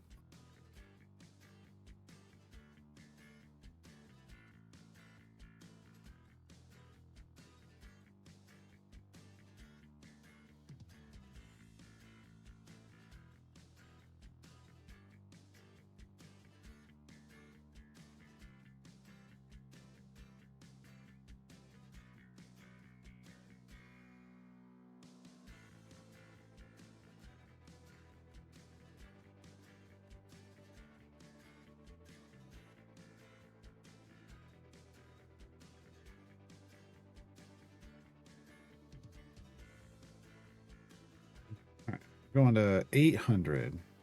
300 more areas to go. Still flying through this, honestly. And our damage looks fine so far. We don't even have the pushing team in yet, so. It's still the speed team. There's an idea for a new Inc. live play. Inc. the speed team. No. I think that's just wizard card. Blushi unlock? Oh.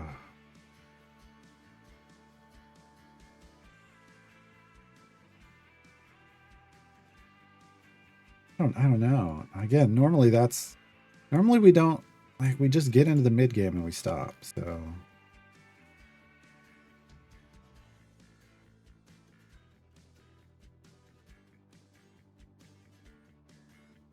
it is bully for you. I do like bully for you.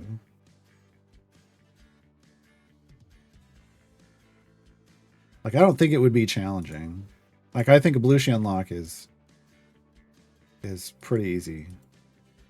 I think Xeraphon's harder. And last time on a free to play, we just smoked Seraphon. So I don't think Belushi is a challenge. I think where you start getting to a challenge is like Crux, Commodore Crux, and Ren. But that's like that's a collection thing, right?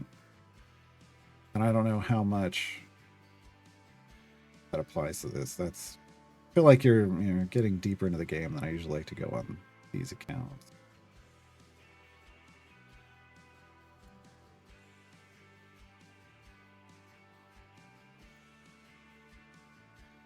But it may be interesting to like it may be interesting to turn this account into a gem farm account to build up the stuff needed to test like low jump Briv versus maxed speed champions tests without some kind of a dev account.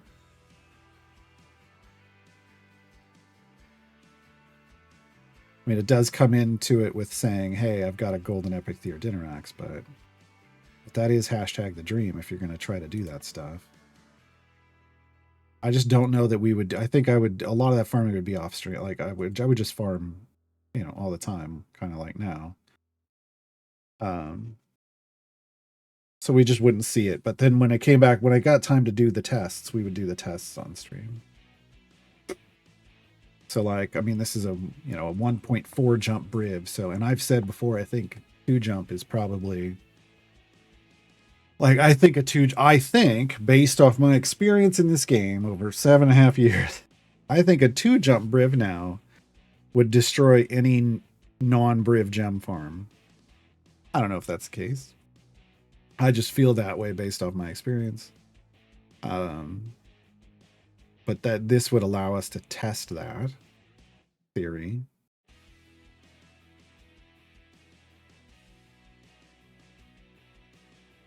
Yeah. So, I don't know. And maybe help build some information about, how to get to a 4 jump Briv. Like that would actually probably be a good guide is like, how do you get from I've got Briv to I've got a 4 jump Briv? Right? That could be a good guide. I feel like a lot of people in the community, like there's a lot of people that would probably like that guide. So, and the answer to that is, well, gem farming. So it is, hey, time to learn how to gem farm. Like, how do you prioritize gem farming and which champions and what's going to be quick? And yeah.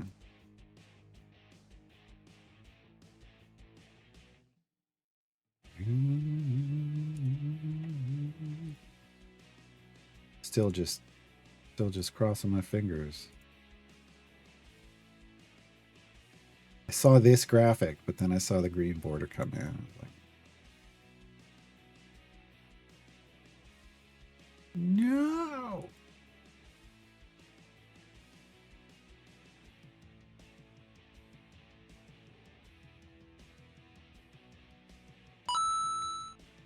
The Reapers, thank you for the follow.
That's 600. All right, I got my silver chest back. Need one more blue bounty contract.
Yeah, I mean it's well, the Nathless. The comparison is really that when people started Briv gem farming, um,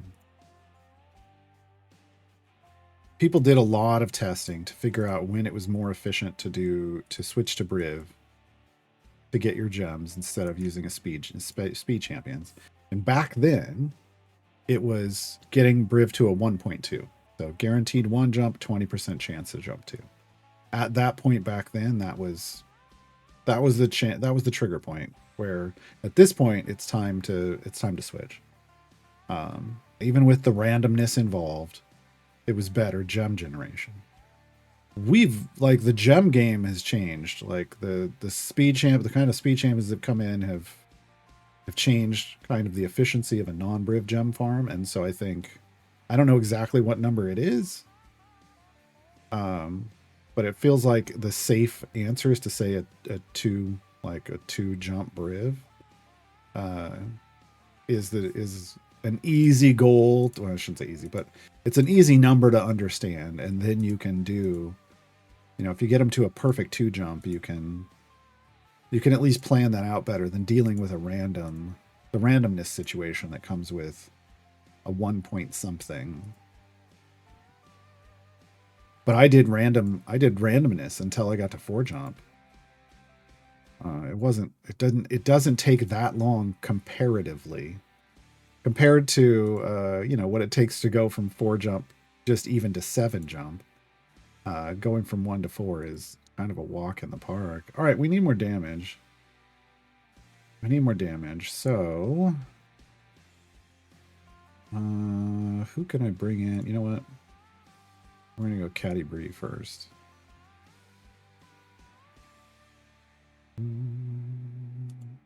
Yeah. We lose our crown control though. Do recognize that. But Briv should be able to handle it. Wow. Okay. But we need more than that. We are down a damage dealer because we're for support. Because we're using him. That is a bit of a problem. We gotta get rid of Ashara too.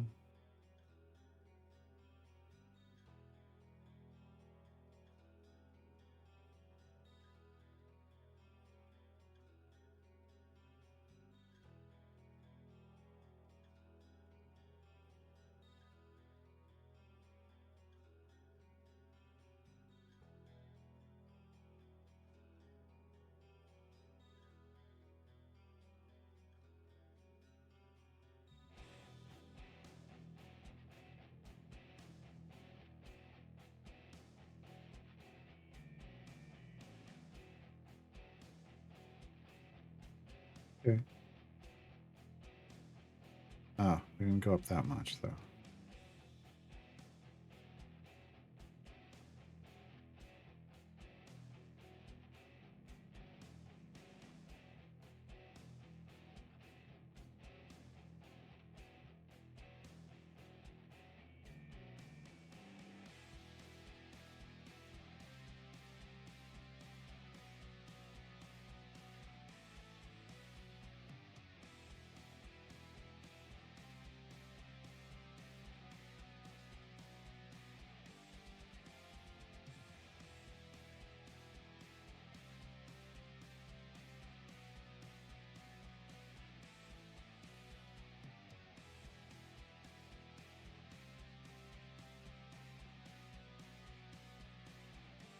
There we go. A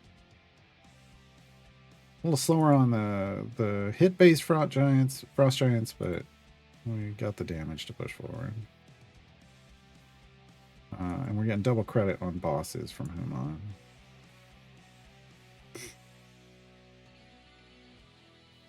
Why is that? Okay.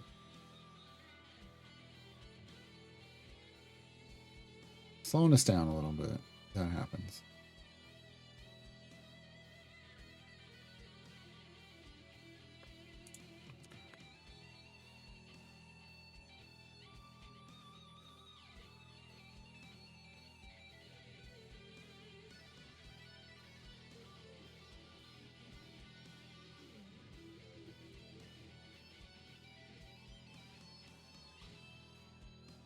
Good time if you can explain Shadowheart. Oh, sure. Uh, so everything's based around Twilight Trickery. So increases the damage of champions within 2 slots. So that's 2 adjacent slots, which is why I had to put her here to get within 2 slots of Ishii. I tried to stretch it. I stretched. I placed her as far away as possible for reasons that we'll get to. But so we went within 2. Then Light in the Dark is a heal. Look, it's healing columns ahead. So, you know, usually this is positioned for the tanks, but you know, honestly, I tend to ignore healing effects in this game for the most part. Ceramorphosis is just, you know, the synergy with other absolute adversaries. It's going to buff Twilight Trickery, so... Invoke Duplicity is the other part of her kit, and that's the other placement position. So it creates an illusion of herself, and right now you can see it hanging over here with Caddy Bree. Basically, the illusion gives Twilight Trickery and Light in the Dark, so both the buff and the heal, to anyone within, like I think it's to Twilight Trickery, it gives to anyone adjacent, because it's then within 1. And Light in the Dark, it gives to the column in front, I believe. Should be the column in front. And the duplicate is always going to go next to the champion with the highest dex score. Now, if there's a tie, it goes to the highest bench seat, but right here, so this puts Caddy Bree with the highest dex. So we want her adjacent to our DPS, and then we put, and then we're getting the benefits of that. The key we want is with that spec choice. If the positioning can be right for this, you do find yourself. It has the highest potential damage, and basically it's counting the slots between the adjacent slots between Shadowheart and her duplicate. You want at least 2 adjacencies away because it's multiplicatively stacking. But with this one, like I get 3 adjacencies away, so that's even better. But that's the furthest it can kind of get, because this still has to be adjacent to the champion that's getting buffed, and she still has to be within 2. So this is kind of the best scenario. Oops, we died. This is kind of the best scenario you can hope for in terms of that. So oops, we died is going to become... We got to get rid of him. He's not helping. So we go to Miria. Oh, that's Miria. Well, Caddy just needs to be behind. She doesn't need to be all the way in the back. A lot of people misunderstand that. She just needs to be behind whoever the DPS is. Why are we having a damage issue now? We're not. There we go. It's just going to be real slow getting through these segments now.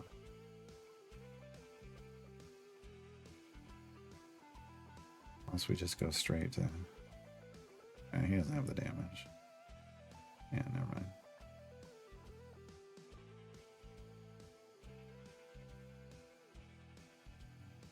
Where can you see Caddy Bree?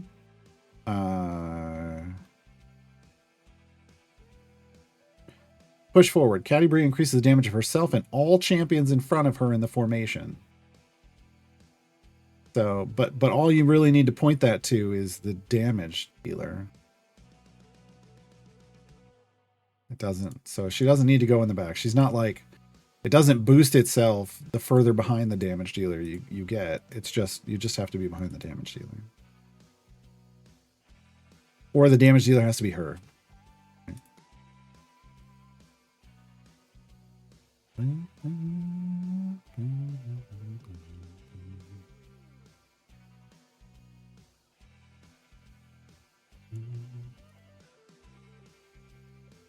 Oh, you were asking that to Jada. See, without replying to somebody, I don't know who you're talking to.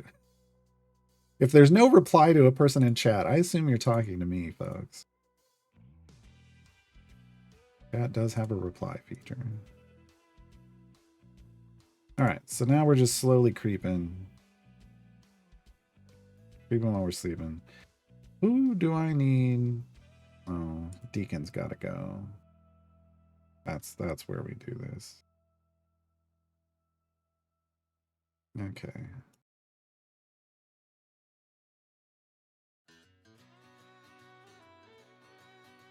Oh, why am I leveling the wrong button? Clicking the wrong green button. That was to me. Okay.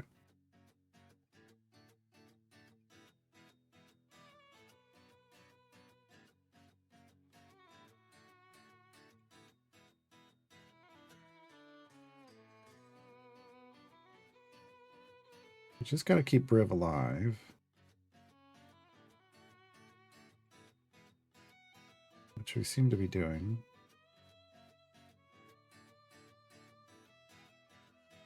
Acceptably. It would have been better if I had put Alison where Gale is and Gale in that in the spec that makes people miss.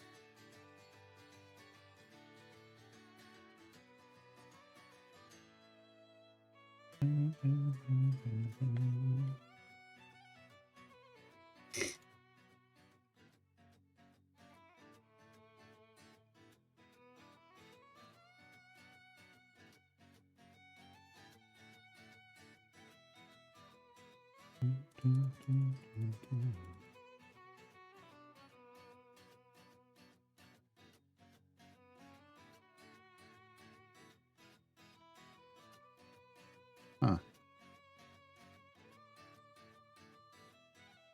Uh-oh. All right. Well,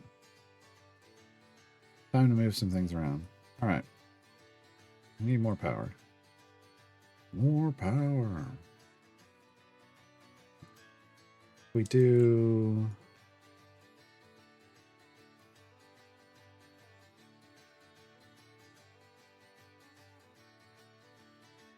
No, that works. Okay, it's gonna have to be like this. Right? Or actually I could do this. There we go.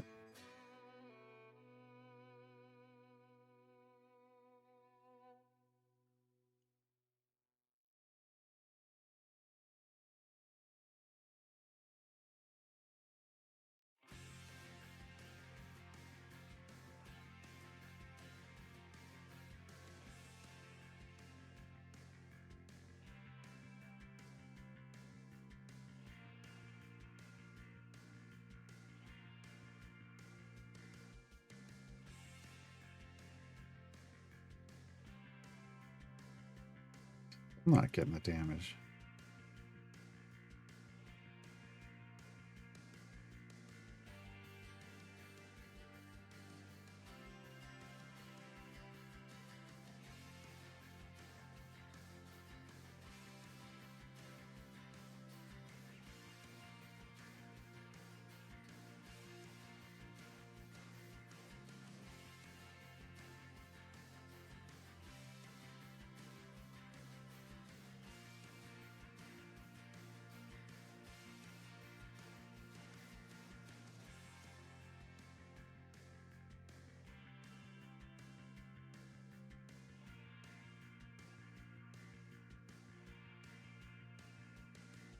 Okay.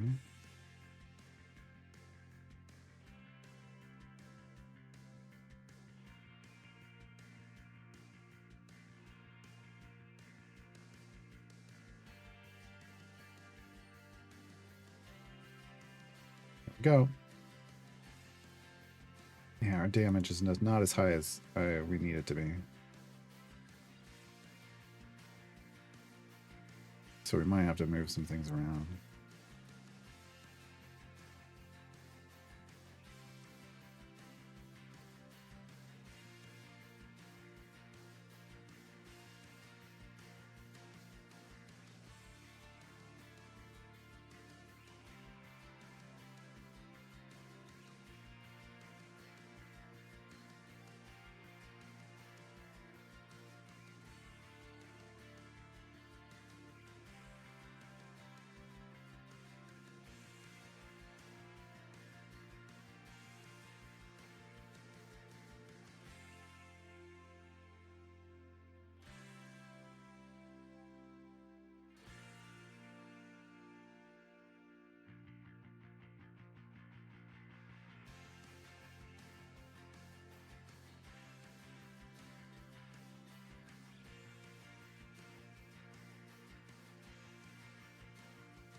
know what the problem is. I'm an idiot. I'm considering this the bottom of a column, and it's not. This is the bottom of a column. That was dumb. How do we change that? How do we change that? Oh, that was me. That's on me. Okay, so I think if we do this, can we get there? Like with something like this?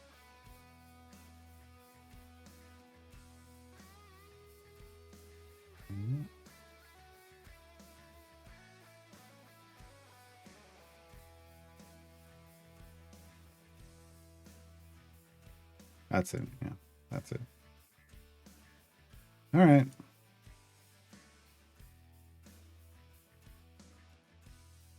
We got it now.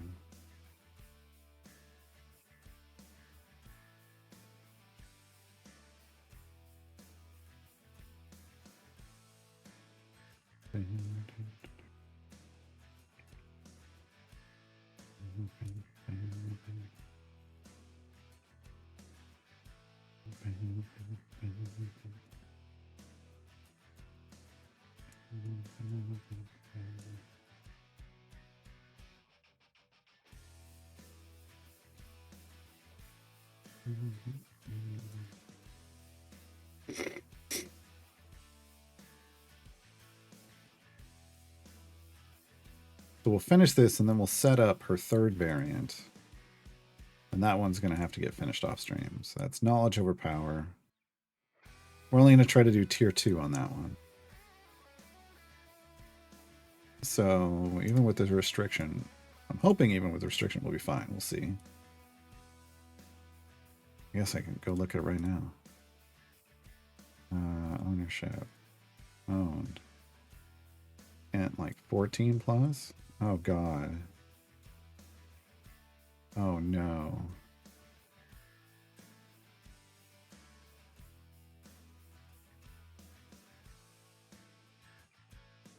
We're heavily restricted, and that might have to be an Artemis run, and I hate that for me. Ugh.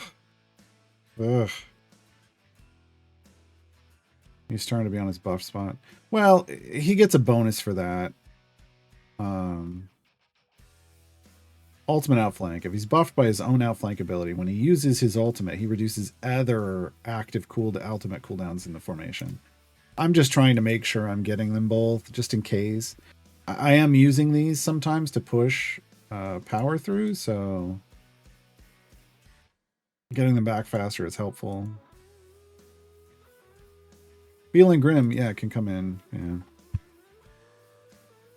Beetle qualifies so I can bring Grim in, but I'm just worried about the damage we're going to need.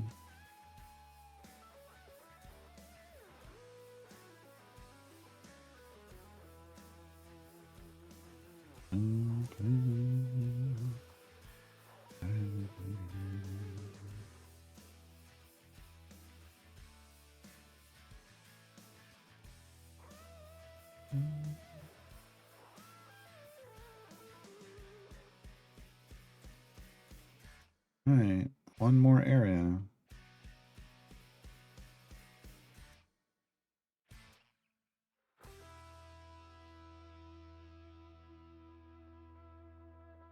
Got it. All right. Got it, coach. Ah, there we go.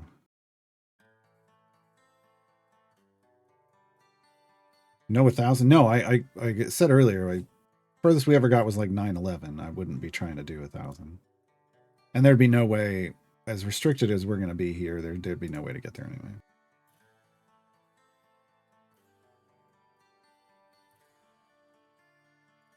Okay, so I don't even want to see it.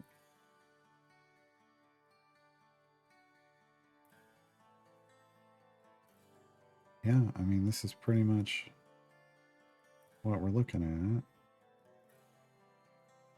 We need to be able to move her around. So we'd probably be doing this. This. this. I don't even know why Jarlax would be in there. I guess gold find. I don't know. All right.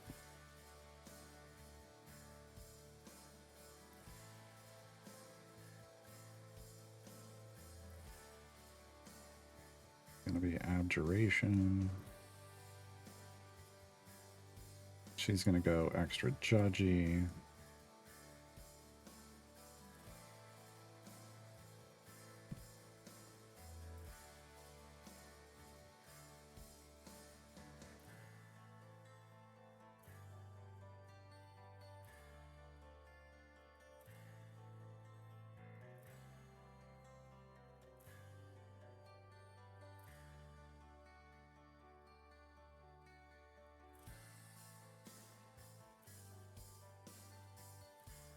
One, two, three, four. There's a bunch of three. One of four.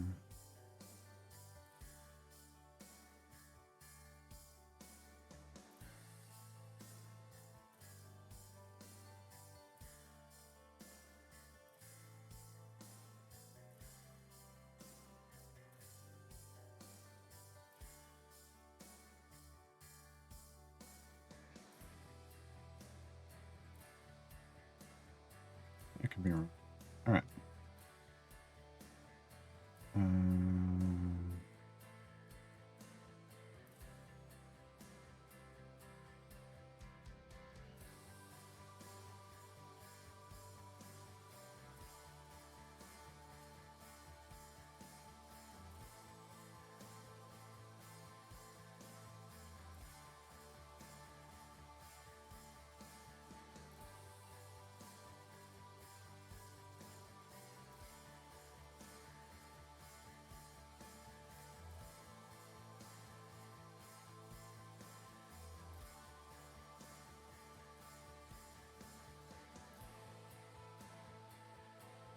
Okay. Potions. I'm probably going to throw this one on. Feet. Well, she's only got two. All right. That was easy. That was easy. Damage currently is what? 109s? Hmm.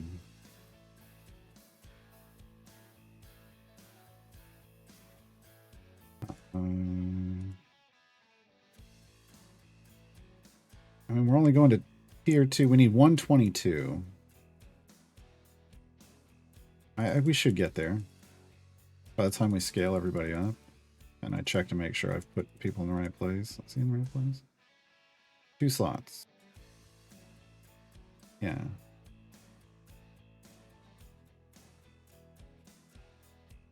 And he's giving an even more mischance to Dragon Bait. So I think we're good. Bolo and Gale are both within 2 columns. Beetle's within 2 slots. Grim is portented. Caddy Breeze in the back. Yeah. Yeah, we're good. So we should get to 122. I mean, we're at 112 now, and we're still going to level up, and we've got, you know, things that can buff. Things that can buff. Can I get this blue? Give me a blue bounty contract. Come on. Oh, that's annoying. It's just give it to me. That's phrasing. Hmm. I could pop these to buy more chests for her.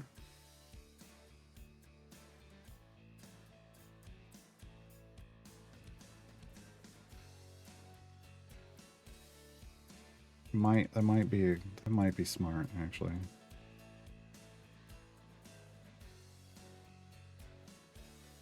Keeping the blues. That gets me 1 more pack for her. Good enough. And now I got 8 green or 8 silvers and 10 golds. We'll end up with more golds than that because of the rewards here. We'll end up with 12 golds. That's solid. I would prefer 14, but we can't get there. 14 would guarantee us 2 epics.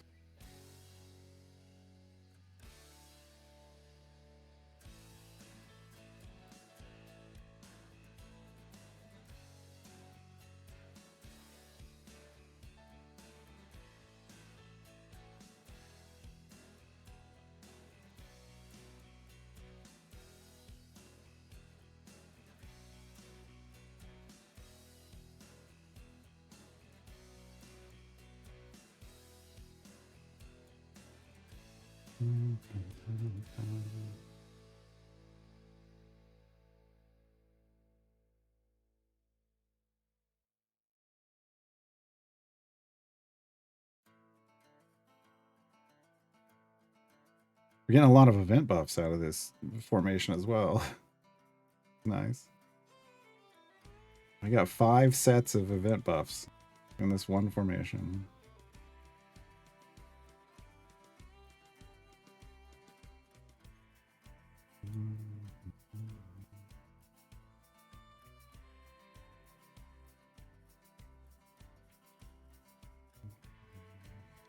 Oh, she's got 4. All right, you know what? I'm just gonna see. 3, 2. Hang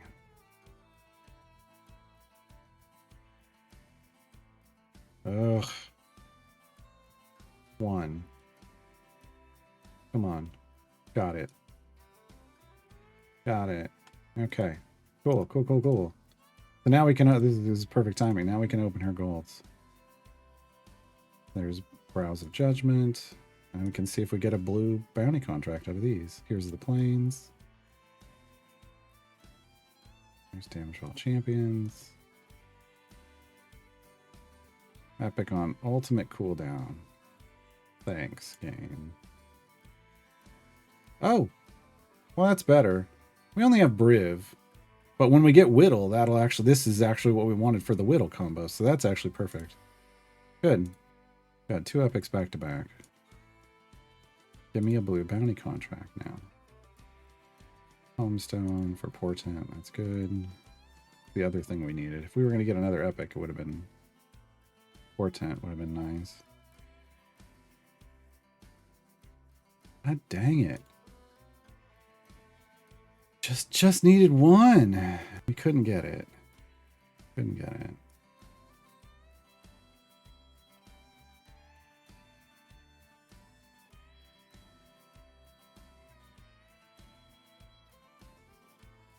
We'll see if we can get enough tokens before noon tomorrow to buy 1 more pack.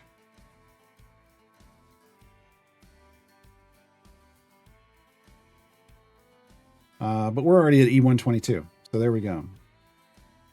She's 5 blues, 2 epics, so she came out just the way we need it. It would be nice if we could get this epic as well, but I think that's, you know, the odds are against us there. These 2 are the kind of the epics you want for, well, this one specifically, but, well, both of them. Portent is the damage buff, but here's the plane ability under Whittle. It buffs Vampiric Gaze. This is what gets you to like a Chainsaw Ishii, where you're just on attack cooldown. Alright. That'll be it. I will finish this up off stream because we're out of time. And then I will put an Ishii farm over here, so hopefully we get those frickin' portents. Or those frickin' item levels. Portents. I'm already thinking Alendra. And then we'll be back tomorrow. Tomorrow the event will end, so we'll try to squeeze in whatever we can before the event ends. I just need that 1 blue bounty contract, and then we need to do like at least 1 Strahd variant. At least 1. And then back to pushing through Avernus. And our potions got Yeah, got lots of time on it. So should still be helpful tomorrow. All right, folks. Thanks for hanging out. Enjoy the rest of your evening. Bye.